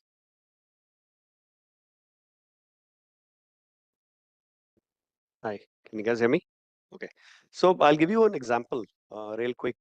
This is something that we were doing for an aerospace and defense company, and we were implementing AI, rather I'll say vision learning to be specific, to identify defects on a certain part, metal part, forged part. And the model really did a great job. We were able to find out, the defects very accurately without needing the expertise, which was anyway reducing in in the US context with an aging population and things. Now, the next round to actually put this into production was to take it to a regulatory approval. And because this was aerospace and defense, we needed to get it through an FAA approval.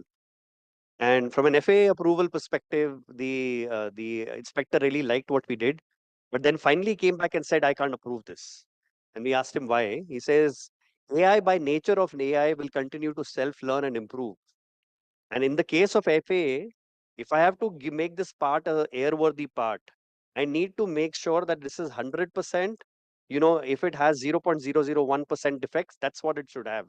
It cannot be that this time I check the part, it will have a 0.1. Next time it will have a 0.005%. So that output cannot vary. It has to be a static. And because AI cannot guarantee a static output, I cannot approve this. So, that's one example where regulators will come in and you might have a great breakthrough, but will not allow you to implement. The second piece is, anyways, there are multiple things. The DPTP Act is coming up.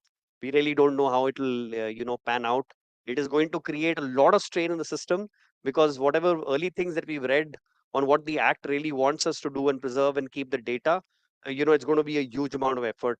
The MCA guidelines which have come, I think all of us have gone through these audits this year. This is the first year. That has put a lot of strain on the system, on audit trails being maintained for any system which sort of impacts the book of accounts, etc. So their regulations keep on changing. Unfortunately, they keep on ending up, in my experience, complicating the systems rather than simplifying the system, all for good intention. But at the end of the day, it is going to put a strain on technology. It is going to make the cost of technology go higher, or maintaining those systems go higher as we go forward. Unfortunately, that's the reality. So. Thank Gaurav. So, both of you spoke about some examples in your case at ITC, and also Siddharth, you spoke about some examples. Here, as an audience, we have organizations which are of different sizes, starting from large conglomerates to some organizations which are small in size. So many a times, some of these initiatives uh, look good and jazzy and sexy, but it also comes with an element of cost. How do organizations which are a different size, scale, and evolution maturity in terms of their journey can address this, particularly on the mid and small size organization, because they have limited bandwidth of spending money, and always money is a priority versus one versus other item. Very good. Okay. So I think, is it working? Yeah, you take this things. Yeah. So I think uh, there are two important considerations. The first one is, and that's why, that framework I was talking about towards the end, which is starting with the strategic roadmap, right? One of the objectives for the strategic roadmap is the business needs to identify what are the biggest opportunities and problems the business is facing, and whether AI is the right solution. So start with that. After that, you need to identify that if you do AI at scale, you identify 10 use cases, you identify that there is certain impact associated with all the use cases, right? Use case one is 10 crores, use case two, top line improvement is 20 crores, and so on and so forth, right? So start with that, identify the use cases, identify the value. Then figure out the costs, and there'll be broadly two kinds of cost. Mostly it'll be OpEx. You'll need people, you'll need certain kind of talent, which is data scientists, data engineers, and so on. The second one is you'll need technology infrastructure. You'll need certain licenses, so on and so forth, right? And build out a business case from the beginning itself, right? So that you know that what is the ROI and when do you break even? Is it year one, year two, and so on? Okay, so that's one component, figuring out the ROI in the beginning itself. Second is, without getting into too much details, I think it's important, and I have seen a lot of organizations do this, right? They say that we want to uh, make the company data driven. Hence, what we are trying to do is build a data lake, right? And that data lake might end up taking 3 to 5 years. Always use the technology to be fit to purpose. Identify your use cases, only solve the data and technology which is related to that particular use case, right? Don't start building data lakes where you start ingesting all the data within the organization. I think that's the second point. And I think third point is where while you might have developed a business case, you would have done the pilot successfully.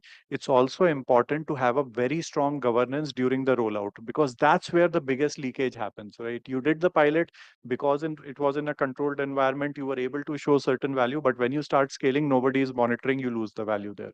So I think those are the three elements which can help with that.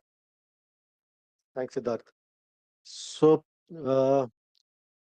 this is more around that there is a general apprehension, I would not even call myth, that with the implementation of Gen AI, there will be a direct impact on the workforce, either in terms because think tasks will get automated, workforce will become possibly redundant, or the quantum of work that is required today may significantly reduce. What is your opinion on that? Is it a myth? Will this some bit of become a reality? How do, particularly in this room, most of us are finance leaders, how do we at least tackle that for our organizations and for our function? So I think there are two conflicting points of view. The first one is all the automation is not something which is happening now. I used to work for a technology company, and this was about 7, 8 years back. And there was a big, and there was a specific name given to this program, but because of technology, not Gen AI in general, but technology, there was a lot of automation which was done in the operations team, which is, another word for that is BPO team, right? So the way the company adapted was, instead of firing, the focus was on upskilling these people into other things, right? And absorb them there. So the first point is, this is not the first time this is happening. It's been happening for a very long time, but because of the huge buzz around Gen AI, probably it's more in the media right now. That's number one. Number two is, at least now, what we have seen is a lot of this automation. Now, I don't know what's going to happen 20 years from now, because every time we make predictions, I think technology moves faster than that, right? But at least now, what we have seen is, in most of the cases, uh, the amount of productivity improvement which we are seeing, that is getting utilized for other value added tasks. So it's less about cutting down on the roles, but it's more around how do you create more capacity so that the resources can do more value added tasks. If I can sort of just add to what Siddharth mentioned, right? Um, will some jobs be lost, or some kind of jobs be lost? Absolutely. I think the answer is yes. And to his point as well, this is not the first time it's happening. There are so many factories which run today as dark factories, which without the use of technology couldn't have happened. I know of organizations who sit in Japan and run factories all the way in Europe. And there's not a single soul in that factory until it's an emergency where people are deployed, right? So it is a fact, but it's not due to AI or Gen AI. Will it accelerate this? It will, but then there are a lot of other jobs which are getting created. I think everybody's heard of prompt engineering. They're also now trying to get a bot to train another bot and take away jobs of prompt engineers itself. So there are multiple things which are being tried and tested, which will always happen with every new technology. I think the bigger fear, according to me, is not about jobs being taken away. The my bigger fear is that if we don't, to his point, don't really upskill the teams, because they have to do a different kind of job now.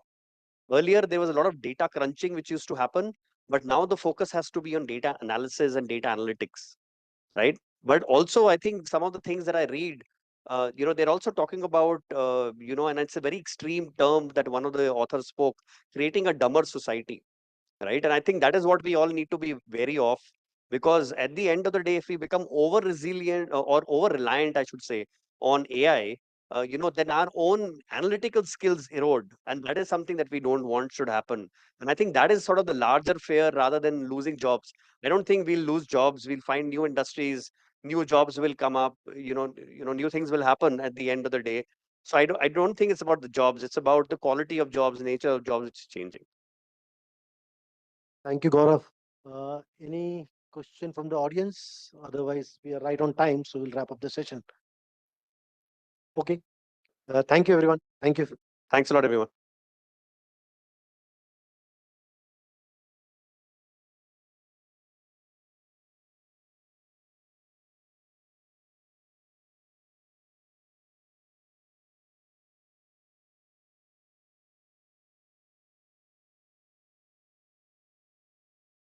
Thank you, Mr. Ballav, Mr. Gaurav, and Mr. Siddharth for your enlightening inputs on AI and its importance on financial transformation, irrespective of any sector or industries.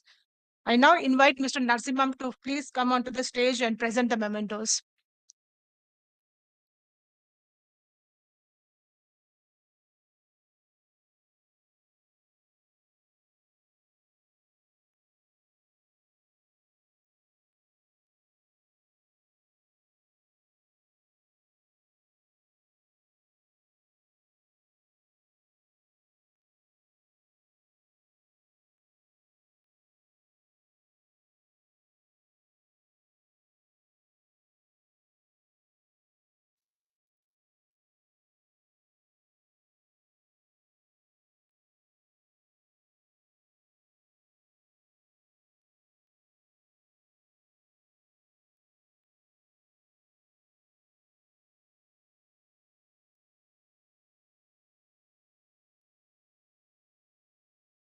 Last but one, we have one more next session, which is on Happy Healthy You, a self-reflection on your health.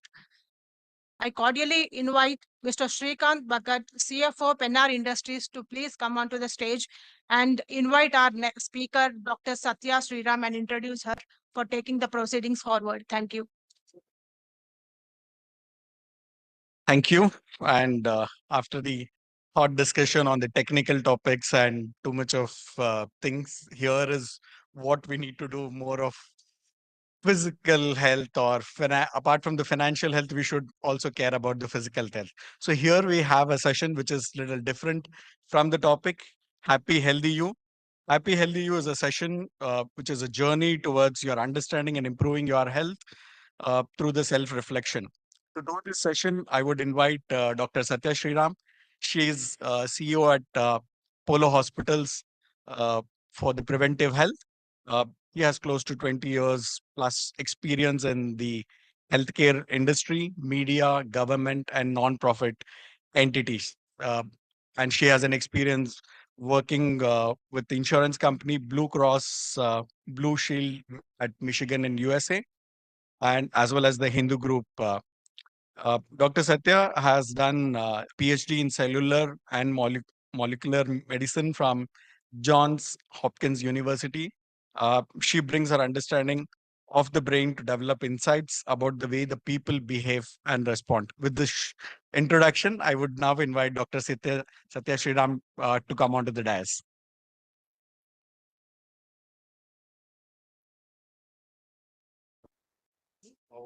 Fantastic. Mike, is it true? Walk collar or Hand mic is there. that's all I need. Thank you.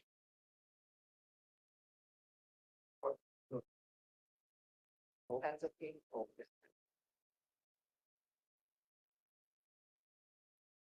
Hello. Super. So I'm going to walk around because I've already been sitting for a couple of hours this morning, catching up with a number of my colleagues at Jubilee Hills. So I'm going to walk, and I think this is a little bit of a message for you all as well. Why do you have a session on health? Very important. Super. I'm going to have you ask me the question at the end of the Q&A. Why did we have this session on health in the middle of our very important CFO conclave, where you should be telling us more about how to budget, how to handle our boards, and how our fiscal health needs to be, right? But let's actually, health is wealth, absolutely. So before that wealth is the health. And I don't think we all think about it enough. And therefore, I'm super grateful to you all for actually squeezing me into a session. And hopefully, those of you, many of you are on phones, you put it away, good. Some of you are still on phones, I guarantee you will get off it in a short while, yeah? Super. So we're gonna do this a little bit interactively. But before I start, I'm gonna have you all just put whatever you have in your hands down and close your eyes. Let me bring you to this moment, this present moment, so that you're in the mind frame to actually engage with what we're going to discuss. You are now 80 years old. 80. 80 years old. It's your happy birthday. You wake up that morning and you're 80, completed 80 years.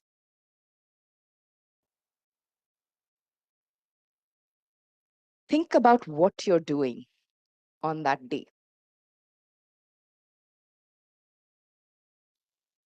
Think about who you have around you that day.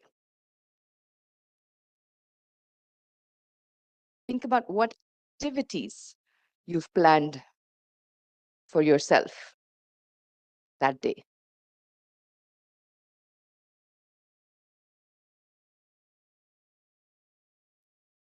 Spend a few more seconds on that day that you've turned 80.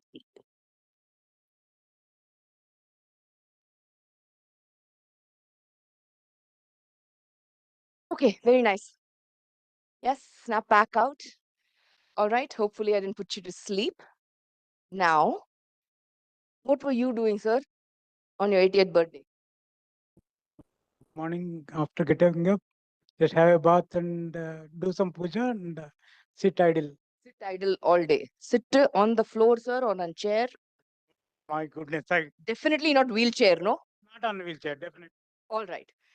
What about you? What are you doing on your I'll be more active.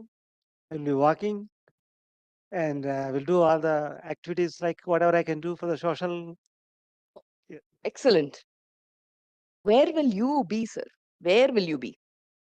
I will be on the completely different planet. That's why because by staying in Hyderabad and all these things will not be possible. So they go into some natural place. Natural place. That is the liberator. Yeah. Super. What about you, man? Where will you be? So I'll be celebrating with my children and grandchildren. Yes. What will you be doing? Definitely make them a nice meal. Yes. Yes. Yes. Run around and So play with today I'll be planning for probably for the dinner together, family and friends. family and friends. So she's honestly prepping. Anyone heard about sitting in a wheelchair? Anybody said first thing I will do is get up and check my fasting blood sugar?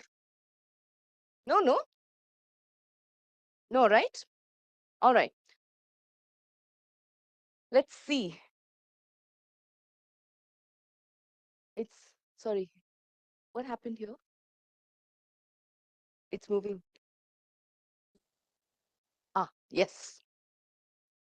All right.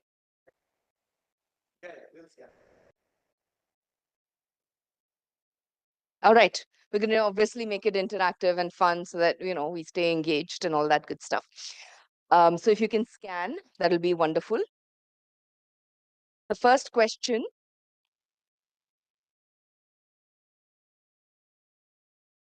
is simply on a scale of 1 to 5. I am healthy. Rate yourself. 1 means not very healthy today, and you're honest. 5,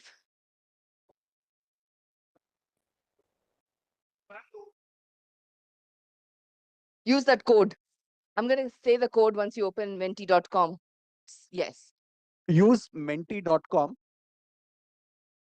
and just type the code on the top. Mentimeter.com. Yeah, but when you type menti.com, for question and answers, just type menti, MENTI. 780. The code is 35187807. It's written on the top. Super. Now I am going to say that 5 means very healthy, but for this audience, I'm going to switch it now because you're not being honest here. No. 5 means very healthy and 1 means not so healthy. All right. We have people in the 3, 4, 5. Okay. Good. Some people very honest. Good. Kudos. 2. Yeah. All right. We have about 45 responses in, 48. It's good.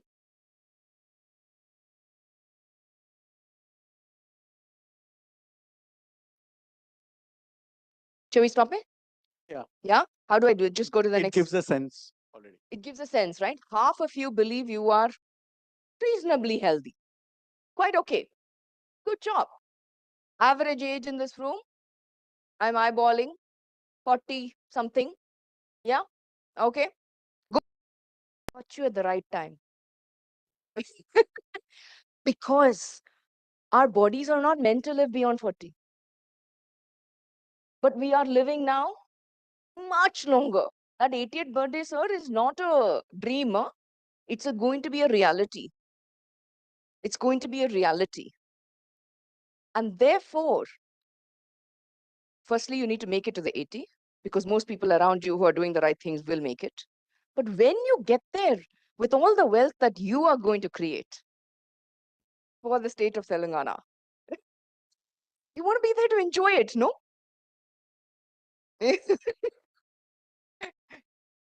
Wealth for others, wealth for the economy, comes back to us. We get the full cycle, right?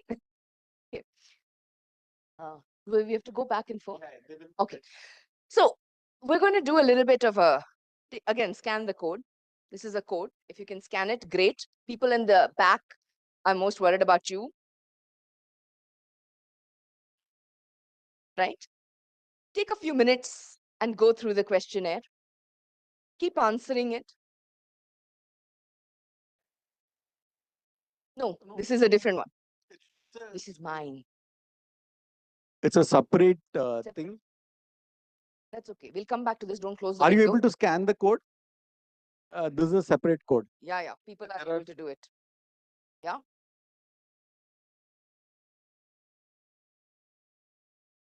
Yeah. Correct. It's a free tool. Don't worry. Yeah, nothing is free. Your health is free, sir. For you to use and abuse. Yes,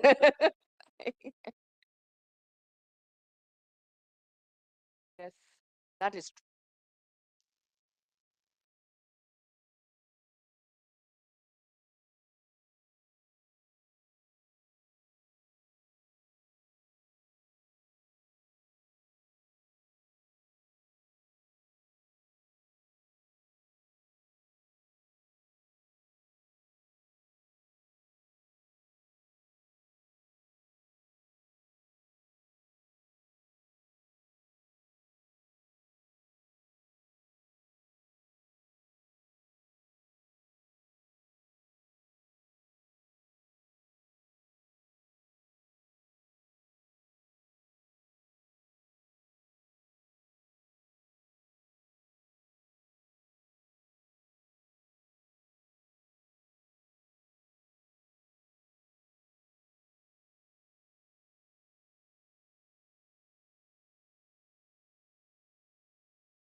But we like numbers, don't we?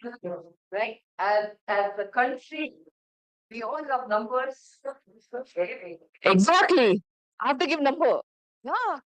The minute it's a number, okay, good, bad, ugly. That we will figure out next. But talk to me in numbers. I think we'll give the rest of the folks just another few minutes to finish up. But one of the things we realized, I had a vertical at Apollo Hospitals called preventive health. That means I need you to be proactive about your health, not reactive. When something becomes a symptom, it's over. Now you're going into curative and treatment. That's not proactive. That's not preventive. The problem is with preventive health, you can't see it. You can't feel it. You don't experience it. It's intangible. If it were tangible like numbers in a balance sheet or a bank account, we'd see, are you negative, negative, negative? Getting close to zero, I better do something, earn a living, improve, invest in the stock market, whatever it is, right? You see it. And therefore, your decisions are based on that tangibility that you're seeing. Intangibility here is the problem. It's intangible, and that's because your body is a phenomenal machine. Phenomenal.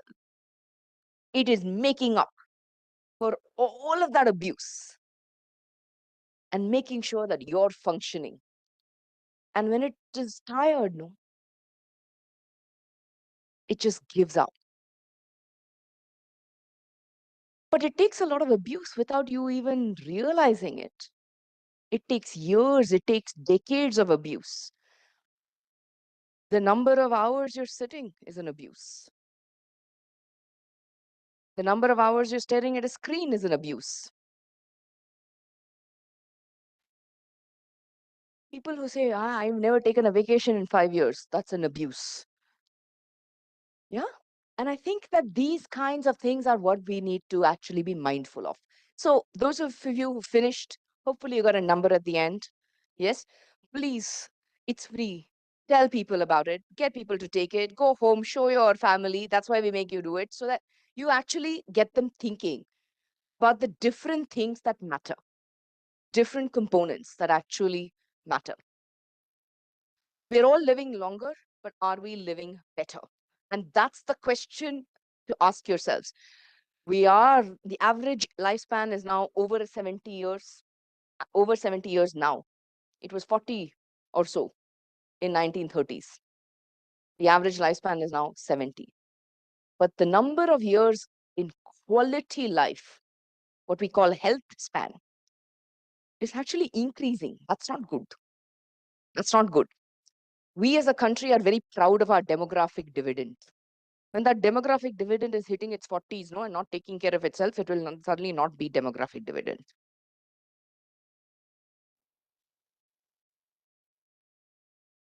We know this. This is not new. You're like, what? Yeah, again, one more coming to preach to the choir. Nothing I'm going to say is new. Nothing. This is not rocket science. It's not Gen AI. It is known. Health is wealth. You know it. But why do you not do anything about it? Too busy. Sandwich generation. Sandwiched between parents who are living long lives, becoming a drain on our time, wanting that attention, demanding children, worse, demanding schools that we put them in. Yeah, I send them to school for a reason, so I don't have to deal with them. Now I have to deal with the school. Yes. Between all of this, and my God, look at how the economy has grown in the last 30 years in this country. It's amazing. But that means all of our aspirations have also gone up, no? And so we want to provide better for ourselves and our families. So we work ourselves to death. So we know it. But because of this intangibility, because it's not in our face, it's not a bank account. Everyone has a retirement plan. I guarantee you are a bunch of CFOs. Retirement plan is solid. Yes? Have you thought about the health plan? All right, let's actually see. Question 2 on Mentimeter. I restrict my consumption of sugar. The options are not really. I don't even think about it. Outside 3-4 cups of tea today, I put 2 packets of sugar in each one. Occasionally, sometimes, very much. I always think about my consumption of sugar. This is a very, very healthy group, huh? Yes? The amount of sugar we are consuming on a daily basis is at least 4 or 5 times more than the recommended amount by the WHO every day. Sugar is a good thing. Sugar, glucose is a good thing. That's what gives us the energy. Energy for me to walk, energy for you to actually fill it out in your phone, energy for you to do everything. It's important. You can get it from fructose. You can get it from various sources. Processed white sugar in those packets that we add to make our coffee sweet and our tea sweet is bad news. But what happens is it's also creeping into your diet with bread, with ketchup, with biscuits, Maggie. But more importantly, all of these other ways, when you eat enough fruits, no, you get what you need. So enjoy that cup of tea and coffee without the sugar. Go back to your respective offices, tell whoever is serving tea and coffee, especially those machines, the death traps they are, cut the sugar by half. That's all. Start with half. It took me and my family 10 days to get off sugar.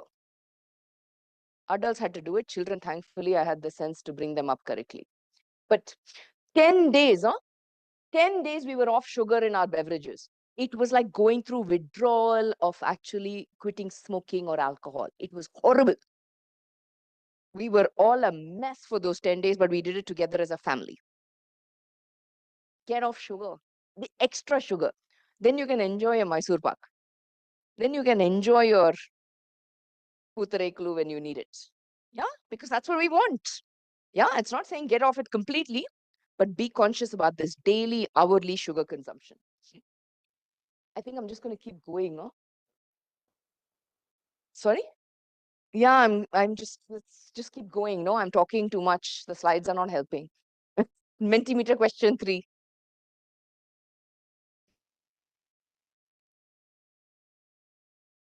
I can easily bend down and touch the floor. Yes? Not even trying. Yes, easy peasy. Totally. Shall we make you get up and try? Yes? Everybody, we'll do one more exercise because I'm seeing people fall asleep. So I want to do something a little bit more active.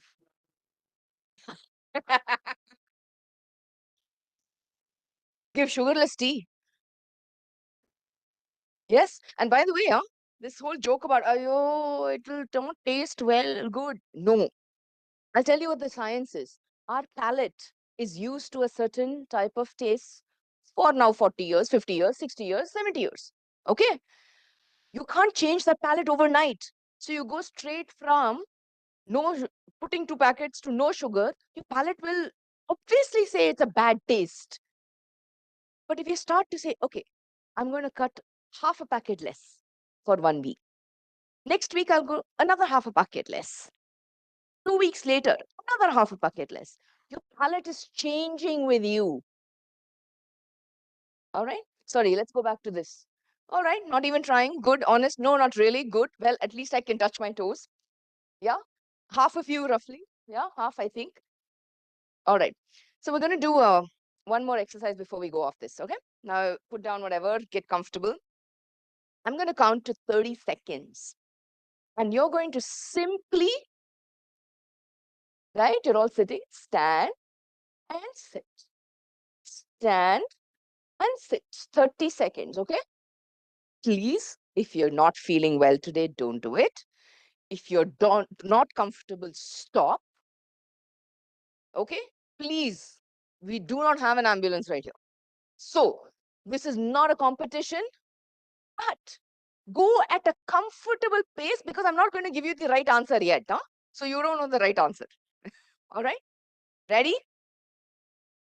Okay. Start. Sit. Stand on your own, huh? Your own pace. I'm just counting seconds.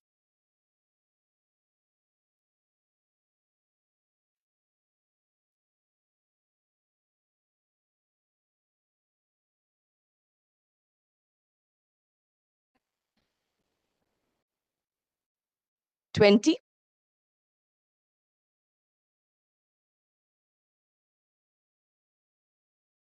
5, 4, 3, 2, 1. Okay, done. Super.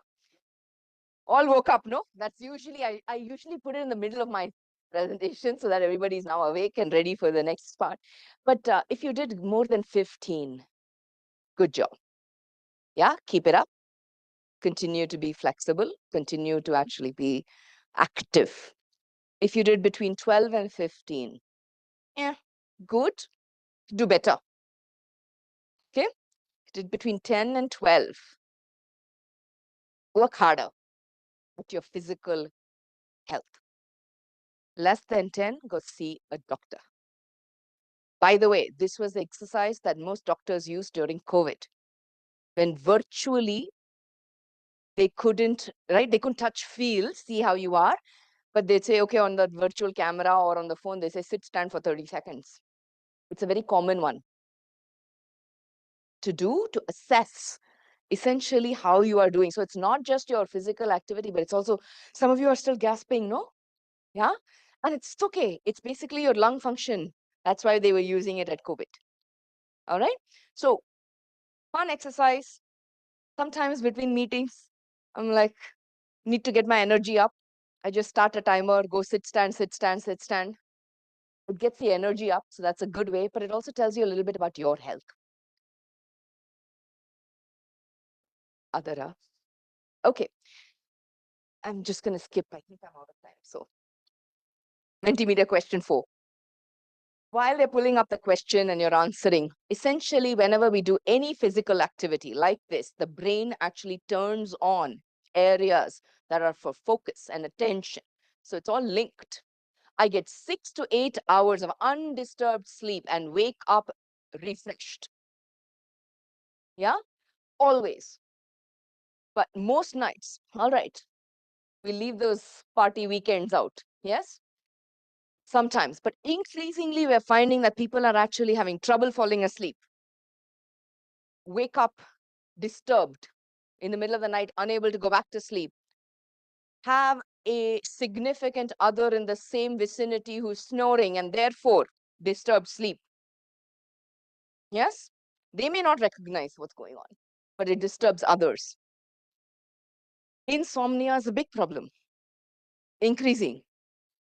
And then, of course, our devices will come into play sooner or later, right? But sleep, an exceptionally important part of your health. And we have too many people who are struggling on sleep, but don't think about it as a precursor. Sleep is actually in a very, the way the physiological pathways are built in your body, insufficient sleep actually causes problems, right? So this is I love to look at scientific papers and look at what sort of research studies are getting published, right? So essentially the prefrontal cortex right here in front, yeah, above here in your brain, it's the most advanced part of the brain, most advanced. Only mammal, no, sorry, not mammals, Homo sapiens, us, have that developed and evolved. You all have it most developed as CFOs. It's the most rational, logical part of the brain. Okay? That's why this study is very interesting. You see the left side is sleep deprivation, top left is prefrontal cortex with sleep deprivation, without sleep deprivation. And what does the blue and red mean? Red means lots oxygenated blood in that area. It's pumping, it's firing, it's happy, it's working. Blue means not so much. Okay? So sleep deprivation is now causing this part to not work and function properly. The bottom one is visual cortex. Okay? So it's now impacting your eyesight. So this is immediate effects, and then it has metabolic effects. We're now looking at studies with sleep and diabetes, sleep and hypertension, and how it's all impacting one another. Mentimeter question 5. Yes. Yes.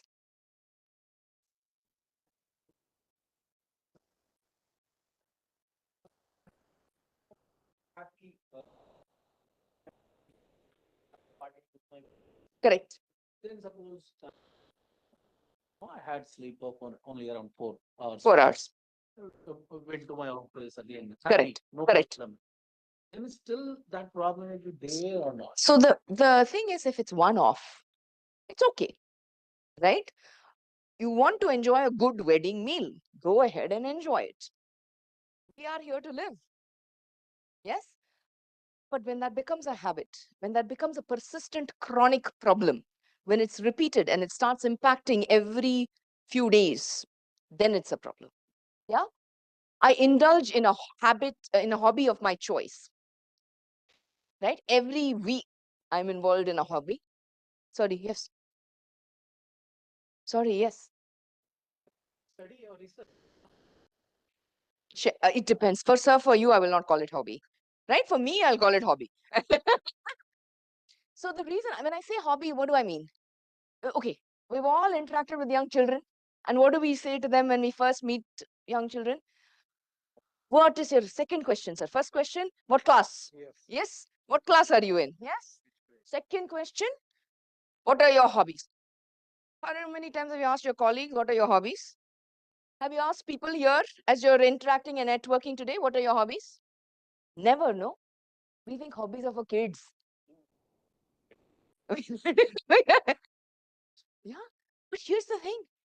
A hobby is actually a monotonous set of activity. Okay? Monotonous set of activity that you keep doing again and again and again. And as a process of doing it again and again in a monotonous way, you actually get better at it.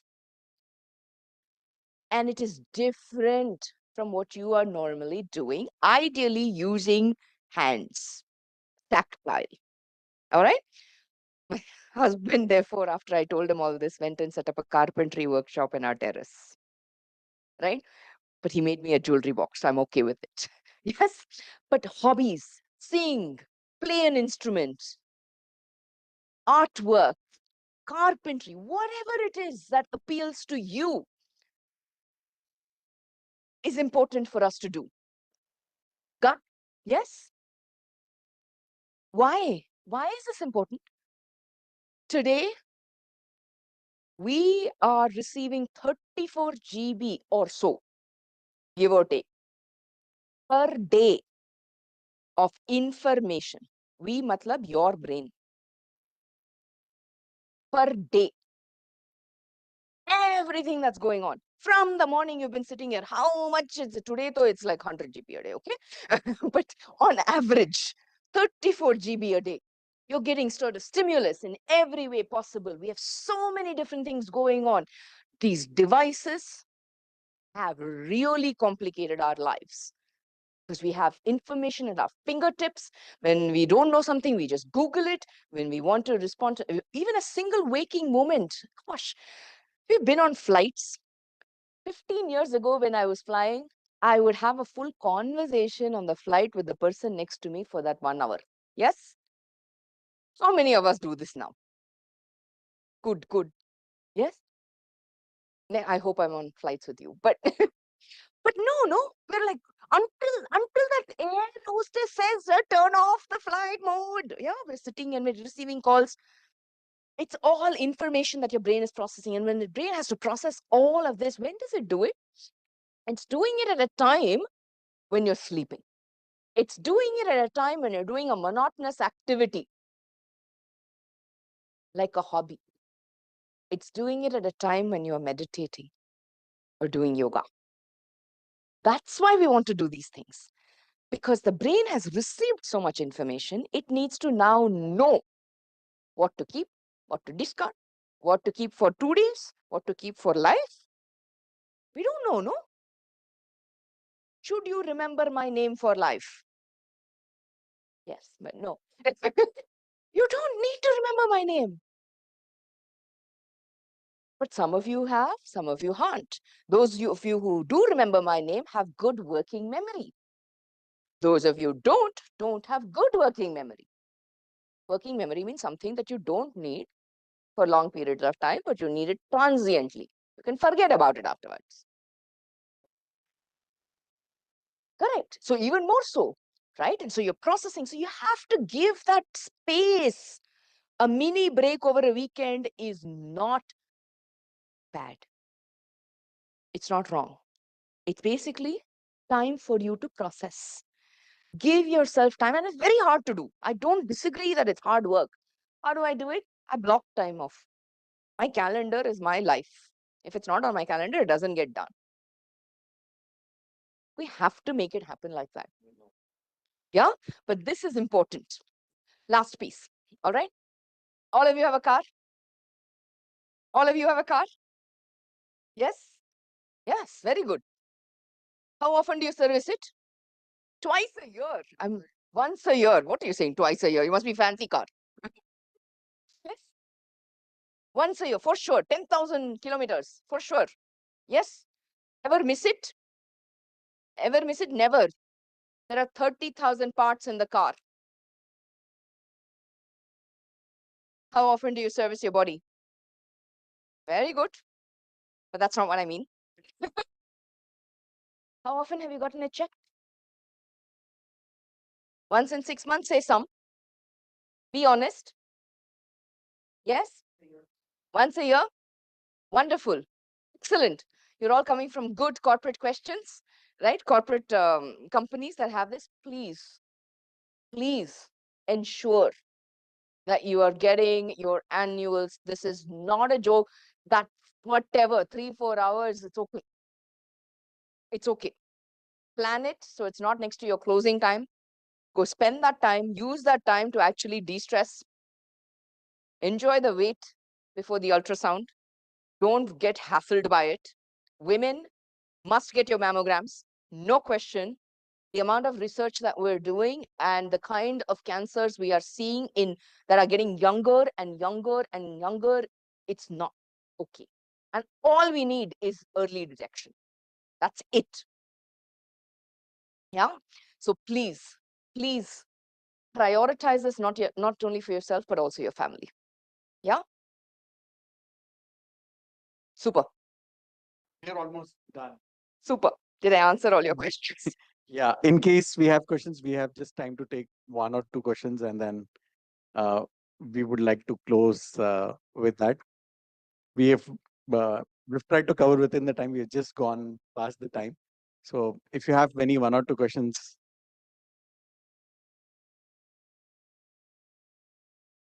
Yes. For the last one, right? Generally come across people who say, if I take a medical test, something or other will come. Correct. And I'll have to fret about it. I'd rather not fret. Let me reach the place, let it handle. We have good doctors to figure it out. Correct. तब देखते हैं. तब देखते हैं. What do you say to such people? So let me throw it back at you all. You know that someone is cooking the book somewhere.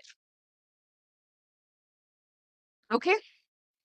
But if you go find it, it's going to be a problem today. इसको छोड़ देते ना, let's kick it down until one day when it blows up in my face. देख लेंगे. Is that how you all want to function? If not, then please remember this analogy and be proactive. Because the way I see it, the earlier you catch it, the better chances of managing it, reversing it, handling it, ensuring that you're living that long and happy 80 years. Not just for yourself, but also for your family. Absolutely. I just have one question because to lead a healthy lifestyles, a lot of people do Google Insights versus what is the better alternative that they find out. So what are your thoughts on that? So I call it the Google doctor, right? We all know how much information on Google is real and how much is by well-intentioned people that may not have the credibility and background to be making those claims. The internet is a beautiful place. I think we've all connected immensely because of it. But there's also enough, it's opened up, everyone's a journalist. Everyone's a photojournalist. Everyone has a say and a space. I think the credibility of whatever you're reading is important. I don't think we are putting out enough information, and I think that's something that we are trying to change at least. But you know the credible sources. It's not a blog. It's not a blog written by somebody, right? It's Mayo, it's Cleveland, and I'm saying, listen, we are trying as much as possible to get information out so that you know what is intermittent fasting going to do for you. You know what the 4 types of exercises are for different parts of what your goals are, right? So that's our aspiration as well as Apollo, but I think that you know very well what is credible, what is not. So go after only the credible information. Okay, thanks for that. And at the end, whatever the questions that we've filled up. Do we have something? Yeah.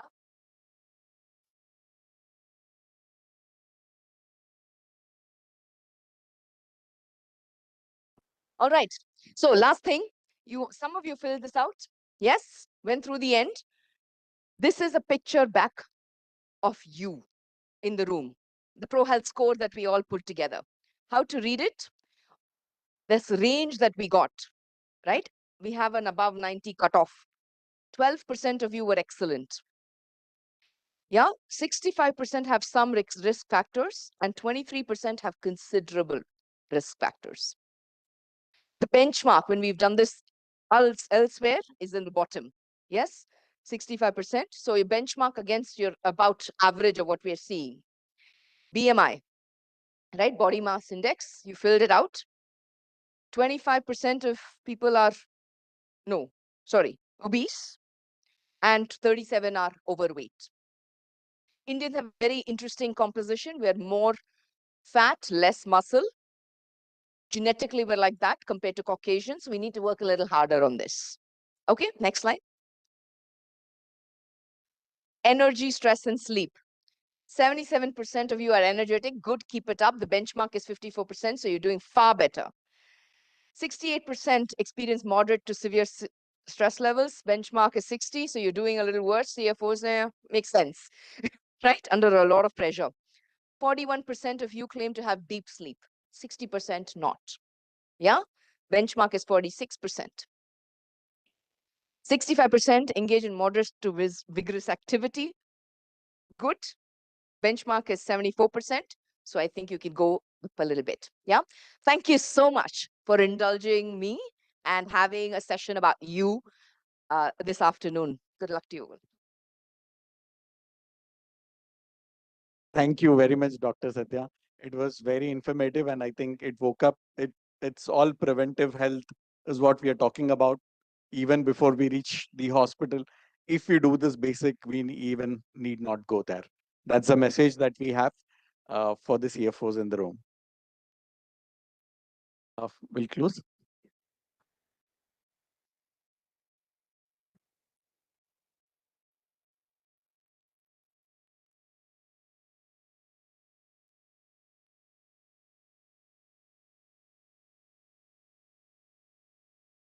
Thank you, Mr. Shrikant Bhakat, CFO Pennar Industries. And thank you, Dr. Satya, for emphasizing on the importance of health and alerting everyone on the health today. I request Mr. Balla Mudra, CFO Hexagon Capability Center, to please come onto the dais and present the mementos.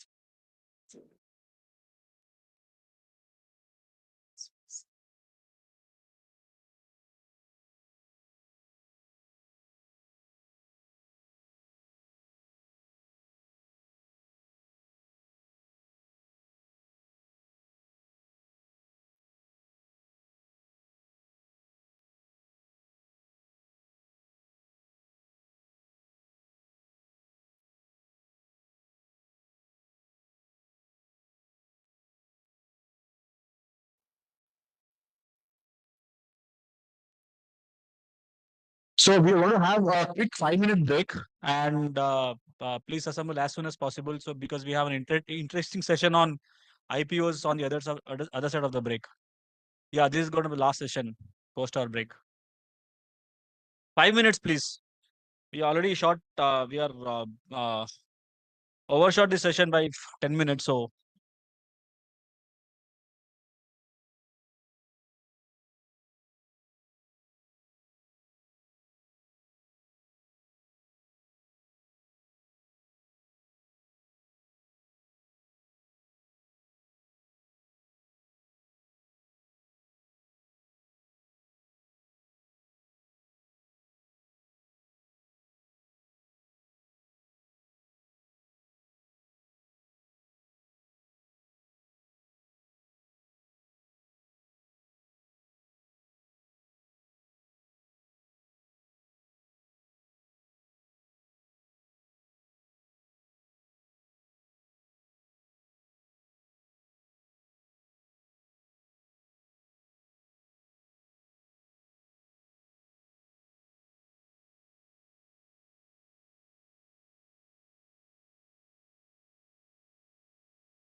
check, check, check, check, check, check, check.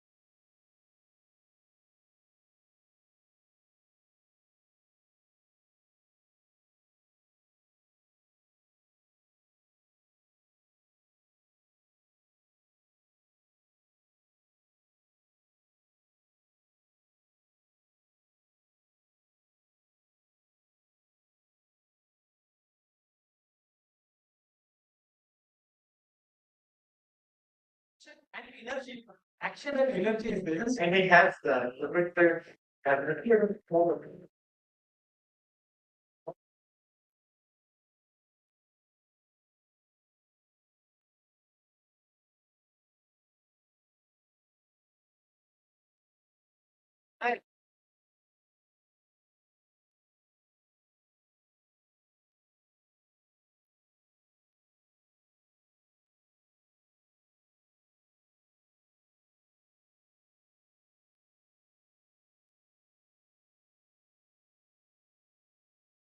So in HR,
so major and you have to say, what so many things. But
Shall we start off? Well, hi. I know it has been a long day, and I'm sure you would have had too many takeaways from all the sessions that we have had. I promise that even this session will be even more interesting because this is one of the hottest topics being discussed these days. Everyone, finance professional or non-finance professional, everyone is talking about stock markets. Everyone is talking about IPOs. So people are seriously considering investments in equities as their better alternative source of income than their existing business. And all this is because of the euphoria that markets are have been creating post COVID, and the returns thus the equity markets are generating. We are witnessing insane valuations, and even on a lighter note, even our uh, home minister, our finance minister, even our prime minister had were talking about during their election campaign. Were talking about possible gains on the day of results, although it worked reverse. So to 2023, India saw more than about 60 companies going on the main board, listing on the main board. More than 200 companies have listed on the SME exchanges. In 2024 so far, we have seen about 40 companies, 32 listing on the main board. Uh, and we are also seeing IPOs are significantly oversubscribed. Just last week, there's this company called GP Eco. It got oversubscribed by about 850 times, and it got listed day before yesterday, and it listed at 400% premium.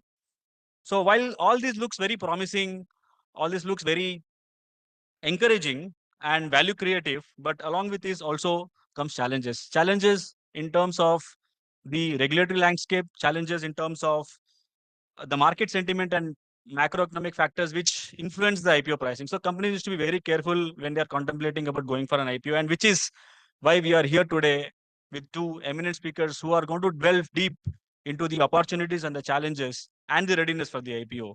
So we have with us today Mr. V. Prashant Rao, who is the Director and Head Equity Capital Markets, Anand Rathi Securities.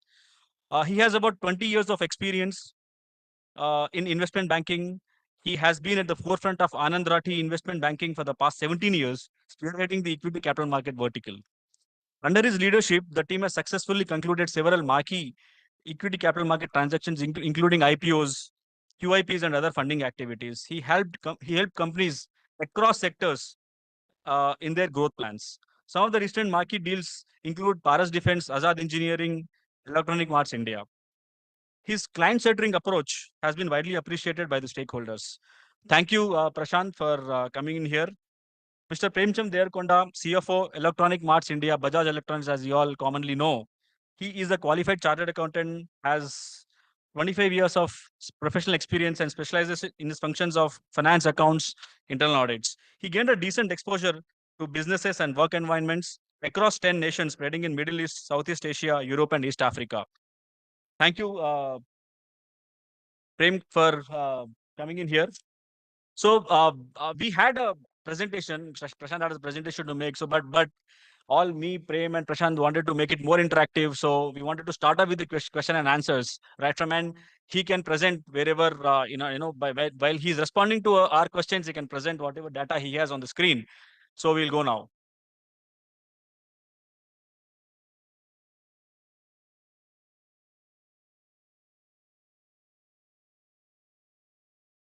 I have few questions, and then after I'll throw it open to you because we want it more interactive from your side. You ask questions so that all your queries are resolved.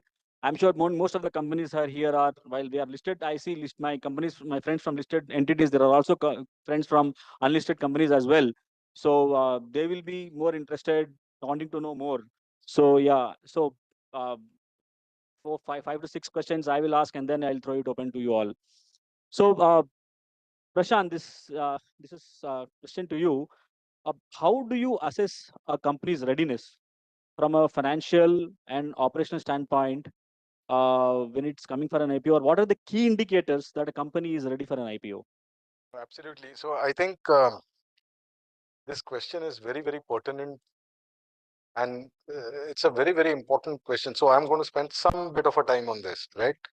Uh, so before I go into the aspect of the readiness of an IPO, just for the benefit of the audience over here, maybe just want to throw a brief on what's an IPO and what are the motivations behind why companies go for an IPO, right?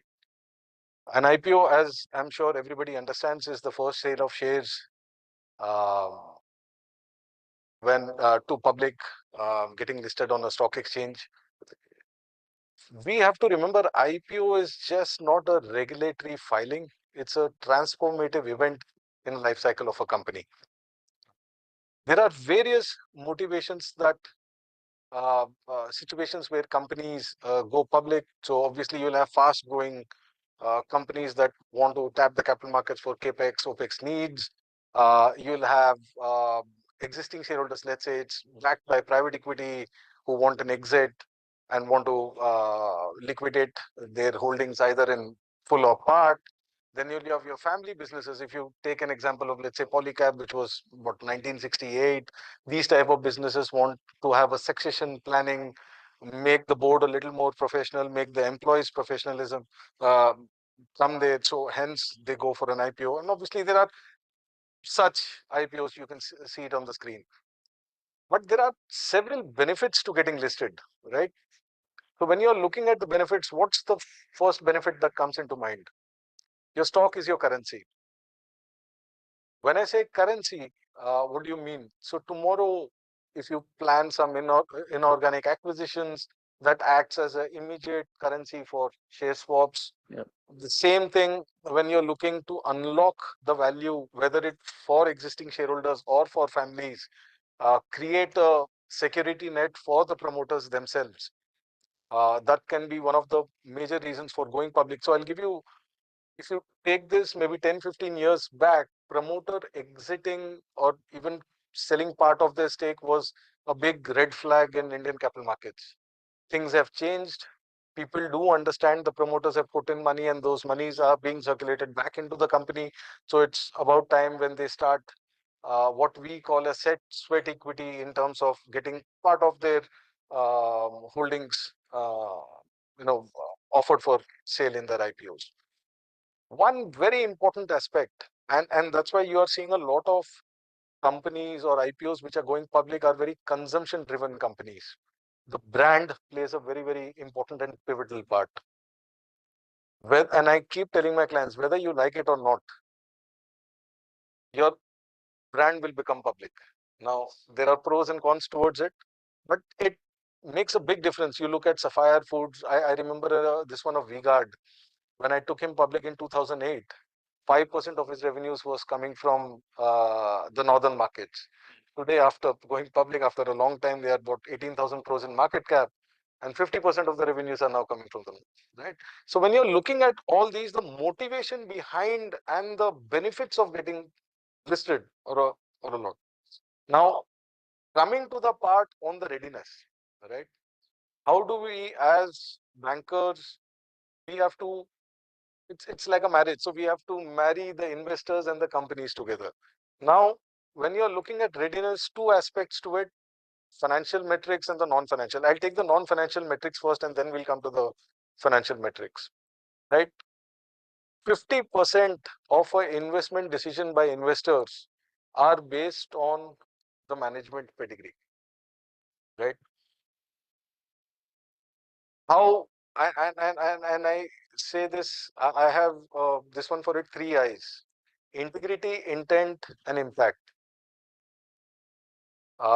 Once these things fall into place, the investors are comfortable with a promoter and their intent behind how they are going to run the company, is then we go into the other aspects of how good the story is. So one of the very important and critical parts is, how is the equities, means are the investors going to view this equity story in a good way? So how strong and compelling is the equity story for the company? So when you're looking at equity story, then the financials comes into play, what sort of growth they have had in the past, what sort of growth they are going to do in the future. Now, to maybe take an example, we don't have to look far from your own neighborhood, Azad Engineering, which went public very, very recently. Yes. If you look at the company, maybe the revenues are small, but they are into a very niche product segment of airfoils, which are mission and life critical. So the positioning of the story was very, very critical. The growth, and if you look at it, no other Indian manufacturer is there in the space, right? So the growth, one, the TAM, or what we call the total addressable market in the industry, is good. The company's growth over the next 3 to 5 years is very strong. The kind of order book that the company is sitting on was very high. And hence, when these matrices fall into place, you can basically say the company is ready for an IPO. Second aspect to it is, it's again coming back to the non-financial aspects, is the corporate governance. This is one of the key parameters we and investors look out for, whether the company is ready for an IPO or not. When I say corporate governance, it's not merely hiring of independent directors or appointing your committees. It's about the robustness of your internal control systems, because once you are listed, there are quarterly disclosures, there are maybe daily filings that you do, and I'm sure Prem will keep adding those points, but those systems and processes have to be very, very strong. And hence, corporate governance from an investor's perspective is very, very important. And the third part, obviously, I already spoke about the financial disclosures, whether there is a team, already what we call setting up an internal task force, whether it's ready in terms of managing the systems, managing the financial parts of it. Because once you're listed, the disclosures around the financial statements are large, right?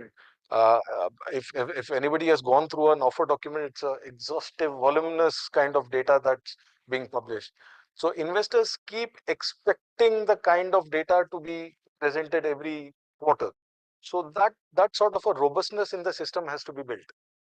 So basis all this, both the non-financial and financial metrics, we can then decide, yes, the company is ready or not ready.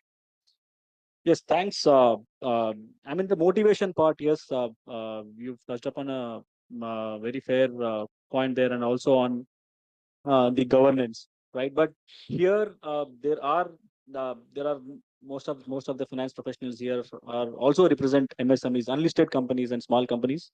So, Prem, this question is to you. What advice would you give to small and mid-sized companies who don't have the wherewithal, whether if they are contemplating whether they should be contemplating going for an IPO or not, or how should they pursue? Because although IPOs certainly brings creates a brand, right? It creates a transformative impact. But what advice would you give to the unlisted companies here, the finance professionals, unlisted companies who are contemplating going for an IPO?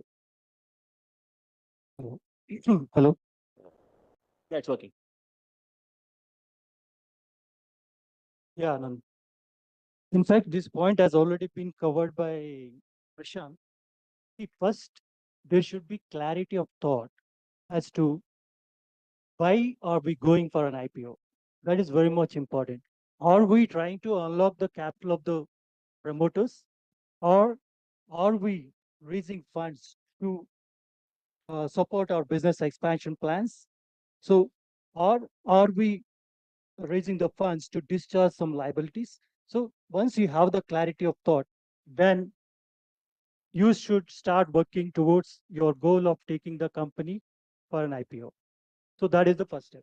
And second step, be clarity, be clear about your plans, future plans. So in fact, the investors are investing on your future, not on your past performance. Even if your past performance is excellent, so we may not attract the investors. So these are the two key points we should keep in our minds, and we should start working towards achieving our goals. So you've answered. I mean, we have touched upon why an IPO, how an IPO. Now the next question is when. How important is the timing when planning for an IPO, and what factors do you consider to determine the best timing for an IPO? I'll come to that, Anand, and that's a pertinent question, especially. But I'll just maybe add on to what Prem had discussed, right? One of the important, and especially since the community here is more mid-cap focused, MSME focused, what we have to remember is, when you were asking that question, is have we reached critical mass in terms of getting this story out to the public? See, it's all glamorous when the IPO happens, when your stock performs, the market cap goes up, but please do understand there are bells and whistles attached to going public. There is going to be continuous monitoring. You have to be answerable to investors. Your systems and processes have to be robust enough. So those are on the qualitative aspects of it. Now, maybe to make it a little more interesting for the people around here, whether my company can go public. So I'll tell you what investors look at. Okay? Investors look at on the financial parameters, what sort of a growth the company is having over the last, let's say, couple of years. Is that giving me a 10, 15, 20% sort of a figure? Can this company give me a, for the next 3 to 5 years, a 10, 15 or 20, 25% sort of a figure? Second, how are my EBITDA margins? Is my EBITDA margins dependent on raw material pricing? Let's say, for example, if you go into the packaging aspects, crude oil ke upar bahut it's dependent. So people or investors don't like too much volatility in the financials. They love predictable and steady state cash flow businesses. If your business, and when you as CFOs see yourself, you know how your company is going to grow over the next 3 to 5 years. And if you see these basic parameters of margins, margin profile remaining good or increasing, your CAGR growth happening by 20-25%, your order book, and if it's manufacturing or order book to sales ratio, how have those been over the past? What sort of order books you're sitting now? And if you tie all these up and see, typically it should not be used as a thumb rule, but what we typically see is what's happened is, maybe I'll take a step back. If you look at the mid-cap AUM today, you are at close to 4 lakh crores by different AMCs, right? This 5 years back was 80,000 crores. So we are leaps and bounds over what we were 5 years back. So the ticket sizes of AMCs have also increased. So they want to put in larger amounts in companies. So the ticket sizes of IPOs have increased. So if you look at an IPO which was in 2015, the average size was 500 crores. Today, an average size of IPO is 1,000 crores. So they want larger shares. The IPO sizes have increased. So because of which we say typically your IPO should be anywhere between 300 to 500 to 1,000 odd crores.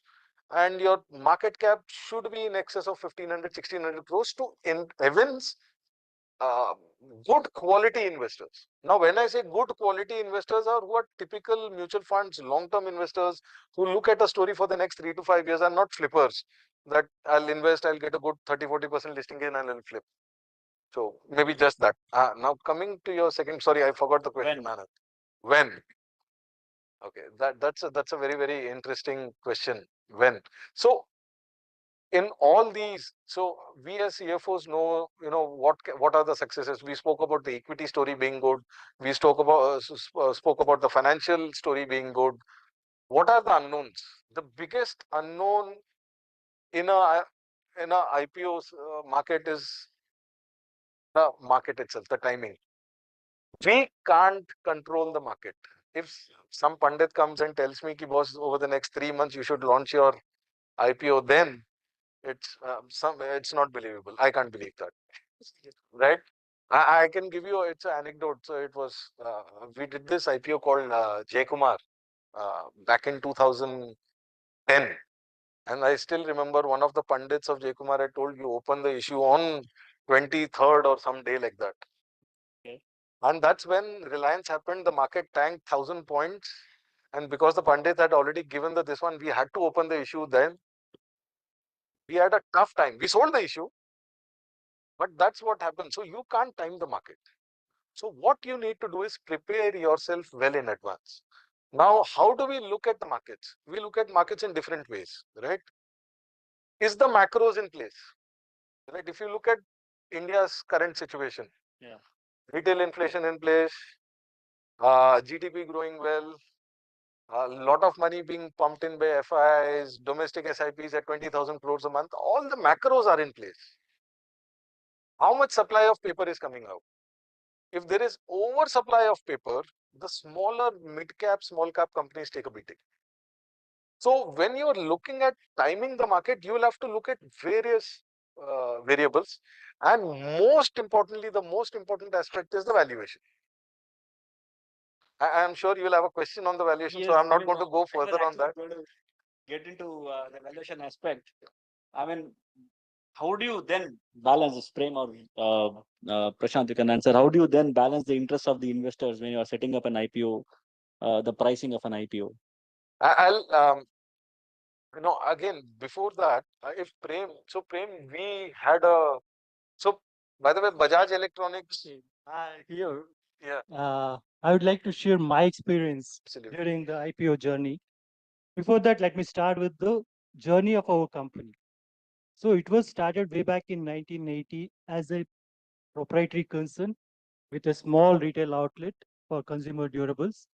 And till 2012, it was a proprietary concern. In 2012, it got converted to a limited liability, a partnership firm. Subsequently, in 2018, the firm got converted to a limited company with an objective to go public. So that was objective was set well in advance in 2018. Since then, we were in confusion. Like none of us know how to proceed towards the goal. So that was the time when our promoters were wise enough to hire Anand Rathi advisors who really helped us during our IPO journey. So I'm just promoting you, sir. Thank you. So, and then because they helped us in hiring the talent, and also they helped us in hiring the consultants whose services are essential for making an IPO success. So these consultants include legal counsels, industry experts, then bankers, and then the most important thing is auditors. So these are the key support functions which we require to make an IPO success. Based on their advices, we started working towards we started our IPO journey. The first thing, we incorporated the best practices because we thought that so none of the investors will be interested in investing in your company. So then we started scouting for the right independent directors. We onboarded them, and then we hired professionals to handle various functions. And during that time, see, when I came on board, so we have various departments, and each department was working in silo. So individual silos. So as a CFO, it is our responsibility to knit all these departments together and set a common goal for them so that we all work towards that goal and make sure it is going to be a success. So once we reach this stage that we are ready for an IPO, then the second wave of pandemic hit the country. So that was a pitfall for us. So suddenly we sat back, we put a lot of efforts, and suddenly there was a lot of dissatisfaction, or what you call displeasure among the employees. So then we were ready. Then we recovered from that stage, and we moved to the next stage. I think, yeah. So once the market started buzzing, then we are also ready, and we also completed the documentation part, and we filed everything, and we thought we were in the race. But that was the time we didn't get support from the investors because investors were looking at something bigger, which was available that time in the market. Yeah. So, and for them, our IPO size was 500 crores, whereas that time, Nykaa and Zomato, and then Paytm, these were the IPOs buzzing in the market. And for them, Bajaj Electronics, in fact, our company's name is Electronic Smart. So that Electronic Smart was unknown angel for them, so they never looked at that. So we missed the bus. So that was another point. So like when you mentioned that when should you launch your IPO means, this is an example. If giants, you cannot compete with giants, later stay back, wait till they succeed or fail, then we get into that race. That's the better way. Then after completing everything, then we reach to the next level. I mean, we had to gone through the rigmarole of redoing the entire documentation and updating the DRHP. And then we were ready in all respects. We decided the dates also. Suddenly, Ukraine war broke out. So again, it was a disappointment for every one of us, including our consultants, auditors, and bankers. Everyone really, we waited, and finally maybe fortune worked in our favor, and last wave we hit it. No, we hit the market in October 2022. Since then, it absolutely. was So, and why this is critical, and I'll tell you, when the markets are volatile, when you have these type of geopolitical situations happening, investors ask for their pound of flesh. They want the valuations to be typical. And let's take an example. You see on the screen, you have LIC, right? LIC is India's largest insurer, the biggest government company. What happened with LIC? They had to cut their valuation down by 50%. They came at worst time possible. The best company, but the timing was way off.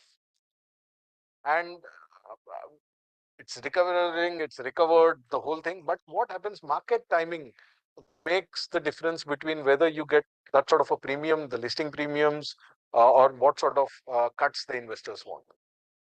Correct. I have few more questions, but I would actually like the audience to ask questions. Anyone from the audience? Yeah.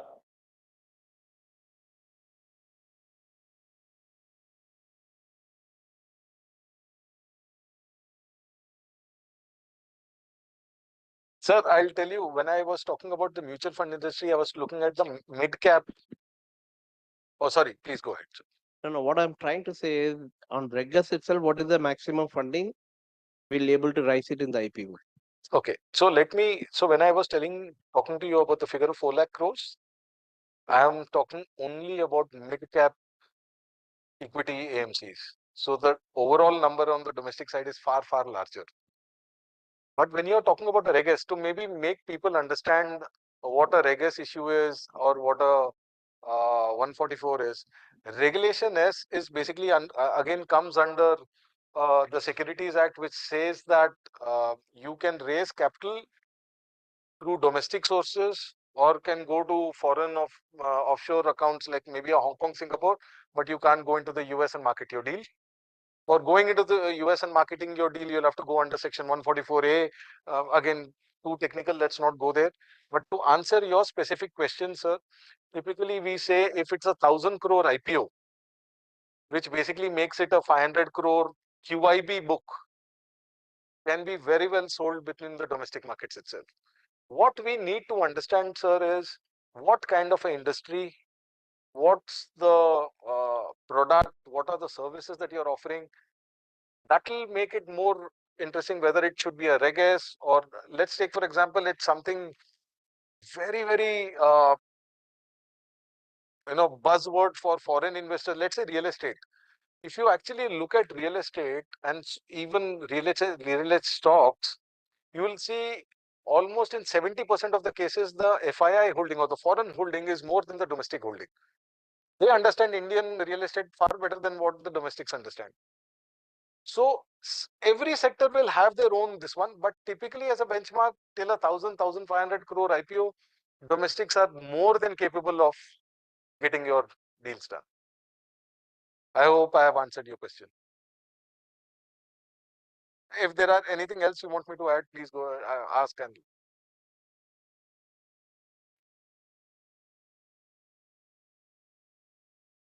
Okay.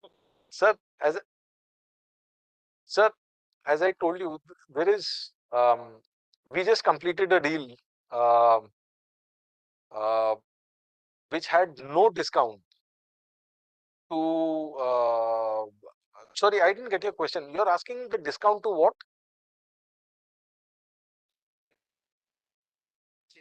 Okay, potential valuation to IPO price. So, sir, this again kinds of depends on what sort of a market scenario you're in, what's the company doing in terms of the business, what's the growth. I wouldn't like to pin a number to it. The markets are going good, so if you come out with a reasonable valuations and investors feel it still makes sense for them, there is no discounts being offered. Where there is some sort of a greed by companies or promoters say seeking, yeah, okay, I know I'm maybe valued at X, let me ask X plus 20. Then the whole question of discounts start coming key. I'll maybe take it at a 30% premium so that I get a listing pop at least, all those. But again, there is no specific discounts being discussed in the market. Like if you don't give me a 20% discount, your IPO won't go through. That's not the case. It completely depends on the valuation, how compelling the story is, how you have made the valuations for the company and presented it to investors. Next, there is a question coming up from the Mr. Modani. So there is something called SME IPO plan. Can you explain about it and what the difference between? No, sir. Thank you so much for your question. And we keep receiving a lot of inquiries on the SME side. Now, SMEs that ways are the backbone of the Indian economy. So this was a step that SEBI and the exchanges had to take at some point of time. They have done it a long time back. Anand here was giving you some figures of the number of companies which have gone public. If I remember correctly, just in this 6 months, close to 116 SME IPOs have happened. They have raised close to 3,700 crores. That's a big number even from the SME point of view if you look at it, right? How is it different? Again, I won't go into technicalities of what the regulations say, but overall, if you look at it, this is a separate platform that the exchanges provide for SME listings to happen, right? The kind of investors in SME are very, very different from a main board investor. I'll give you an example.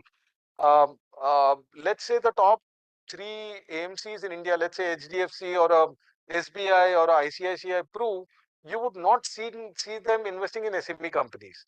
But that being said, once an SME has grown into the entire SME cycle and has migrated into the main board, then what happens is all these AMCs and the larger funds start doing business on that. But again, SME is a market where you know, out of a whole lot of companies which are going public, you have to be very, very sure and careful of what sort of IPO do you want your, things to happen. It should be where it's a clear, precise story which are being presented to investors. By the way, let me tell you, even SME investors are now getting very smart. You have good institutional investors who are coming into the SME platform and investing, who have a long 2, 3-year, 5-year horizon on the SME platform. So that's good news for us. So yeah, that's it. Yes, ma'am. Congratulations. In that space, you have these QIB investors and anchor investors. So what is their importance and what is the role in the entire investment portfolio? So I'll tell you, ma'am. So QIB investors, if you actually look at it, just for the benefit of this one, 60% of the QIB portion can be allocated to anchors. Now, anchors typically are, as what the term says, they anchor the deal. They are giving the support to the deal, right? Anchors typically come in 1 day prior to when the issue opens. So they are basically setting the price. They are setting, because anchors can't take their money back, even if this one. So the anchors have to keep the money at whatever the price they have given it. Now, anchors are very, very critical. So if you look at the IPO markets now and maybe 3 years later, maybe 50% of the deals were being based on anchors.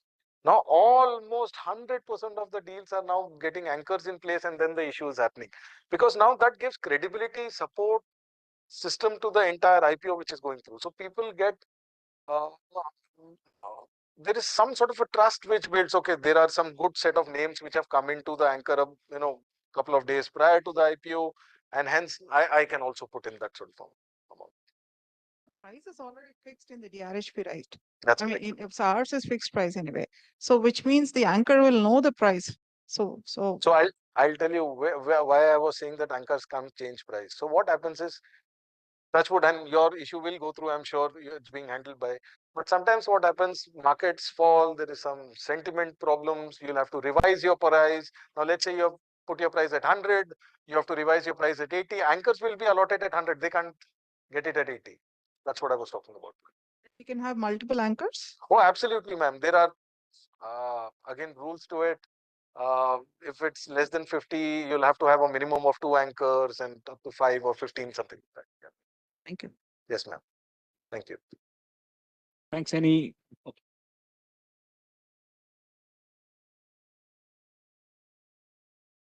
So while Mike goes in there, you were talking about the SME IPOs. In your experience, what is the percentage of companies going on main board from the SME platform? So that's a. Yeah. I mean, since that was going there, so I was waiting for the mic to go there. I'll come back to you, sir. I'll first answer this question and I'll come back to you. Thank you so much. No, that's a very interesting thing, right?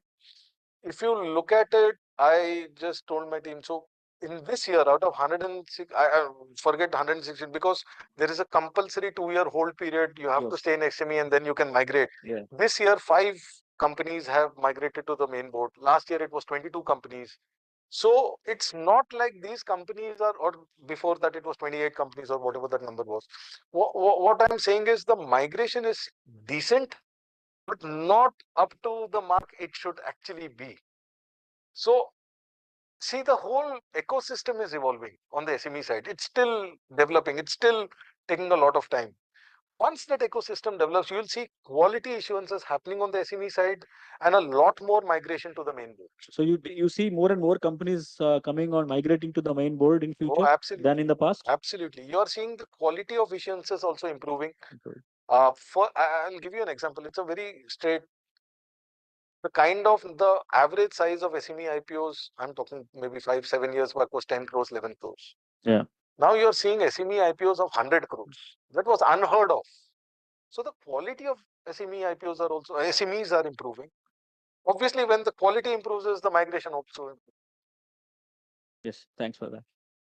Yes, sir. Hi, good evening. This is Sridhar. I'm a practicing chartered accountant. See, I just wanted to check, is it something good to be a small buy of main board or big buy of SME? When someone wanted to come for the market, what do you suggest? Okay, if I could understand your question, you're saying, is it better to be a small buy of main board rather than, or a big buy of SME? Is that question correct? Yes, yes. Okay, very interesting one. Question. And there's another question I would like to place. When it comes to the valuations, where the way PE or VC looks at very different from the market. A lot of times, these are the questions where we keep answering our clients whether to go for PE, VC versus the market. The way these guys looks at it, maybe the market is always goes by what we have done in the past or what we are doing it today. So, but when it comes to all these PEs, VCs, they see future and try to do the valuation based on it. So, in case some companies are coming up to the market where they need some funding, do you suggest to go for PE, VC or go to the market route? Okay, can I take the second question first and then come to the small buy, big boy? Yeah, sure. Great. Uh, if I can just have the slide, and maybe this will give you a perspective on PE VC versus, this is the moon chart I'm talking about. Now this is, and every company in its life cycle has to think through what product makes sense. Even when we were working with EMIL, I still remember back in 2016, we were still having deliberations whether this is the right time to go for an IPO. Should we do a private equity right now? Maybe a private equity right now will build some credibility. See, what's important is, have you reached that critical mass and size for an IPO? Where do you as a CFO or a financial controller of a company look at your company over the next 3 to 5 years? See, there are positives and negatives to all of these, right? Now, if in terms of value unlocking, which has the highest attractiveness, markets will have the highest attractiveness. In terms of easy utilization of funds where there are no end-use restrictions, the markets give you a far better answer to it. So your motivation on why whether a PEVC makes sense will totally depend on where you are in the life cycle, right? So I've given this chart. It's self-explanatory where the attractiveness is. So I have not tried to make this biased towards an IPO. Every product will be different for the type of company or the kind of growth that you plan to achieve. Then that product will make sense for you. I really hope that clarifies your question, sir. Now coming to the second question on the big boy of SME versus the small boy of this one. There are no rights and wrong. There is no right answer or a wrong answer to it. It's again the motivation behind. So I'll give you an example. If tomorrow you expect yourself, and we have seen this more often than not, that companies coming to the main board want to fast track their growth by a couple of years. Now, let's take, for example, a company has a plan to achieve 1,000 crores over the next 5-7 years and knows with the kind of capital investment that they'll have, they'll be able to get it down to 3 to 5 years. Then the main board will make perfect sense for them. But again, there are a whole lot of variables in play, whether they have reached, the margins are good, whether there will be investor interest, all those need to be figured out. Again, being the big boy of SME is not bad at all. It's actually a good thing. There are so many good SME companies which have re-rated in terms of valuations and now have migrated at a extremely good value. So, unless you have something different, sir, against main board or SME. Yeah. For me, it is a what do you call gray area. Yeah. It's difficult, like who decides and how the markets respond. We can never predict. So See, maybe just one more thing I'll add. What's important is which kind of investors are sitting with you on the board, right? You will see more long-term mutual fund guys who are sitting with you over the next 3 to 5 years on the main board side. That's typically where they want to invest. Yeah, Manish. So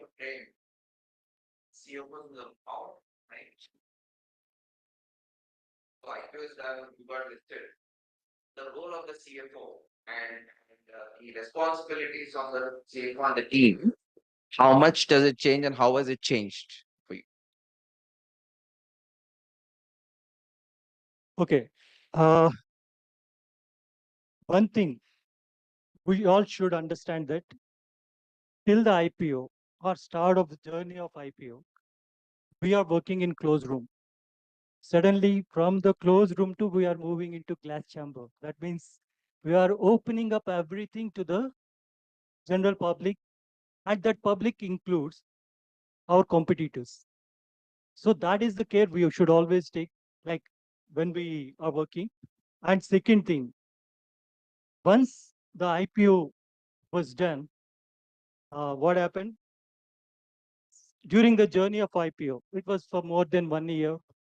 So I was actively engaged with a lot of support consultants like BRLMs, bankers, auditors, everyone were around us, helping us, advising us.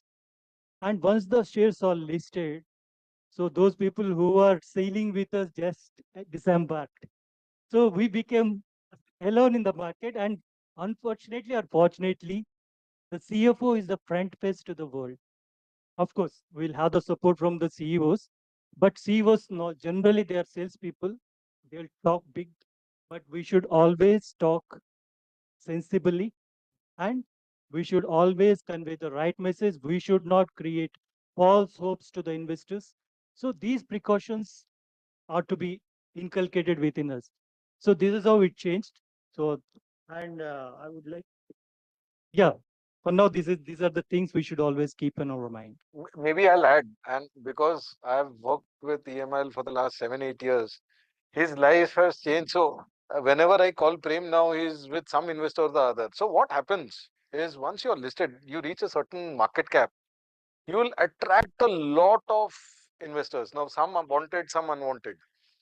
Now, CFO basically becomes the first level of all sort of, obviously you'll have your investor relation committees and all, but CFO becomes the bridge, making sure what sort of information flow is happening from the company to the investors and what sort of information has to be given, because as Prem, so as I said earlier, what happens is if you give out too much of an info, they keep asking you quarter on quarter, which then becomes unviable. So yeah, that's, I think, one of the other. This is important actually. See, we have to share everything. We should be transparent. At the same time, it is our responsibility to protect the trade secrets and classified information with us. So that is very much essential. Prashant, I have a question for you.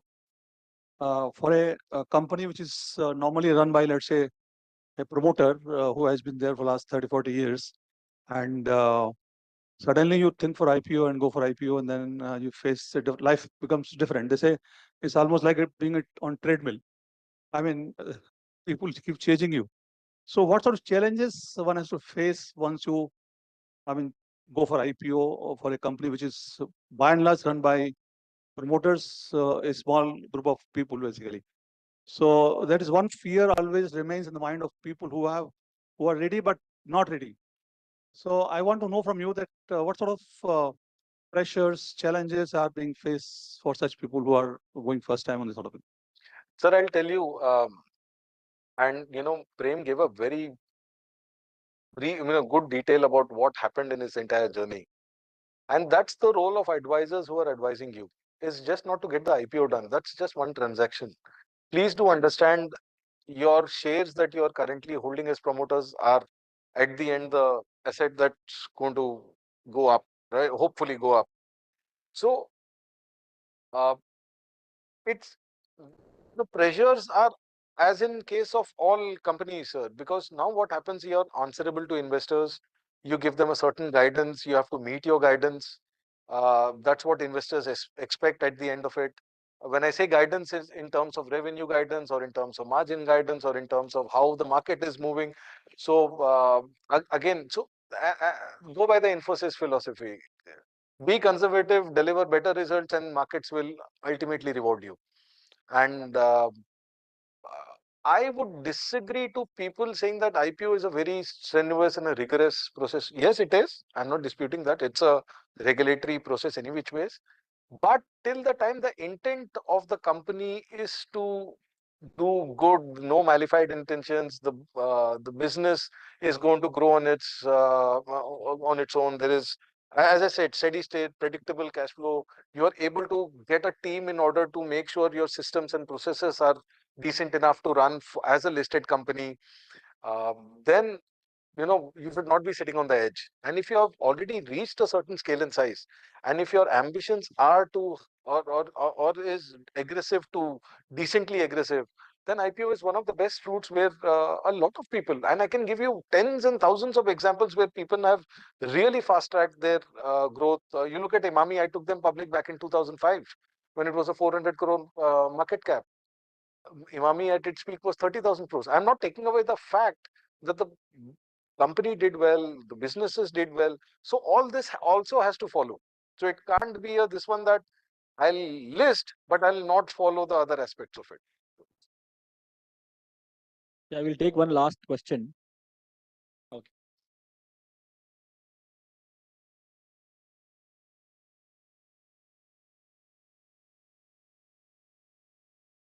It has been seen from the, if you say, coming from the typical private equity background and IPO background.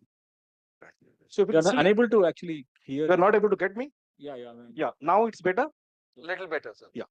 What I'm telling, coming from typical private equity background and IPO background, even if people are coming from the SME IPO, they are not growing that faster in comparison to the people are coming from the private equity background.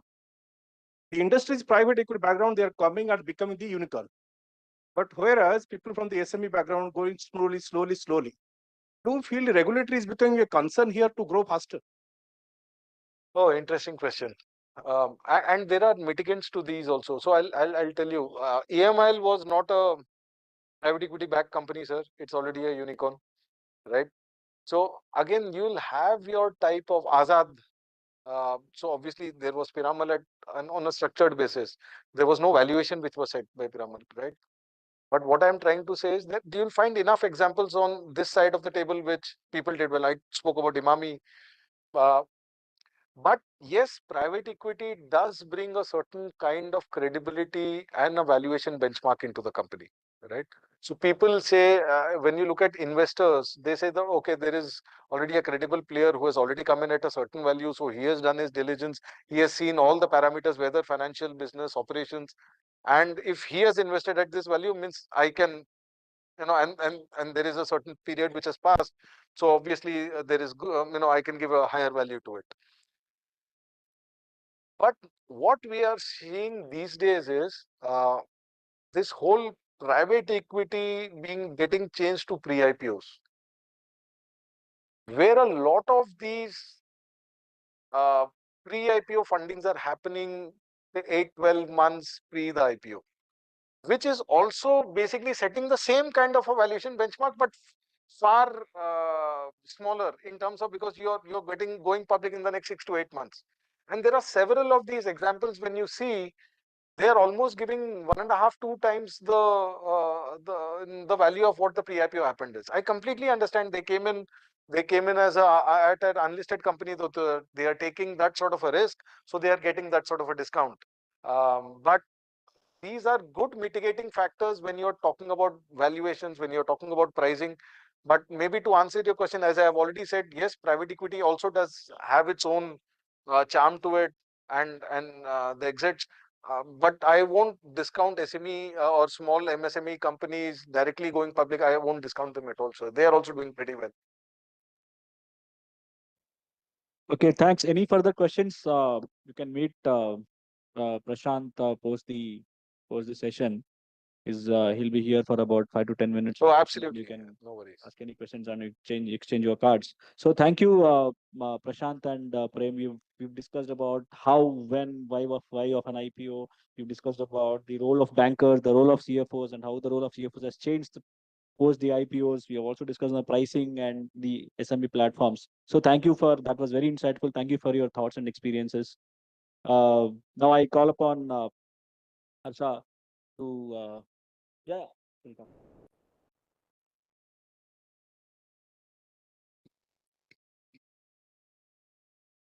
No, by the time this is happening, but thank you so much. It was a pleasure and a privilege being here. And thank you so much for inviting me in front of this So before we distinguished. wrap up the session, thank you, Mr. Prashant Rao and Mr. Premchand, for taking us through IPO journey from vision to valuation. I now invite Mr. Manish to come and please present the mementos to the speakers.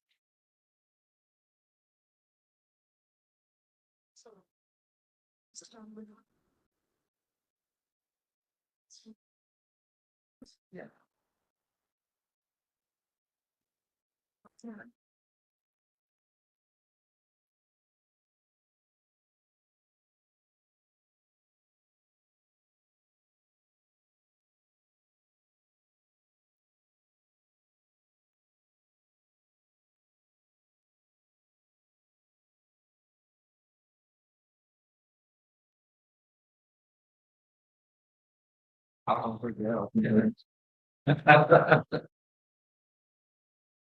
Yes.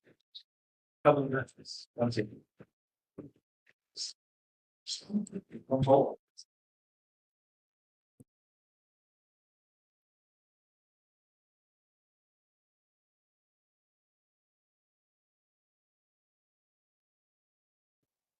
Yeah. So I now invite Dr. Sriharsha Reddy to kindly wrap up the session and deliver the word of thanks, please. Thank you.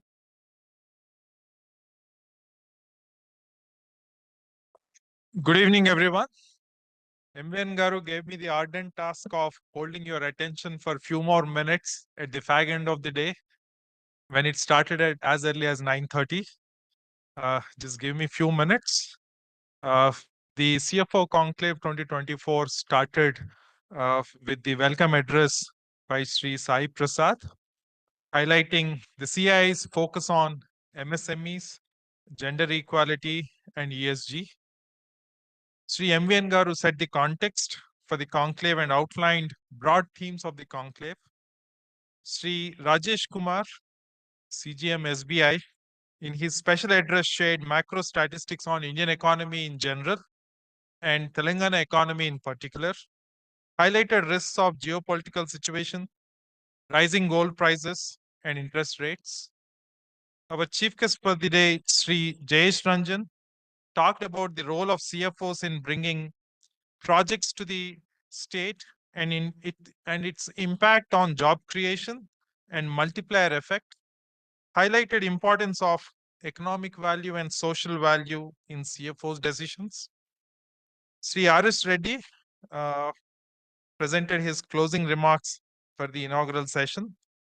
And session 1 on board resilience, Sri P.R. Ramesh highlighted importance of ethical dilemmas and brought the analogy of Lord Rama, Krishna, Duryodhana, Ravana in maintaining moral and legal aspects while playing the role of CFO.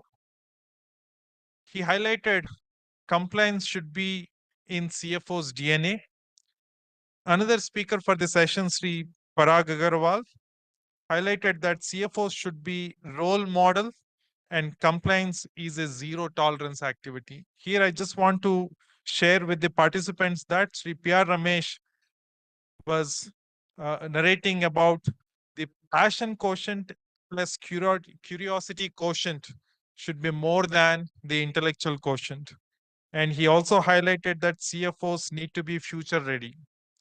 Session 2 was on leadership strategies for CFOs, the story of Indigo, an engaging session with Sri Anil Parashar. There were so many takeaways. Let me bring to your notice 2 to 3. Do proper homework before starting a business. Low cost does not mean low quality. Airline business can be profitable with cost leadership.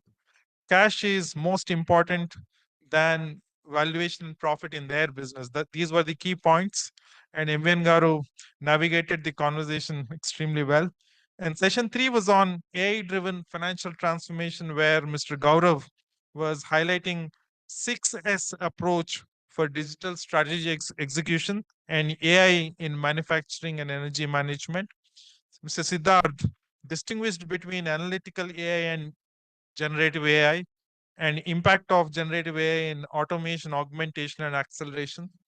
And he brought out the significance of responsible AI. Session 4, one of the most engaging sessions, Dr. Satya on preventive healthcare tips. She was suggesting avoid excess sugar intake, having good sleep, restore and revitalize the body and mind, nurture the hobbies, one of the most engaging session. And session 5, which was concluded a while ago, Mr. Prashant was talking about key success factors for IPO and delved, both the speakers, Mr. Prashant and Mr. Premchand, delved on why IPO and when to time an IPO. So the conclave, resilience, reinvention, and reimagination, the CFO's role in a new era comes to an end. We profusely thank, first and foremost, all the participants who stayed back. A huge round of applause for all the participants who have stayed back for almost 8 to 9 hours. So we thank D. Sai Prasad, Chairman Cii Telangana Executive Director Bharat Biotech International Limited, for delivering welcome address. MVN Garu for navigating through the entire this conclave and delivering theme address. Sri Rajesh Kumar Garu for the special address, and Mallu and R.S. Reddy Garu for concluding remarks in the inaugural session. And we thank Parag Agarwal and Sri P.R. Ramesh for the session on boardroom resilience, and Mr. Anil Parasar for the session on leadership strategies, and Mr. Gaurav Kataria for the session on AI, and Mr. Siddharth. And we thank Dr. Satya Sriram for her session on Happy Healthy You, and Mr. V. Prashant Rao and Premchand Devarkonda for the session on IPO journey from vision to valuation. Let me thank the sponsors for the event: SBI, Dr. Reddy's, Aravindo, HDFC Mutual Fund, Indian Immunological Limited, IMT Hyderabad, Laurus Labs, and our technical partner Deloitte. And there are two very critical stakeholders whom I need to profusely thank. My fellow steering committee members, MVN Garu and Anand Daga, Srikant, Mr. Ballav, Manish. So huge round of applause for the steering committee members of CI CFO Forum and the CI team, yeah, including me, and the CI team, the secretariat, Prajita, Anusha, other names I do not know, Yash, and Ajay. So, and last but not the least, all our CI CFO members who actively participated in this one-day conclave. Huge round of applause, and I invite each one of you to please come on to the dais. We will have a group photograph with all the members who are here. Thank you, one and all.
Picture ले लो पूरा.